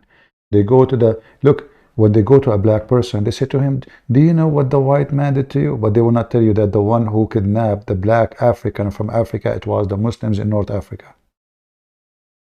All the slavery in Africa done by Muslims. If you don't trust what I say, go search it right now. Morocco is the biggest slavery market in the world. Algeria, Libya, Egypt. They invade the heart of Africa. They hunt African as if they are hunting animals. They put them in cages and chain and they sell them to the European man. That is the truth. And then when they blame the European man, the filthy man who bought a human being. Not the one who kidnapped him from his house. Don't listen to me. Don't believe me. Go check it out. Right now on your computer you can do it. In fact, the only countries in the world until now they have slaves is Muslim countries. All Muslim countries refuse to sign the international law against slavery because it's against Islam. You cannot do that. But when a Muslim he speaks to a person in the street, he said to him, do you know that the Bible says about slave your property? Do you remember the video I made for Uthman, the ketchup boy? Get him busted about what he said? He reported my video not even, I don't know, 1 hour after. I have it posted in my page until now. Copyright from the Sheikh Uthman, the potato coward. So when he speaks to Christian women, he says, your Bible says slave are property. Do you accept such a thing? Do you accept? But this is what his Quran is saying. And in the Bible, slavery is limited, which means a human being, there's two ways of slavery. Either a person, he lost war, and he was arrested, or let us say, taken by war, because the other nation, they are doing the same to the Jews. The Jews themselves, the whole nation were taken as slaves. The whole nation. The Jews, they practice eye for an eye. Eye for an eye.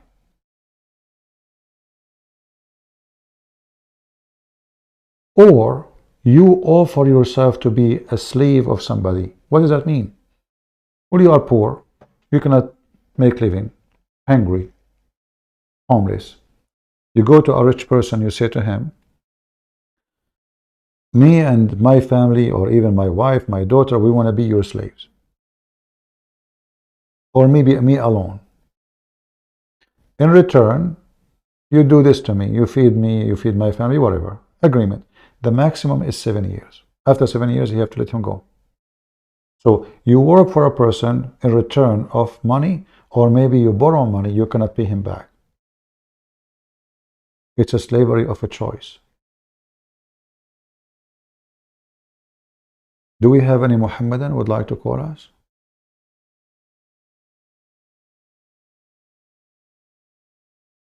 Any Abdul?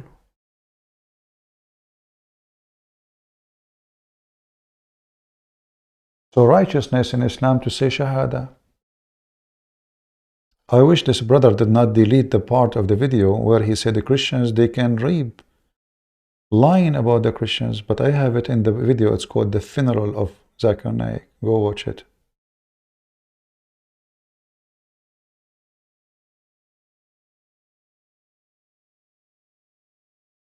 Any Muhammadan?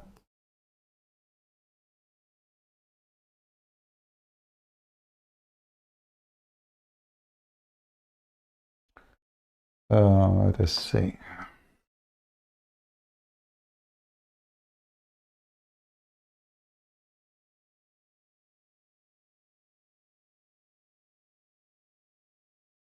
If you see in the banner, we have list. This is not my website, by the way. This is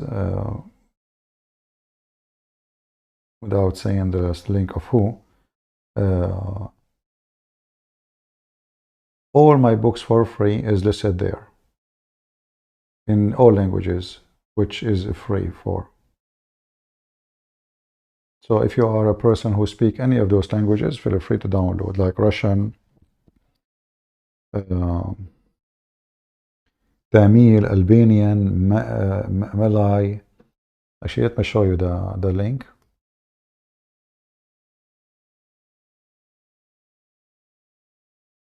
So if you are a person who speaks any of those languages, actually there's other website, there's other books too listed, not only my book. I see there. All right.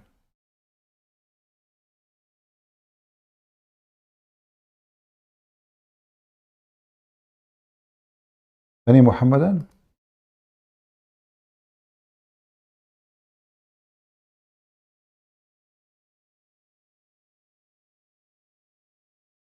Who is a Muhammadan would like to call us?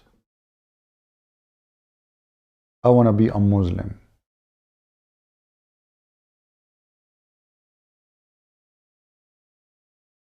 I find it very funny that the Muslim says to me, I want to compare between the women in Christianity and the women in Islam.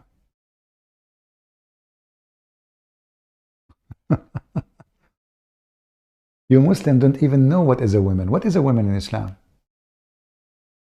Who is a woman? Any Muslim can tell me what is a woman? Who is a woman in Islam?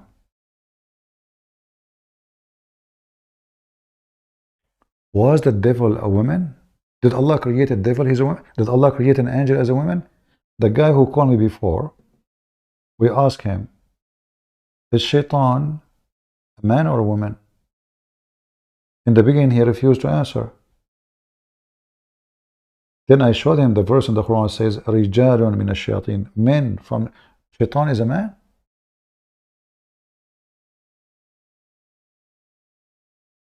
And then Shaitan, he have a children's.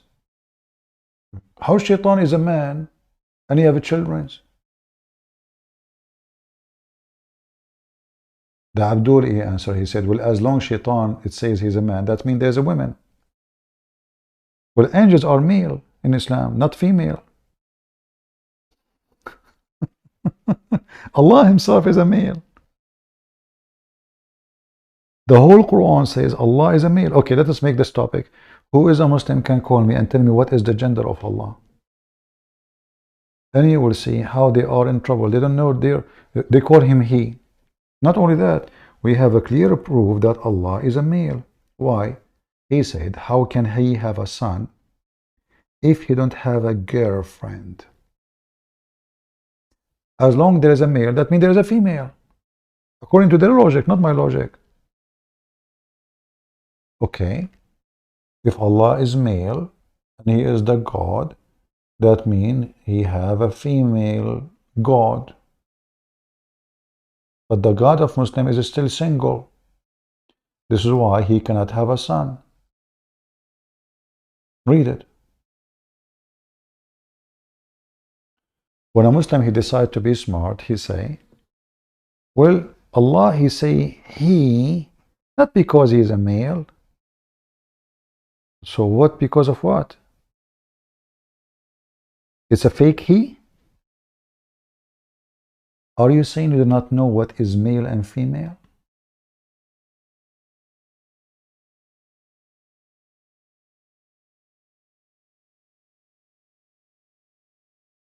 The Prince of Christ says the reference of four witnesses does not seem to be true. I was only able to find one place. What do you mean it doesn't seem to be true? How much search you did? How much search you did? For 2 seconds? This is a Christian brother. He could not find the reference to be true about four witnesses. How hard you tried, my friend. You searched 2 seconds, 3 seconds, 5 seconds. What you did? You know, sometimes I find the comment of people. I'm not insulting you, by the way. But if you do little search in Google, you will find that this is even in the Quran. Quran. So how you found it not to be true, and you found it only in one location? Lord have mercy.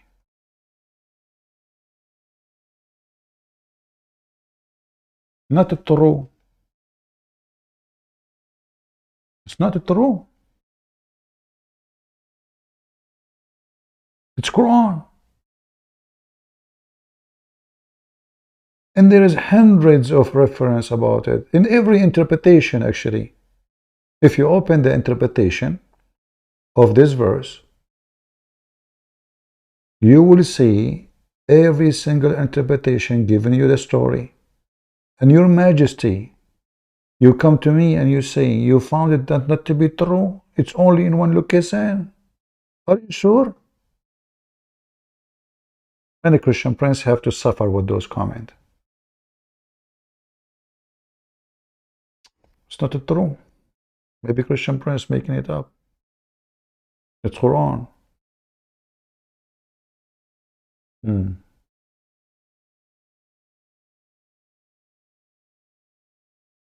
Muslims, what is the gender of Allah? Who want to answer me? If you say to me he is not a male, not a female, that will be stupid. Because that is against the Quran. How can he have a son if he don't have a girlfriend? What is the translation in Arabic? Does it still say he? Yeah. Yeah, it says he. In all the Quran, Allah is he. Huwa. In Arabic, we have huwa, we have hiya. You know, hiya for female, huwa for a male.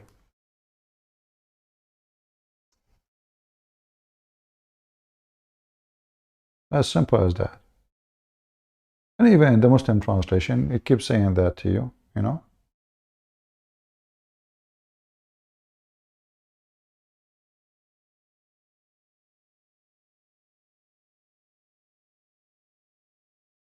You see it? Huwa. He. Chapter 2, as an example, chapter 2, verse number 29. He. It is he who created the earth and the heaven. All right?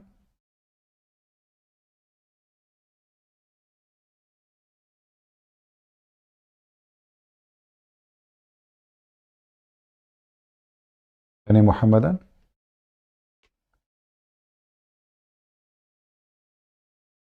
Who is a Muhammadan would like to duct tape the Prophet words in the Quran or in the Hadith?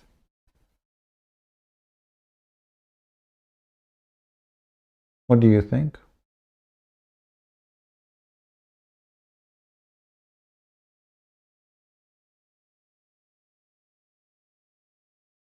Anyone descendant from Adam who is 27 meter here?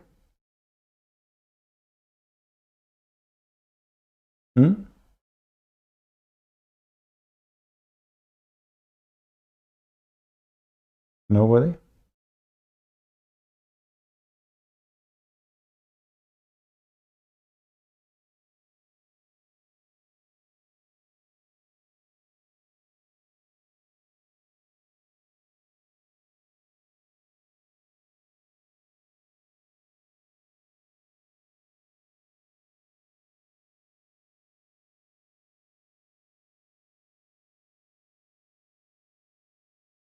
You know, Muhammad actually, he is a fraud. Even a man, he come to him once and he said to him, I committed adultery.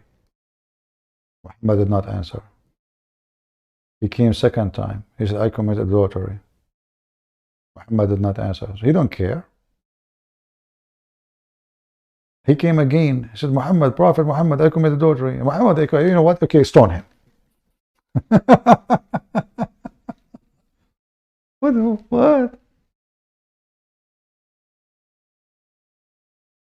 What the heck is that?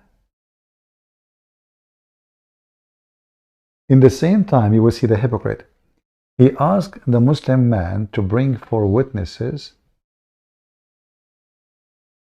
if he see his wife doing fornication, while when it is for him, he heard that his slave, not his wife, married a Copt. When she carried a child, he heard rumors from Aisha that she is sleeping around, and they suspected her cousin who came with her as a gift to him. Muhammad, he sent one of his men, some story says Ali or Omar, to go and kill the guy without investigating, without witnesses. See, because it's him now. And then when they wanted to kill him, the guy, he took off his clothes, says, listen, I don't even have a penis. I'm a slave. They cut it. So how come if a Muslim man, he come to Muhammad and he is married to a woman, she is not a slave. Slave is not married.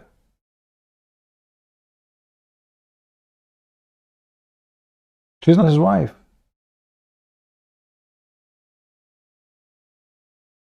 So why you want to kill the guy without any proof? But in the case of a Muslim man, he saw his wife.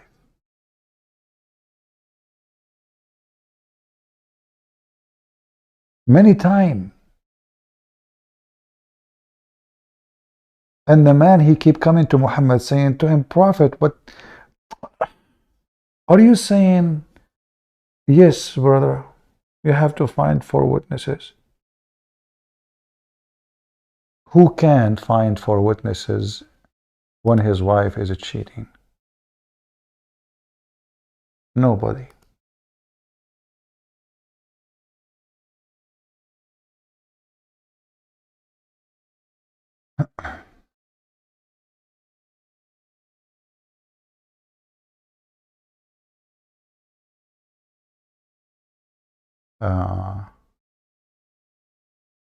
Yeah, somebody's saying he found the video, but we did not find all the video. It's cut off. It's not all the video. Abdullah, this is the same to Abdul. They keep going on. The same Abdul.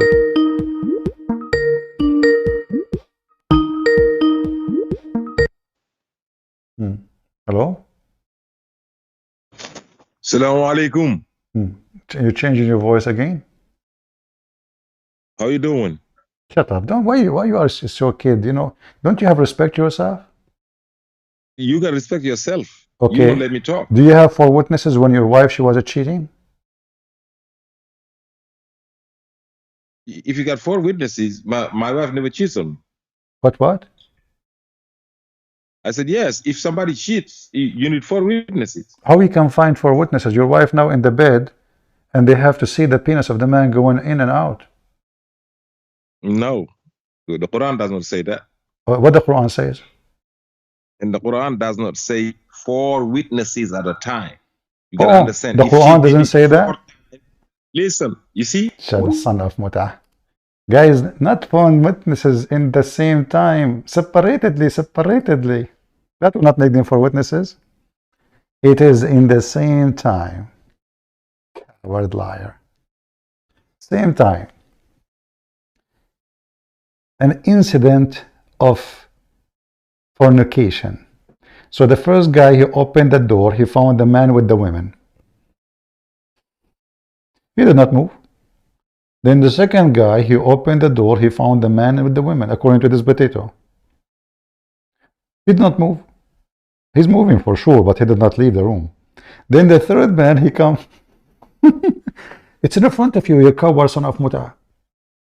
He said, Ubadah, he said to Messenger of Allah, what do you think if I find my wife with a man? Should I give him some time until I bring 4 witnesses? When you are so stupid.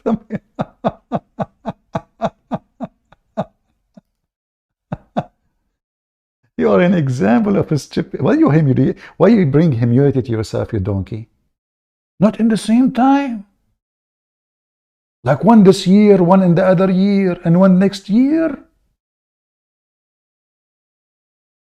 Okay, so the guy, he F your wife 3 times, and he stopped. How smart you are. Guys, you cannot prove witnesses. He just said that. This donkey, ultimate fault, he just said, 4 witnesses not in the same. Oh my God.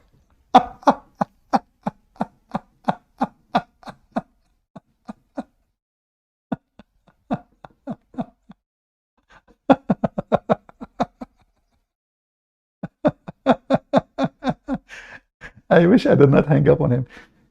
Not what? Not in the same time? Your wife have to F in 4 different times? And then you can prove that she is a fornicator? What a religion. And he is the one who says to us, yeah, Christian women, they've been ordered to open their legs. That's your wife. She's a whore. Fornication in front of you, and you can do nothing about it. In front of you. And now he tried to fix it. He make it a blind. Muslim, he try, he put his hand in his eye to fix his eye. There's dirt, but he make it a blind. He poke it. You remember, Muslims, I want you guys to copy this video, this part here. You need to find your wife being effed in 4 different times. Not in the same time. And then you can prove that she is cheating. By the time she have 4 different times, you've been screwed, brother. And not only that, how many babies she will make from those guys? What if your wife, she F a guy each time, only 1? We don't have 4. Because it's 4 different times, you have to see the same guy. Each day, let us say your wife, she work in a hotel. Every time a guest he come, she F him. You saw it. But as you said, you need to bring 4 witnesses in 4 different times. Because fornication have to be proved against the fornicator too. Both of them, not only the women. So how we can prove that this man fornicate? We have to see him if in your wife 4 times. 4 witnesses. You said that, not me. However, the Quran never say that, you coward liar. You have to bring 4 witnesses at the moment of fornication, and they have to see the penis going in and out. They think if they change their voice, I allow you to talk for some time because we are bored. Let us say, take you for a snack. Ultimate part, don't, if you don't like to give your address, I'm sure there's many men, they would love to go to your house now. Because what you can do about it? Nothing. You just said it have to be done 4 different. It's recorded. Your wife, to get her busted, she have to be effed 4 different times. Everybody heard you. And each time you bring a witness. Everybody heard you. Guys, did he say that? He did, not me. That would be a good like title. You know, a Muslim man, he said that his wife, she have to sleep 4 different times and bring 4 different witnesses to prove fornication. Look what stupid this woman is. You know what Muhammad said? Before a man he go to his house, if he was in a trouble, he have to send a messenger to her before he arrive. He don't come, especially at night. Don't come suddenly. No, a Muslim is not allowed to come to his house if he was traveling suddenly. You have to send a messenger to tell her, I arrive, I will be there tomorrow in the morning. Why? The Sheikh in the TV explained. He said, it's from the mercy of Islam that you don't come home and find your wife with a new man. So the Prophet told you, you tell her so she can shave her pubic area, and you don't see her with anybody. I can even find the video.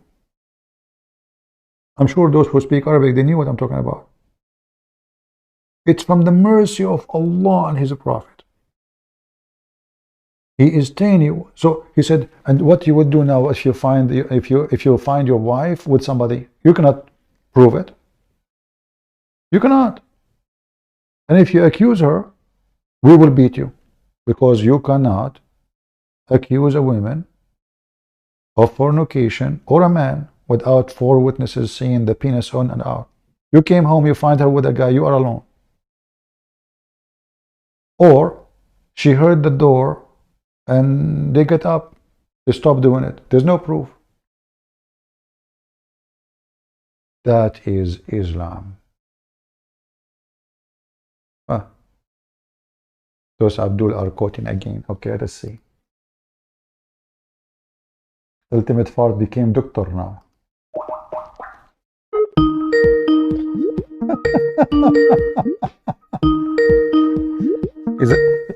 he's a doctor now.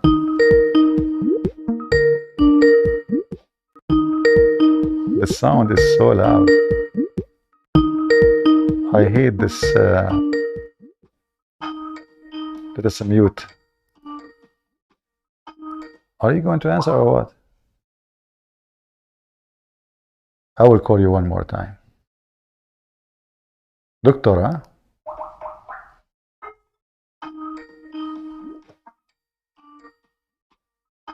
I muted the Skype ring so you guys cannot hear it.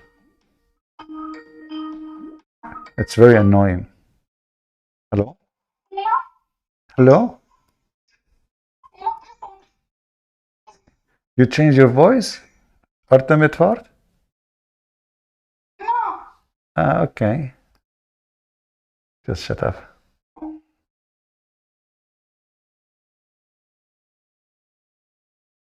Trashy. Nobody heard you, by the way. I muted them as Skype. Let us see.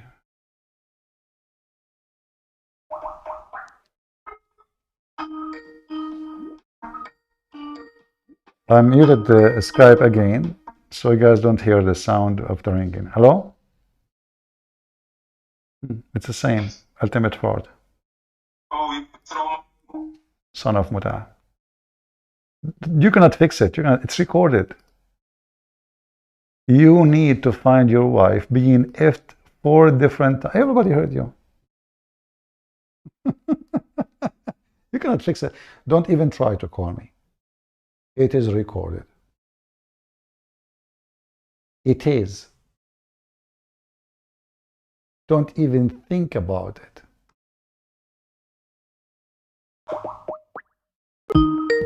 Let us see. A new Abdul, maybe. 4 different times. Hello? He changed his voice again. What's wrong with you? Abdul, 4 different times. Don't call me again, son of Muta.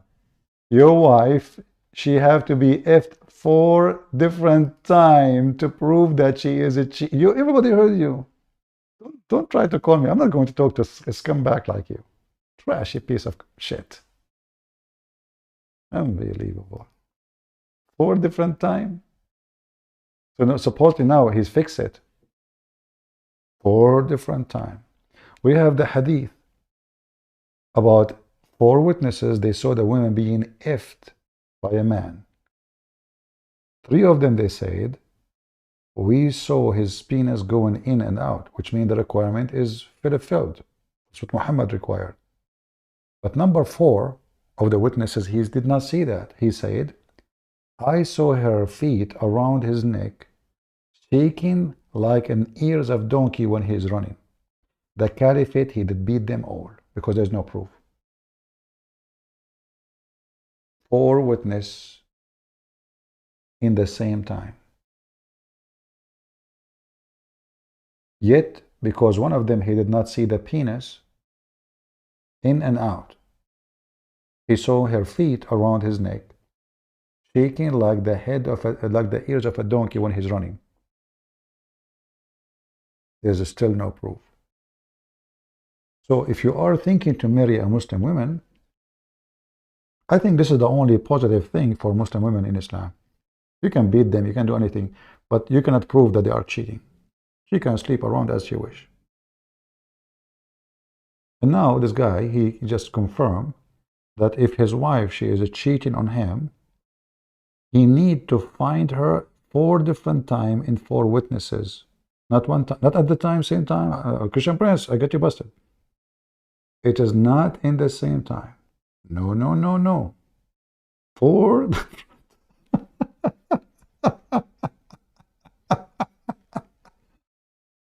He will try to keep calling me, by the way, because now this guy, he made a big poo-poo. You know, those Abdul is the same as someone he go to the casino. You know, they go to the casino and they gamble and they lose. What they do? They play a game. He lose, he play again. He lose, he play again. He's bankrupt, he play again.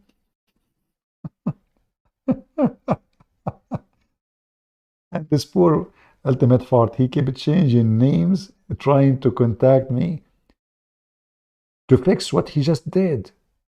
And Christian Prince will not give him a chance. I don't accept to talk to a man. He accept to have a wife. She will be effed in 4 different times. And until then, he is okay with it. And until he brings 4 witnesses, not only 4 times only, 4 times 4 witnesses, which is mission impossible. How many times the women, she would sleep with the man before you can get them busted? Many times. This is if you are lucky. Because this woman, she knew when the husband, you know, he is there, when he is traveling, when he is at work, even maybe he's in jail.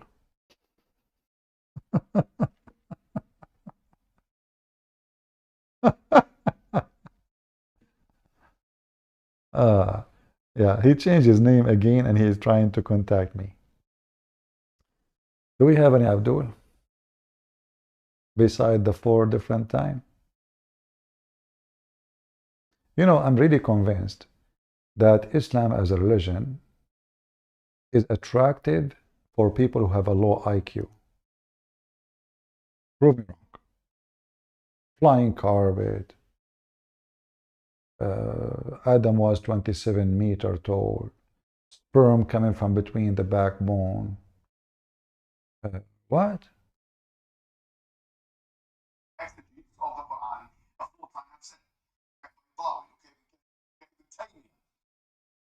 Do like a, you know, of the Quran, but he mentioned by mentioning that all the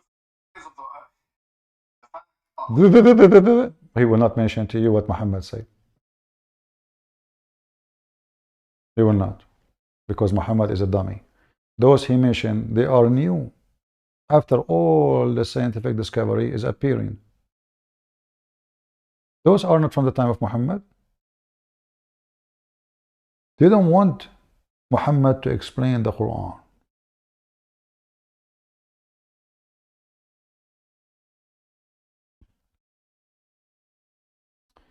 What happened if she is only F3.5? I don't know how the half will work. Not only that, hold on. There is something in Islam is called al-lamam. Do you know, anyone knows what al-lamam? Who is al-lamam? What is al-lamam?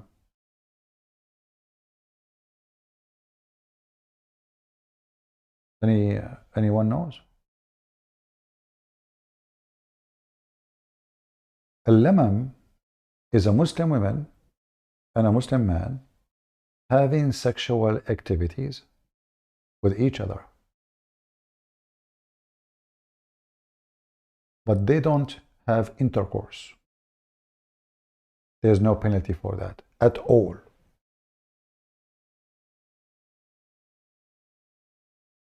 At all. It is lamam. It's not even considered fornication or anything.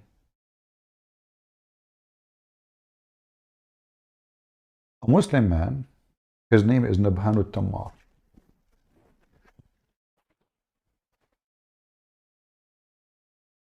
Nabhan al-Tammar.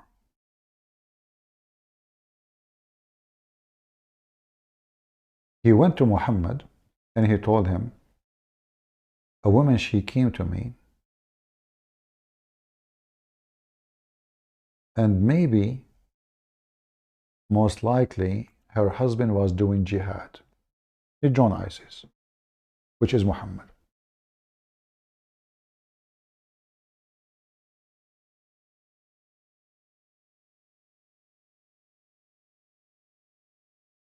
So I said to her, get inside my store. We sell a palm date fruit. I have better quality inside. And when she went inside, I did with her everything the man do with a woman, except intercourse. Everything. What? Everything. What Muhammad said to him? Oh, don't worry about it. This is lamam. Nothing. No penalty. It's not even sin. This is nothing. This is lamam. Muslim women and Muslim men, they do lamam every day. Every day. And they don't feel guilty about it because this is not considered fornication. It is lamam, brother. So if this guy, his wife, she been found ultimate fault. I'm not talking about his wife, by the way. I don't know him. I don't know. I'm not putting his wife down. No, I mean, this is not really the way I talk about people, but he said that. He said, I said to him, so if you find your wife, you need to bring four witnesses. He said, not in the same time. This is the story of Nabhan al-Tammar.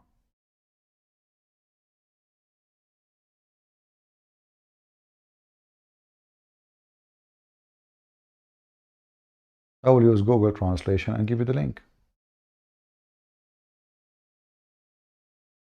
And this is why the verse came down about al-lamam.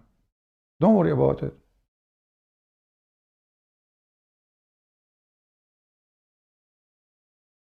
Zina in Islam is only intercourse.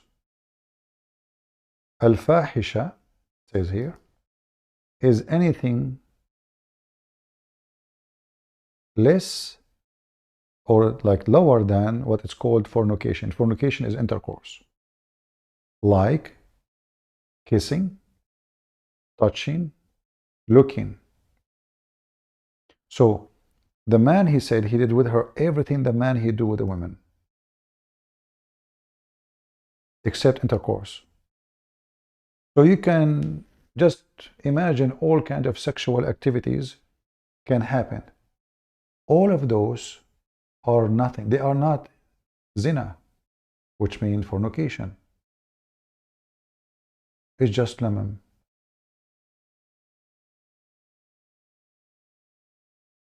Very simple. Very open-minded religion. And now, if the husband know that his wife, she went to the tamar, which means the palm date guy, and he touched her vagina, she played with his lulu, it's lemon, brother. Lemon, lemon, lemon.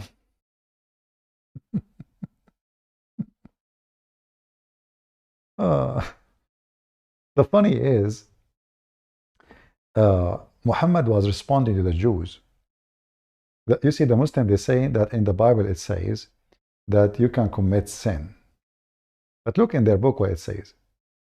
Muhammad responding to the Jews, they say, if you do any fahisha, which means even if it's less than fornication, like kissing, touching, etc., even if you do that, what the Jews they do? It says, Ijda anfaka wa udunuk, cut your nose and your ear as a penalty. This is in their stupid book. This is what the Jews says. If you do such a thing, cut your nose and your ear as a penalty for what you did.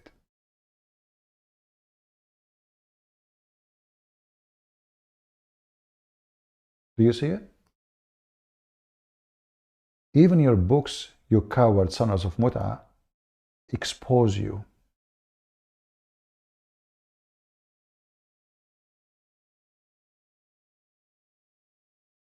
They even here it says, they write this in the top of their doors. If you do touch a woman, she is not yours. Not fornicate yet. Cut your ear and cut your nose as a penalty to shame yourself. That's what they say, not me, in their book. Who want the reference? Do you see how we get them busted? Lying, saying hey, Christian and Jews, they can sleep around. This is the official government website of the Kingdom of Saudi Arabia. It's in front of you.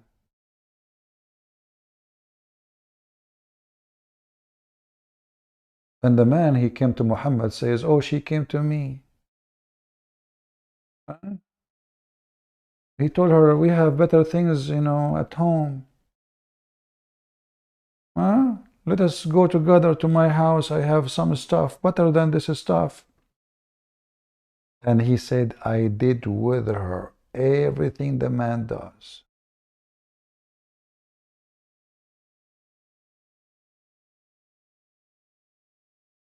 Human man, Dr. Hussein is not Fakira. I was the one. No, it is Fakira. I know the voice. Yeah. You made a voice, a child voice? You are Dr. Hussein?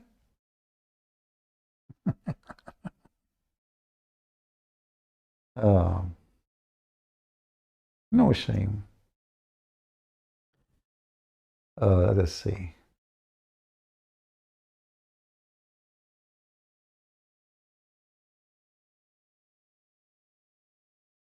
Let me show you this one.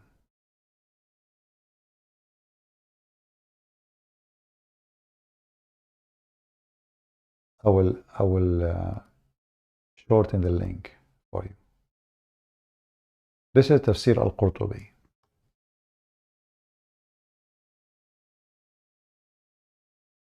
Let us move this one. Tafsir al-Qurtubi.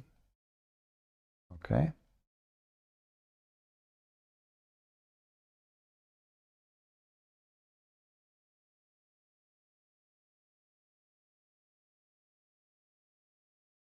Here it gives us more reference.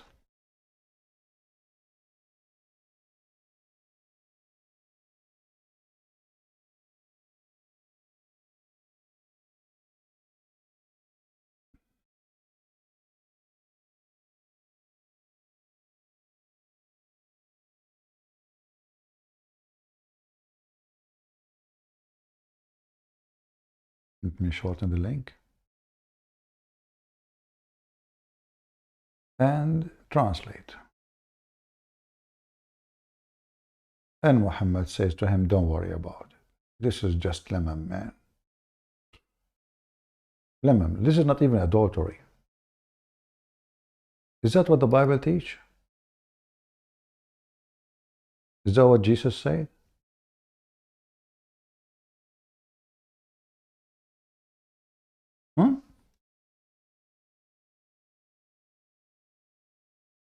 Muslims, be honest with yourself. If we have the same God, what is this?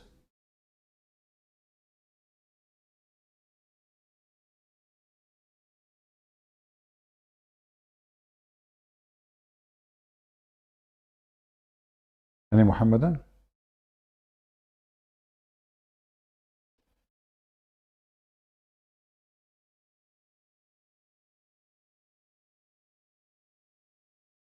I did with her everything except intercourse. There's nothing a man does, and I did not do with her except intercourse. Then he said, perhaps her husband is doing jihad. So this verse revealed, saying, don't worry about it. This is lemam. What is a lemam? Is anything less than intercourse, like kissing, touching, look. What is the word here?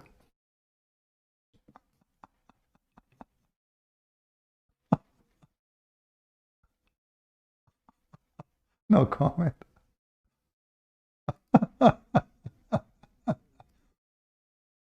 Unless you do the effing thing, this is not a great deal. It's not even a problem. Muslim women, they can do all those things when they are married.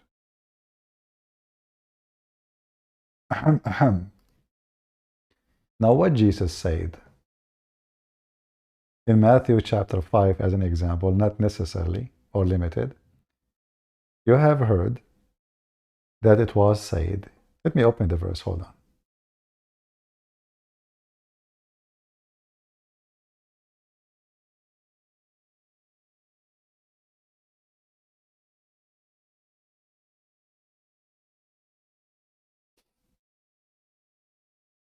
The liar, he was saying, this is in Christianity.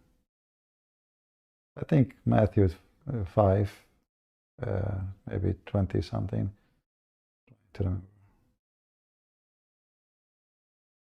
Give me a minute.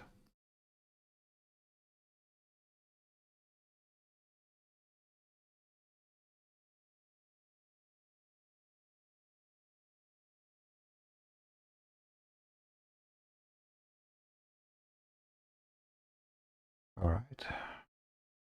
Let us see what Jesus said about what we do and what we should not do. Now, I'm not saying that people who they are like Christians, they don't commit sin, and every one of us, he have, you know, he have his, let us say, guilt. But there's a huge difference between somebody saying to you, you go to heaven, doesn't matter what you do. This is not a problem. Talking to a married man and a married woman.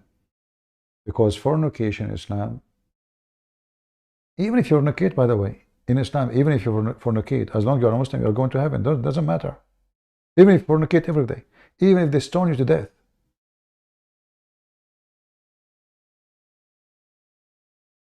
Look what Jesus said. This thing is not working. All right, now I think it's better. Is the text showing all of it? Let me see. Maybe I should zoom out. Okay, I think now it's coming.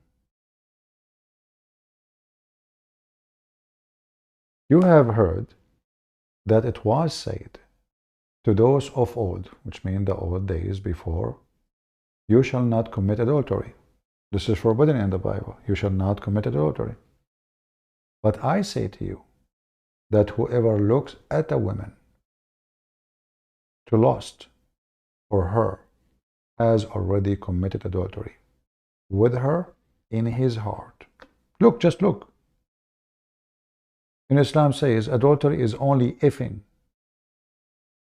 Only effing. And even if you F, what a big deal. You can't even prove it. But if you look at a woman, she is not yours. We heard the filthy Zakir Naik saying, Christians believe that Jesus said they die for our sins, so they believe they can do anything. Absolutely big fat liar like his prophet. If your right eye cause you to sin, pluck it out. That is Jesus' words. And cast it away from you. Why?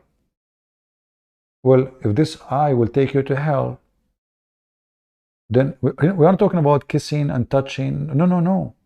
We are talking about looking at a woman. She is not your woman. This is not about kissing.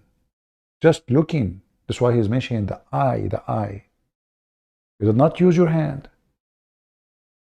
You do not use your private part. You just look. So do you see how difficult Christianity is? Do you see how difficult for us as a Christians to follow Jesus? And do you see how much they lie? When somebody, he fornicate, he is not following Jesus. When somebody he steal, he is not following Jesus. And Jesus confirmed that doing such an act is not only forbidden, it's an act of going to hell. Now, you might say, well, all of us, I mean, who in the world don't see sometime, okay, you are a man or a woman, you know, and, you know, like, do we want to lie to ourselves? Like, don't we see, don't we desire, not only just, you know, women. I mean, you desire to have money of somebody else. You wish to have what he have. You wish to have a car like his car. You might say this is not sin. No, in Christianity, even this one is sin. It's not yours.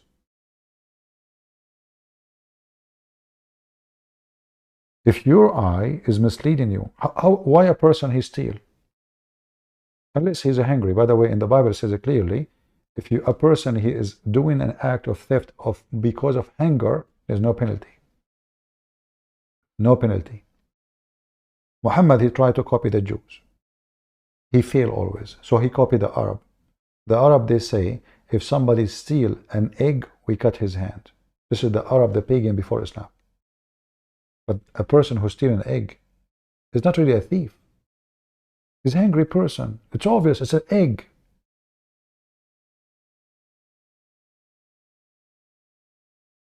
Where is the mercy? Where is God?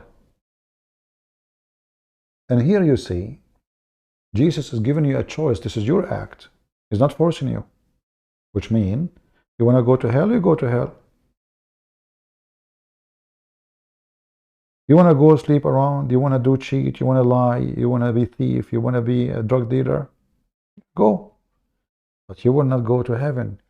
For which one is better? To perish the whole body, and the whole body will be cast into hell, People, do you see how those filthy people lie about the Bible, saying that we can sleep around? Just looking, you are not sleeping.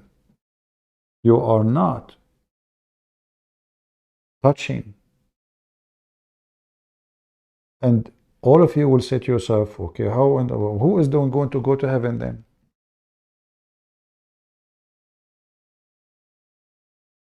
In this case, nobody.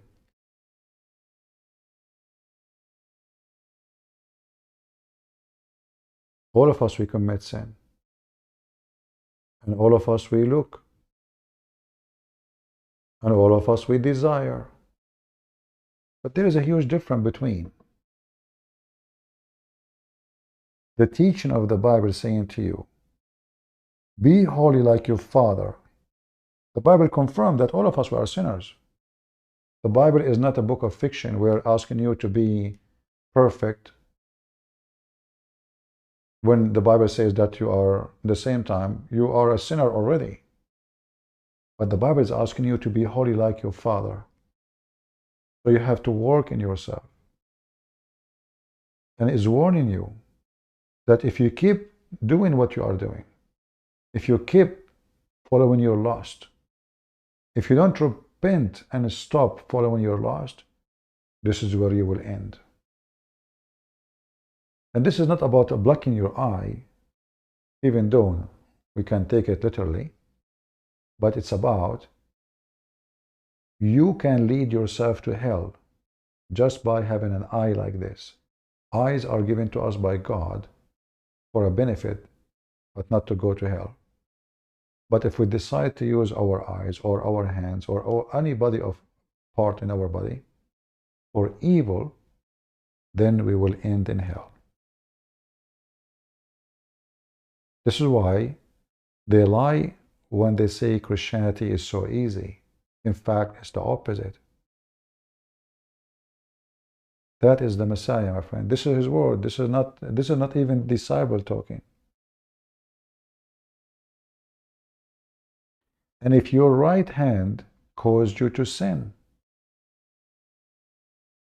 cut it and cast it off from you. For it is better for you that your hand or your member perish, but not all of you go to hell. How clear we can make it? Marriage. Furthermore, it has been said, whoever divorces his wife, let him give her certificate, which means divorce. But I say to you, look how difficult it is. Even divorce now is limited. Men, they used to abuse women. The Jewish men, they marry a woman, she is young. She gets older. She is not the same as before. The man, he have money. Why he want to stay with this woman? She is old. He go and get a new girl. Someone, she is 17, 18, 19, 20. Not a woman in her 50 or 60.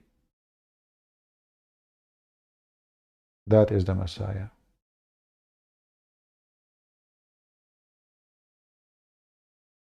And here you notice something very important. I don't know if any of you can help me.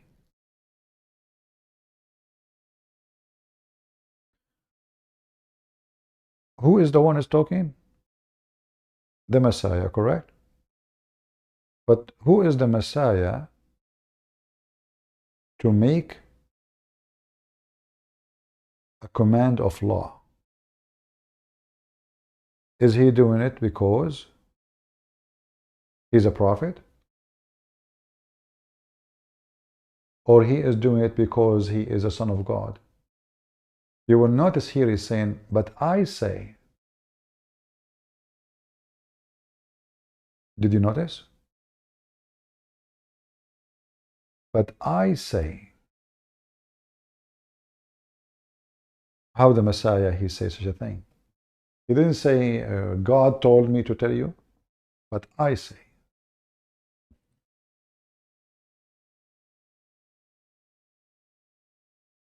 where his authority is coming from. A prophet cannot do that. A prophet, he delivered what God told him. That's why he's a prophet.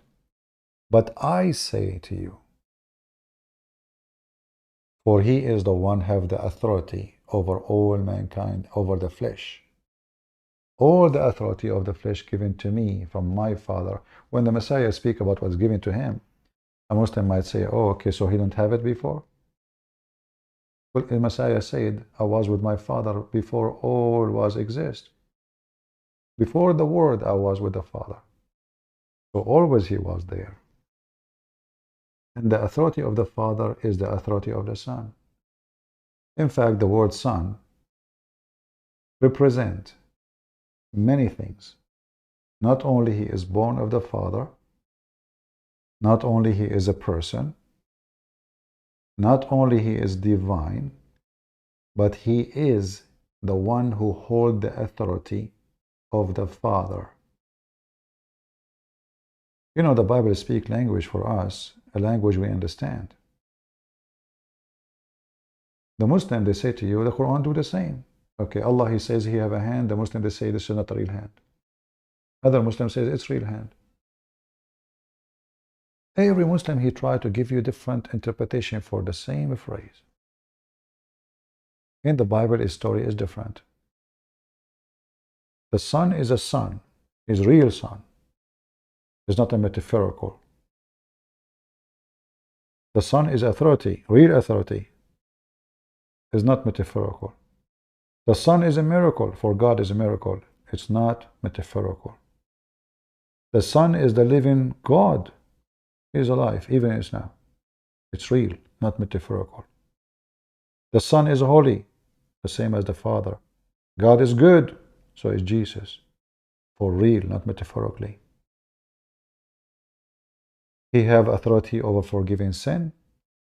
He have authority over law. He have authority over disease and illness, over death and resurrection. Everything created by him and for him. And then the Muslim, they say to you, where Jesus says, I'm God, worship me.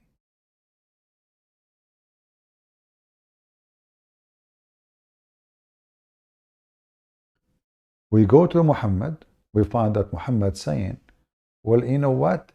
If you don't do if the women, that is not even to be considered. It's nothing.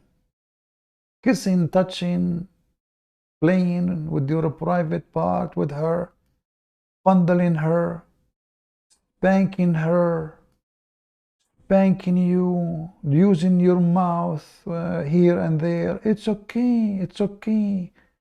Only effing is fornication in Islam. And then, if you do effing, you have to bring 4 witnesses to prove that he did effing.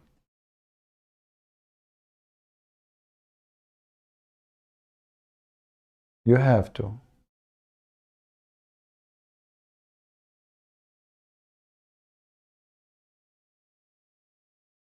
What kind of religion this religion is? Do we have any brave Muslim? The one who keeps saying to me, you blocked me. You made the voice of a child and you are saying to me your name is Doctor. Aren't you even ashamed of yourself?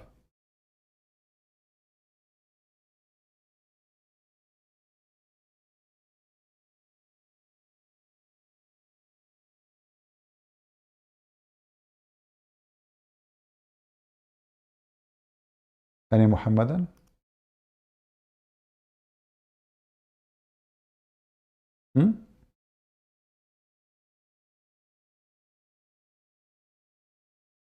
And what makes this story ugly more, that this woman, she is married, and yet Muhammad is not even upset.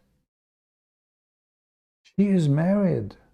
It's not like, you know, the guy, he is a single guy, she is a single girl. She went to her, you know, to his store. He touched her, she liked it, they play together. No, no. Her husband, it says there, you see what it says, number 3? زوجها غازٍ. Her husband is doing jihad. And this verse came for that purpose. For anything less than effing is nothing to do with fornication. It's called lamam. Lamam. However, by the way, Muslim believes that fornication is a destiny, and that is another garbage of Muhammad. Because, okay, what is the problem then? Why fornication considered as adultery, as a sin, if it is destiny? Everything they have is a destiny.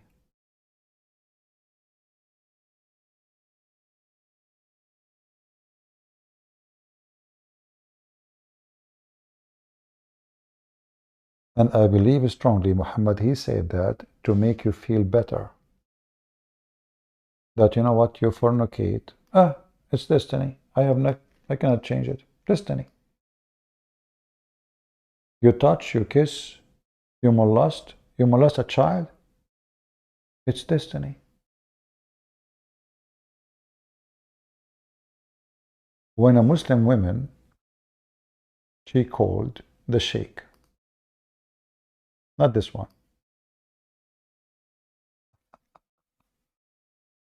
and she said to him, I'm getting older. She is like in her 30 now. And you know, in the Middle East, if a girl, she is 20, that's it. I mean, 25, you're a grandmother. No, who's going to marry you? 30? Bye-bye. They will marry 17, they will marry 16. Who's going to marry 30 women, 30 years old? If you are 40, mission impossible. Unless you are rich. If you are rich, every Muslim will marry you. Or if you have a green card, you know, they will say to you, you will see a guy, he is 21 years old, speaking to a woman, she is 70, 80. You are the love of my life. Oh my God, when I see you, so crazy about you. When I get a green card. And, you know, this woman, she knew he is fooling her. He knew that, I mean, there's no way a kid who's 19 years old, or, you know, 21 years old, or in his, even 30. But this is what Muhammad did with Khadija. Anyone remember what Muhammad did with Khadija? The father of Khadija refused to marry Muhammad to his daughter, who is already have many husbands before, and we don't know how they die.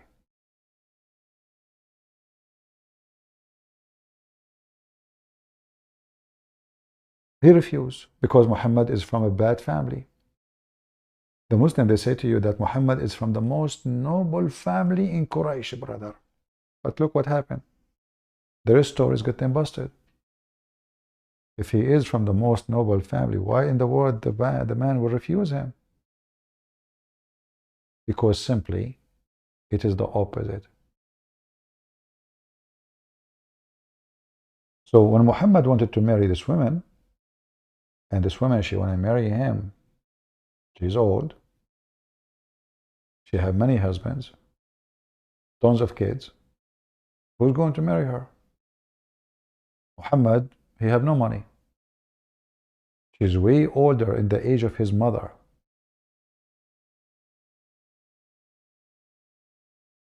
This person, nobody even knows his father. And he said, I swear I will never marry this man to my daughter. And then what Muhammad and Khadija, they come to do, they made the father drunk. So when he woke up, he found himself wearing the clothes of parties, like wedding, like, all of us, when we have a special occasion, we wear like the best of our clothing, right? I mean, you don't wear work clothes unless you are a businessman and your work clothes is very expensive anyway. So she made the father, her father, drunk. She invited people to her house. She invited her father, and she made her father drunk. when he woke up, he found himself wearing different clothes from the one he was wearing last night. He said to her, what is this? She said to him, you forgot what you did? You married me to Muhammad, but it's a lie. Even the story says here it's a lie.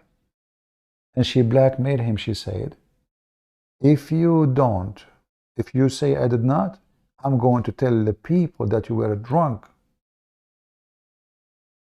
Read it. I just give you the link. And this is the reference.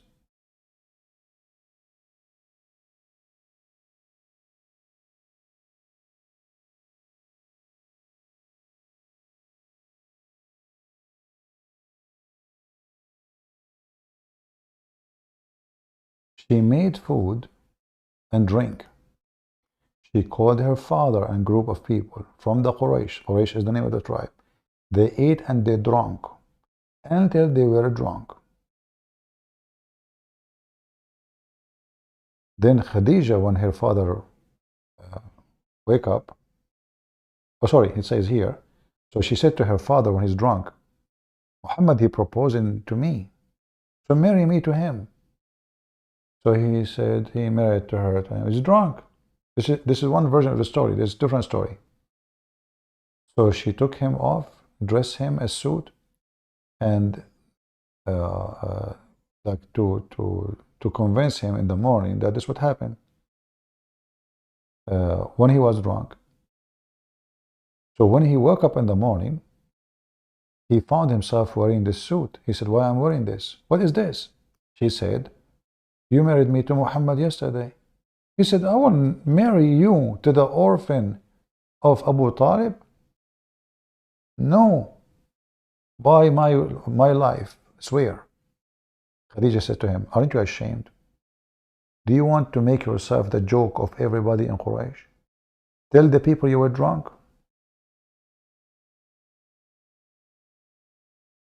Which means even the marriage of Muhammad happened because of the mercy of Mr. Black Label. Do you see it? The first success move in Muhammad's life, it was because of whiskey. She made her father drunk, so he did not know what he is saying, what he is doing. In different story, by the way, it doesn't say that. It says that she made him drunk. When he woke up, he found himself wearing those clothes. And she said to him the rest, as you know.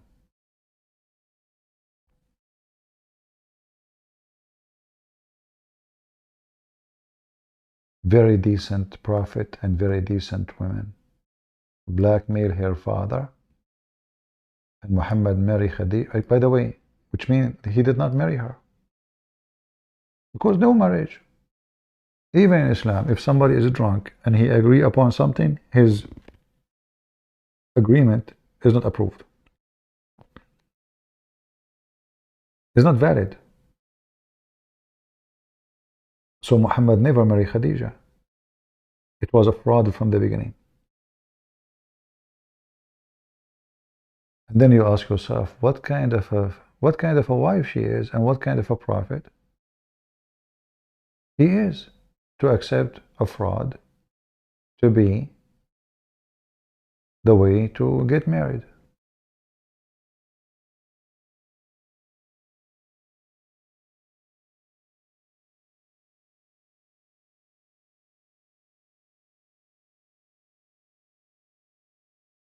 All right.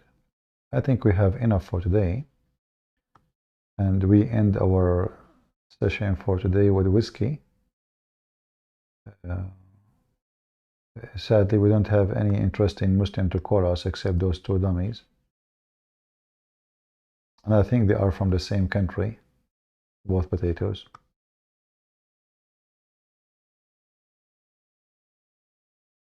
But even sometime, when those people call us, I mean, they're foolish and they are annoying with their like sound and voice, speak over you. But, we are thankful for the Lord that He provides us with those foolish people so we can expose the garbage of Muhammad. Now, can Ultimate Fart and his boyfriend deny what he said, that his wife, she have to be effed by 4 men in 4 different times to prove adultery? Can he deny it? How many of you is going to load the video in his channel?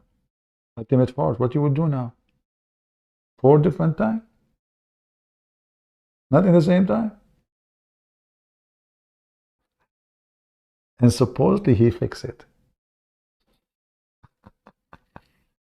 Guys, it's not in the same time. Does that mean it's easier or harder now? So you potato, you need to find your wife in 4 different men in 4 different times to prove that she is fornicating. Why not 5? I mean, wait a little bit more. Let it 6.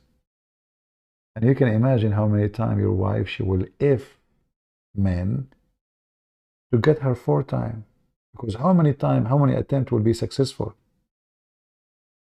to prove it? What a stupid religion.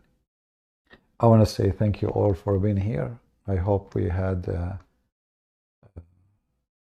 served the purpose for the night to show you that in this religion, women, she have no place. Even in heaven, you are a sex slave. You are just a sex toy. If you are a Muslim woman and you are listening, you better come to the Savior who commanded the man to love his wife, not his wives. A person who loves his wife, he will not look for other one. A woman, she love her husband, she will never see other man. Why? Because there's love. When a mother, she love her son, what she get from him? Nothing. She sleep with her husband, not with the son, but she love the son.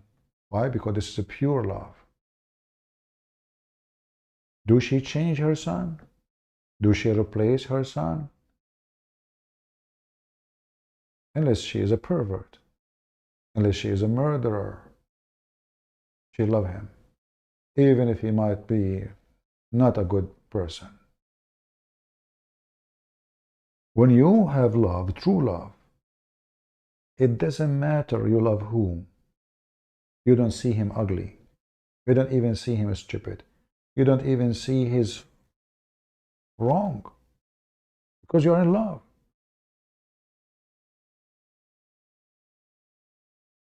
In Christianity,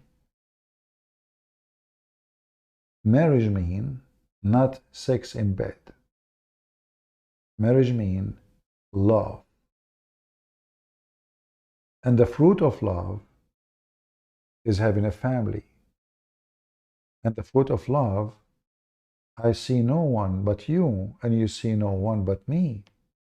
The fruit of love, we have a children, both of us, we will care for. I will not replace you when you get old, and you will not get rid of me when I am old. I will not throw you in the street because you are sick. You have a disease, cancer, or something, you are dying maybe. I will take care of you, and you will take care of me. In Islam, you are nobody. Now you might say, okay, well, there is some Muslims, don't do that. True. Not all Muslims, but those are not Muslims. Because ask yourself, did Muhammad do what he did or not? Did Muhammad find women after women after women? Oh, because he's a prophet. But shouldn't the prophet be the best example or the worst?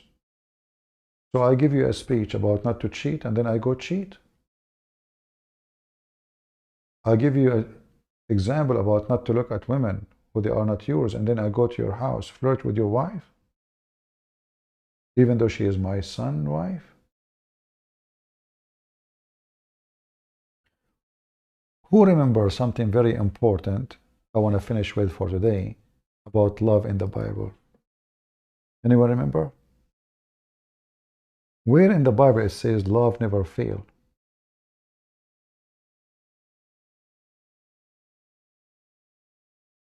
Never. Why? What does that mean? while love never fails.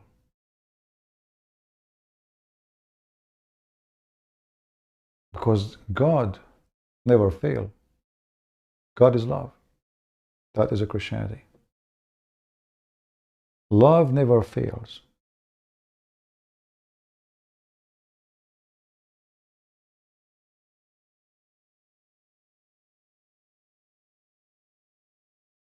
People fail.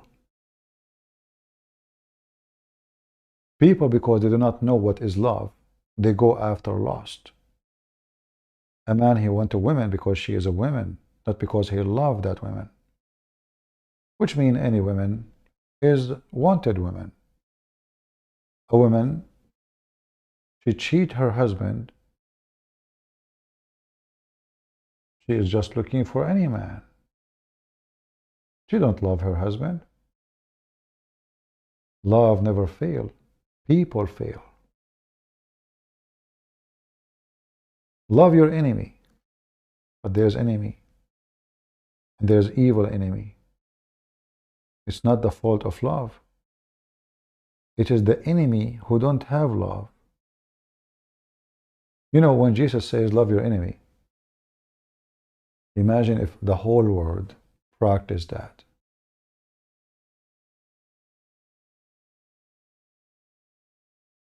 Nobody needs an army. We don't need a police. There's no thief. There's no scam. There's no fraud. No killing, no hatred. Just one sentence.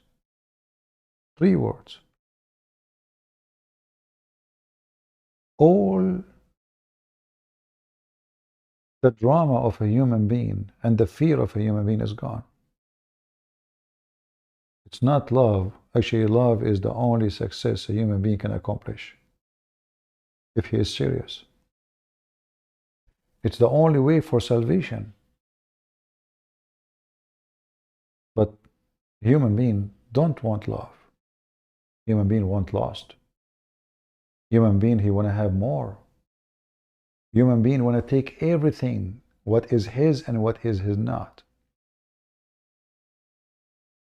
Never have enough. So to make it simple, a man who will love his wife, he will never see any other woman. Not because his wife is the most beautiful, no. Always there is someone, I mean, even if you are so good looking, a man or a woman,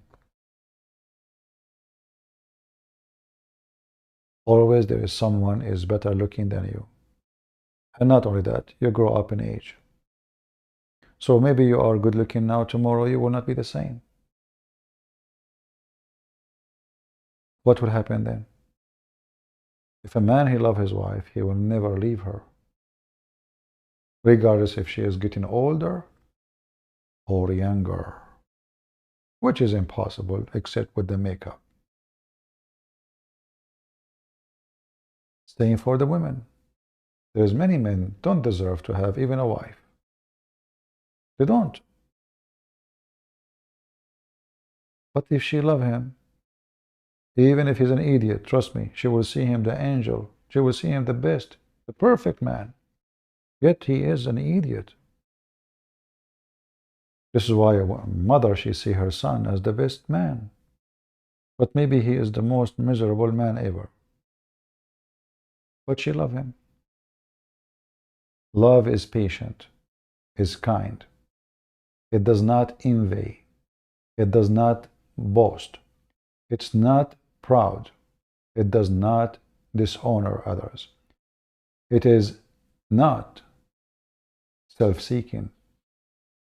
It is easily the way for you to keep yourself away from wrong. That is love.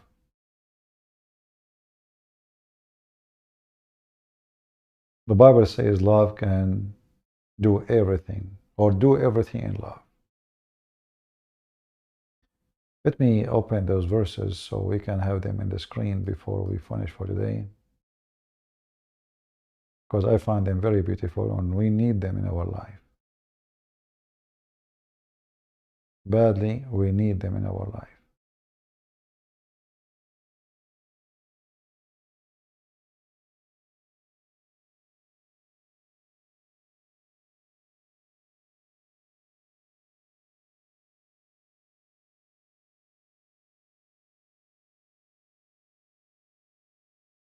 Let us see.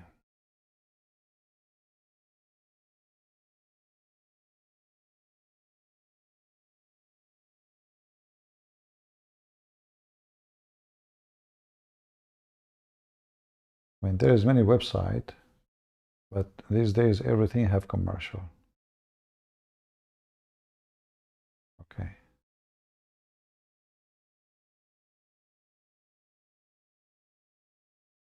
Let us see Bible Gateway.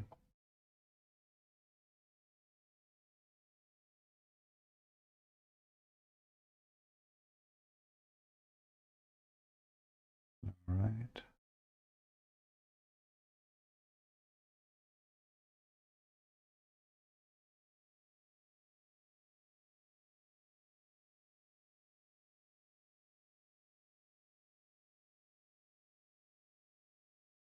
Let us see here.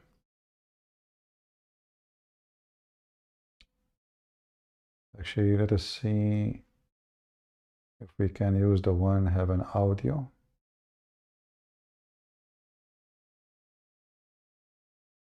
Which is, give me a second. This one.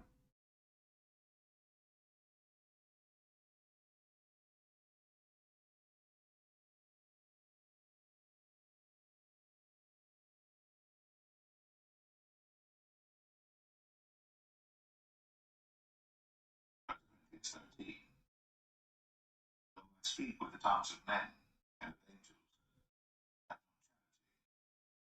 angels, sounding brass or a tinkling cymbal. Though I have the gift of prophecy, Hold on, this is all mysteries, it's all op knowledge, it opened for me the and wrong. though I have all faith, so that I could. We don't want to read the whole thing. It opened to me from the beginning. Okay, hold on.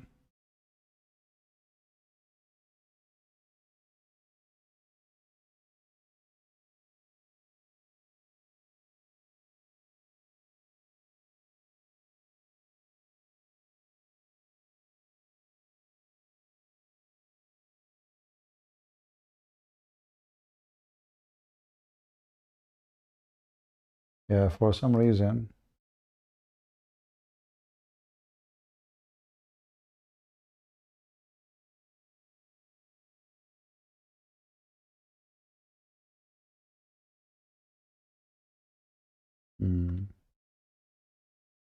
let's go with the one without audio.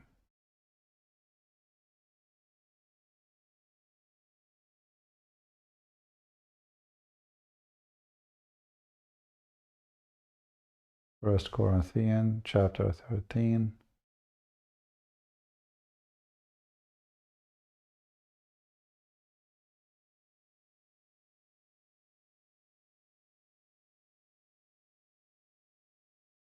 And I hope, people, they will, always come back to those verses in the Bible because they can help you to have patience, because life need patience. Otherwise, we will live under depression. We will have a lot of stress. So the Bible gives us definition for patient. Patient is love. You lose your patience, you are losing your love. Love is kind. It's not jealous. Does not brag. It's not puffed up. It does not, you can read the whole chapter by yourself. Love never fails. It's a gift. And if there is something truly within us is from God, beside His creation, giving us a spirit, a soul, is love, which no atheist can explain.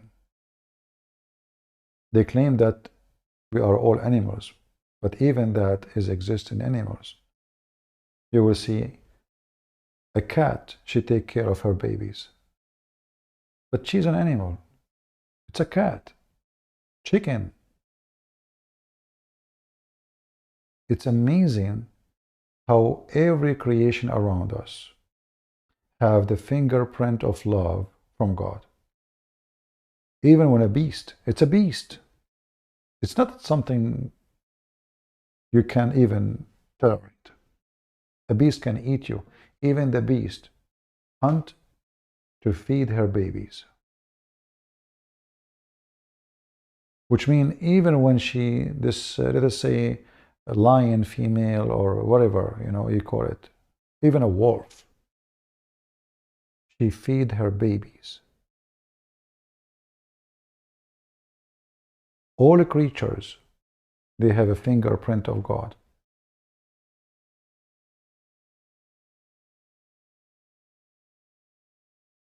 And nobody can explain. If we are just animals, then animals don't love really. If we are animal as like just a machine, our stomach move us, our desire move us, which is animals supposed to do. But even those animals, they have something unique, like us. They care for their babies. I don't know if you heard, there's some birds, if the spouse bird die, the other bird don't even eat until he die. You stop singing, stop eating, stop doing anything. You don't even mate with any female. A bird.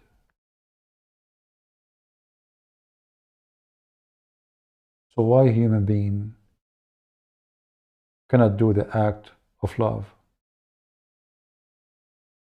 And I find that the only way for us to be close to love, close to, is to be with the Messiah.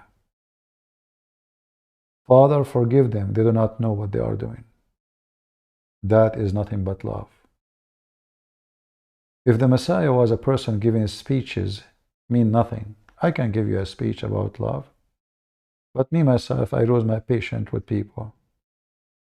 Sometimes I wish they don't exist because of their stupidity. Sometimes I ask myself, why God even created those creatures? I mean, look at them. I get so angry. I question God, why those people exist?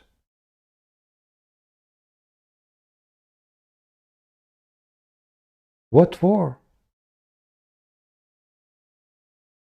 But because I don't have the limit of love which can make me understand that everybody exists for a reason. And the same as I have a chance to be a person who follow love, we have a chance to follow evil. And one day, those who follow love, which is God, the Messiah, they will be with him. And those who follow the evil Muhammad, they will follow the evil Muhammad. From their fruits, you shall know them.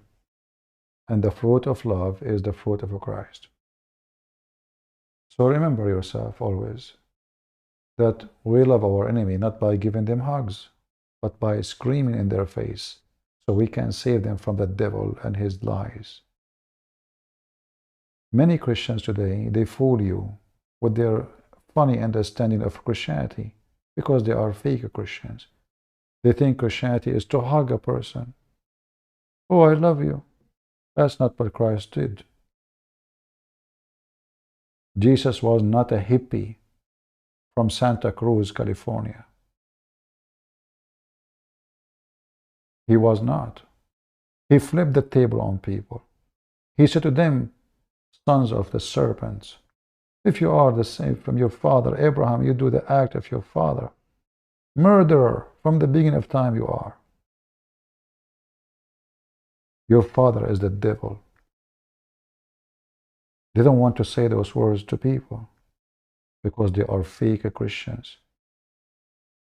They think that Christianity, when Christ speaks of love, love is giving hugs.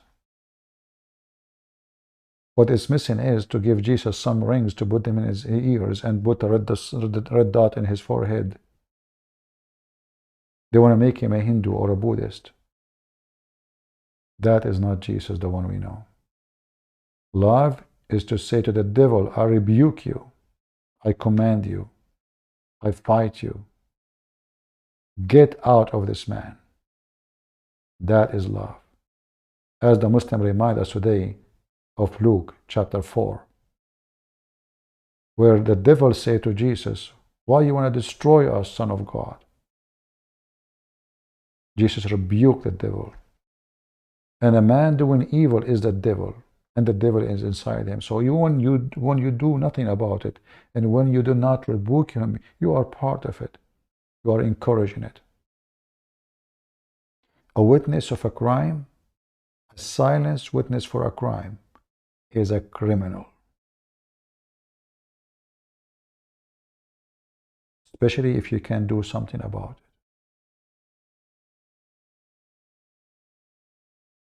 And those who don't, they are not true Christians. I want to say thank you. May the Lord bless you. And I will see you soon again. God is good. So is Jesus.